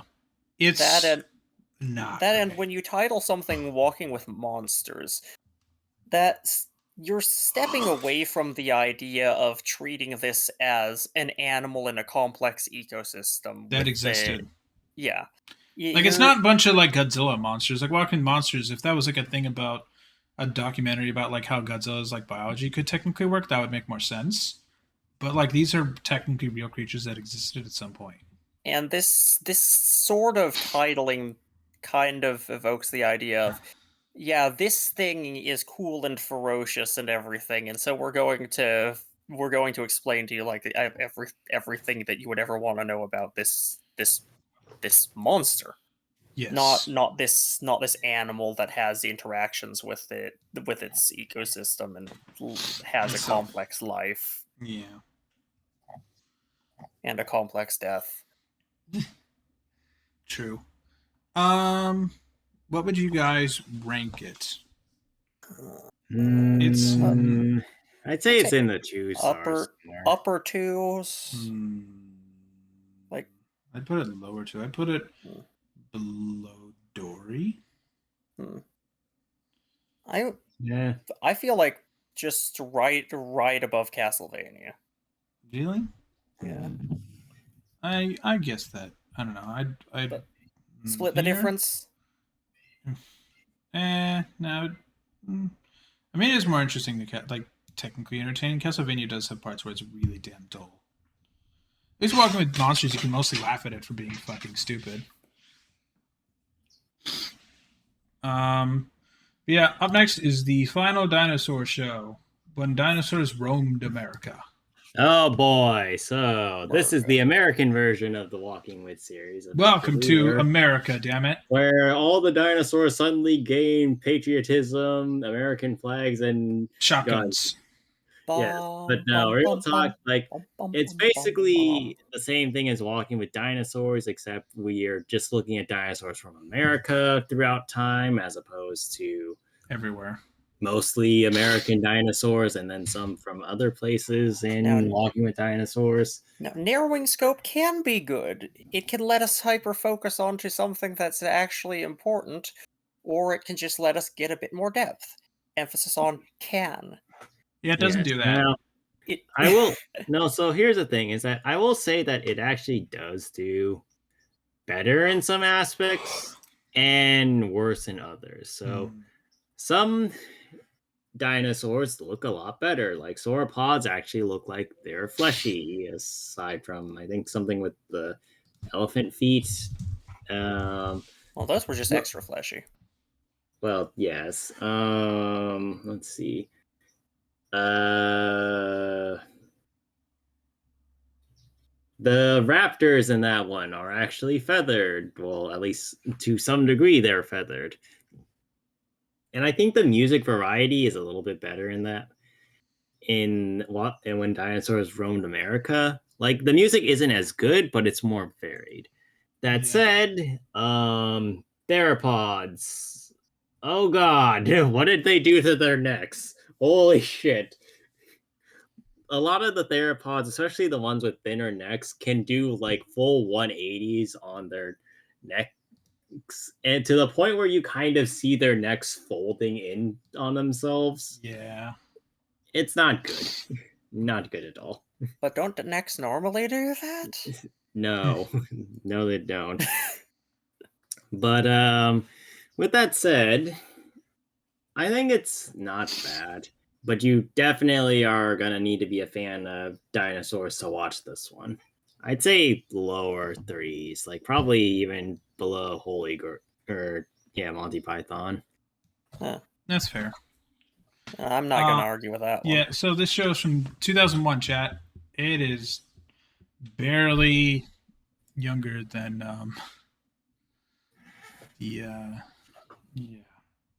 it's barely younger than like Walking with Dinosaurs by like 2 years. It's not that much younger. Like, it still predates 9/11. That's how old it is. It's old enough to vote. Yes, it is. It's old enough to vote and to go get drink. Yeah, it is. It's old enough to drink ballots. It's almost old enough to rent a car. It's old enough to what? It's old enough to drink ballots. You mean the... Never mind. But up next is Yu-Gi-Oh! 5Ds. Oh boy. So... I'm not a guy who has done anything with Yu-Gi-Oh! I had Yu-Gi-Oh! Cards and I sold them to my neighbor because I did not give a shit. Okay, that is my done far too much Yu-Gi-Oh! These bastards play Yu-Gi-Oh! like every day. Nah. When they're not... they do it every day unless they are either doing Armored Core or one other thing. Or Arknights. So, speaking of deck build, these people really need to learn to deck build. Yeah, none of them know how to deck build at all. Like, their decks are normal summon, beat one thing. Oh shit, the next thing got beaten over. What do I do? Pass. Yeah, legit. If Daniel or Greg could get into the show and do Yu-Gi-Oh! And they had and they could access all the cards they want to build, they could wipe the fucking floor. Even against the big main bad guy. I don't try to build competent meta things. I try to build for fun. Daniel's basically the same. We're trying to enjoy ourselves, not make something infallible that beats everything. And even so, and even with the cards that are just shown off in series and known to be available, I don't think either of us would actually struggle against basically anybody. Hmm. Yeah, And like that's not because we know how to build good decks. It's just because all these characters really, really don't. Everyone is basically Arataki Ito with their deck, They didn't. I'm exactly. pretty. which I is mean, this is hilarious. it's a running theme that these people don't really know what the cards do. Yeah. What do you mean this card does this? You can read the card effect, can you What not? do you mean it's written on the card?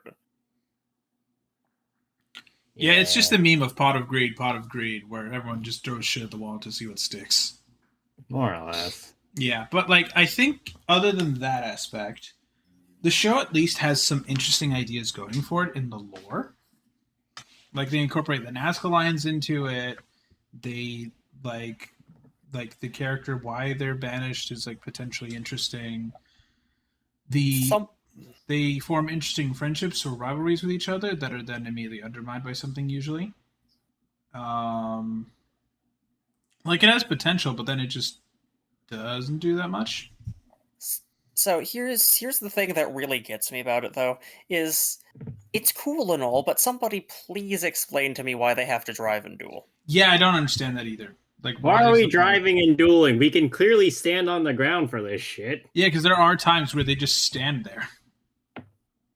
Like it makes no sense. Like I get the distinct impression somebody wanted a racing show and somebody wanted a Yu-Gi-Oh show. And they kind of just put these people in a room together and didn't let them out until they agreed on a show to make. Yeah, that honestly seems pretty damn accurate. Like it's got interesting ideas, but it's also kind of just dumb. Like I'm not annoyed, but I am. You know, well, actually, I kind of am annoyed, but like I'm annoyed for not. I like this one, but I also think this is one that has a lot of missed potential. Yes. And it's not to the same extent as Obon or V for Vendetta, but Yeah. it's there and I can't ignore it. Yeah. Also, for context, I think we watched through season 2, or did we only watch the first season? How far did we watch into it for Yu-Gi-Oh? We watched season 1. Yeah, I know we watched that. Did we watch anything from season 2? No. Okay, yeah, then we only watched season 1, chat. But honestly, like, I want to put it's it Yu-Gi-Oh. near Arknights. I'd put it below Arknights. It's all right, but like, there's a lot of missed potential. It could have been better, but like, the focus is more to sell you cards and stuff than provide a good show. And that's the problem with most Yu-Gi-Oh content, is it's there just to tell you to buy cards. Which is unfortunate, because like if they wanted to, they could incorporate them naturally, they could have a better plot. It's just their main idea isn't on plot, it's provide a decent enough plot to make you go, that card is cool, I should buy it, and then you effectively have to loot box it. Blue-eyed shining dragon! No, wait, this is loot boxes before loot boxes were pretty much. It's just Gacha machines, but for cards. And then finally, last but not least, is the Disney, I think, 2016 film Zootopia, the animated movie. It is getting a sequel, and it has some stuff that is also on Disney Plus now, apparently. Yeah, okay, so Zootopia was pretty good. Wee bit predictable at times. Yeah, I mean, it's a Disney movie. Yeah, some of the jokes were a bit out there. Yes. I liked it more at the time. Yeah, I think it was a bit too colorful at times, like too bright, and I don't know. It just some of the scenes didn't need to be as vibrant as they were, and it kind of detracted from the scenes where the vibrance was part of the point. Like, especially this kind of fresh-faced look at this strange place called Zootopia, when we're being introduced to it through the eyes of a country bumpkin. Is that would have been more powerful if the rest of the movie were a little bit less saturated, a little bit less exposed. Like if it was more just like a normal I'm blind! Yeah. Yeah, like it'd be interesting if it was more like I do adore the creativity. I think Disney's animators are insanely creative with this one. Like the world is interesting and like it all like technically makes sense. Like all the little creatures have their own spot to go where they don't get crushed by the fucking elephants usually. And Hopefully. then yeah, and then like the way that like other creatures differently get around or there's different stuff. I do think it is a bit awkward though that there's just a fuck guy pod in there. But I mean, Steve Jobs does own a Disney's largest shareholder is Steve Jobs' widow, so yeah. But I mean, what are you gonna do? You might as well license it because it's something that everyone knows it exists. I think other than that, though, like the mystery is somewhat interesting. If it is a like, I think the fact of the villain twist did get me the first time. I'm like, oh, that's actually interesting. I didn't think of that.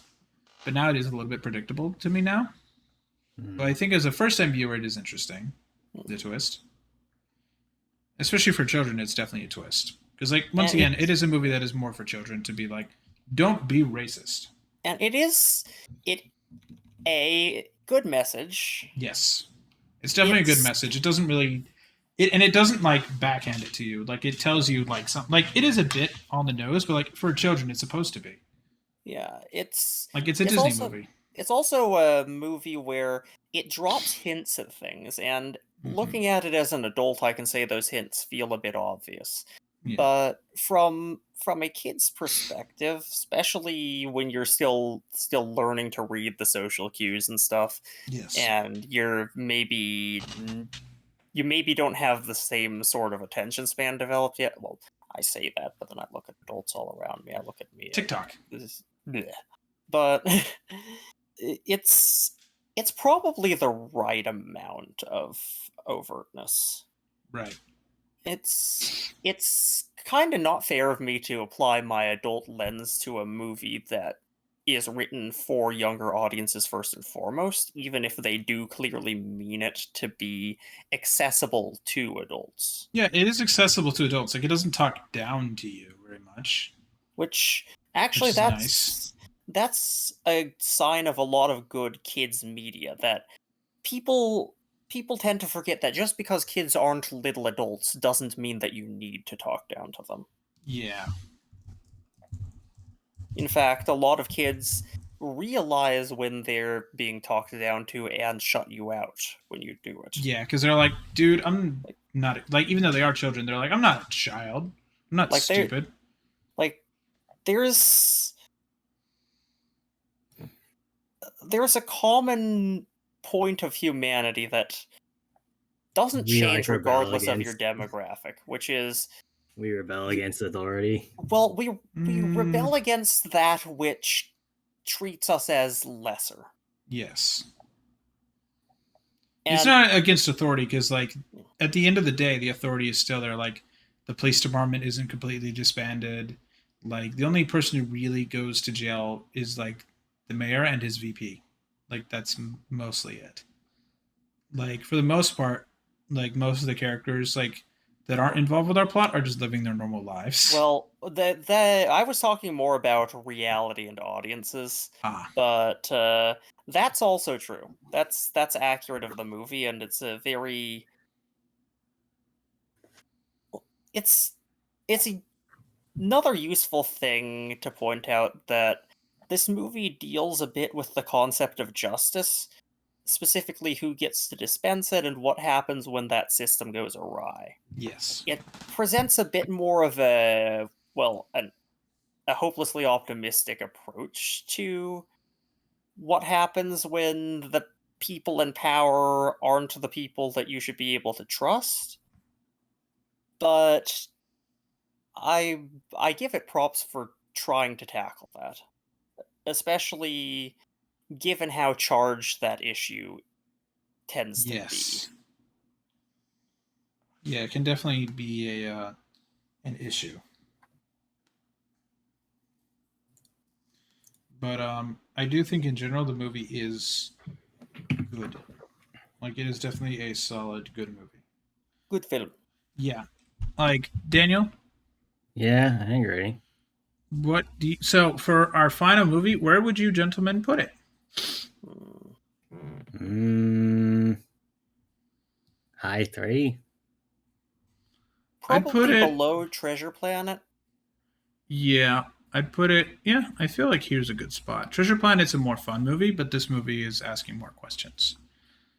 But I think this is fair. Yeah, so I think that is it, chat. I think that after 8 hours, this is our tier list. So yeah, these are our shows that we loved, things that we think are pretty great, stuff that is all right, stuff that has some major issues, stuff that is not really that good, and stuff that is straight up ass. And then stuff that we're just not we a have fan no of. opinion on. Yeah, something we have no opinion / we're not studiously fans of. avoid opinionizing. Yeah, we're just gonna be like, our opinion is meh. Didn't piss us off, but we don't view them as something to be rated. Like, and then I think, is there anything you guys think we should be pushing around in any of these orders? Like, should we change the order of anything in the different categories, or like, should we put Spirited Away somewhere, or should we put something else somewhere? No, Spirited Away must stay there forever. Spirited Away is an anchor in the center of our ratings. All right. Yeah, so it is the most mid of mid movies then, because I think that's pretty much what it is right now. Yeah. I think that's pretty much our midpoint. Is that and Alien Planet are our two midpoints, which is hilarious to me. Aliened Away. That's another Disney movie that they're probably gonna make. But yeah, chat. This is our order. If you have any feedback, please leave constructive criticism in the comment section. Wait, what do you Don't mean show us too bad. feedback? This is a review. I know, like if you If- think that we suck or not, and that we're wrong. If you have any feedback loops that are going to cause you to grow uncontrollably, leave those in the comments. But never mind. But you know, chat. Yeah. Just feel free to tell us why we're wrong, but do it constructively. Don't just say that. Like, don't just scream at us. It won't be fun for any of us. And if you just scream at us, that doesn't give us an opportunity to understand why we're wrong, because Yeah. we'll start ignoring you. Exactly. Just tell me like what you think. Like, is there something we're missing in some of these? Is there something we think is too, like that we're putting too much emphasis on in either a positive or a negative category? Just feel free to let us know in the comment section. Like, I think all in all, we have watched some good stuff. We've watched some bad stuff. I think it has been good, and we are gonna obviously do this at the end of next year as well. Hopefully, it won't be 4 hours. Remember, if you agree with us completely about every single placement, that's probably a Leave a bad like. sign. Leave a like and subscribe if you like our opinions on this stuff. I'm going to say subscribe again because it makes the YouTube button glow because it's funny to look at.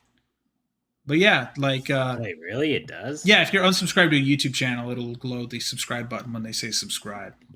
Subscribe!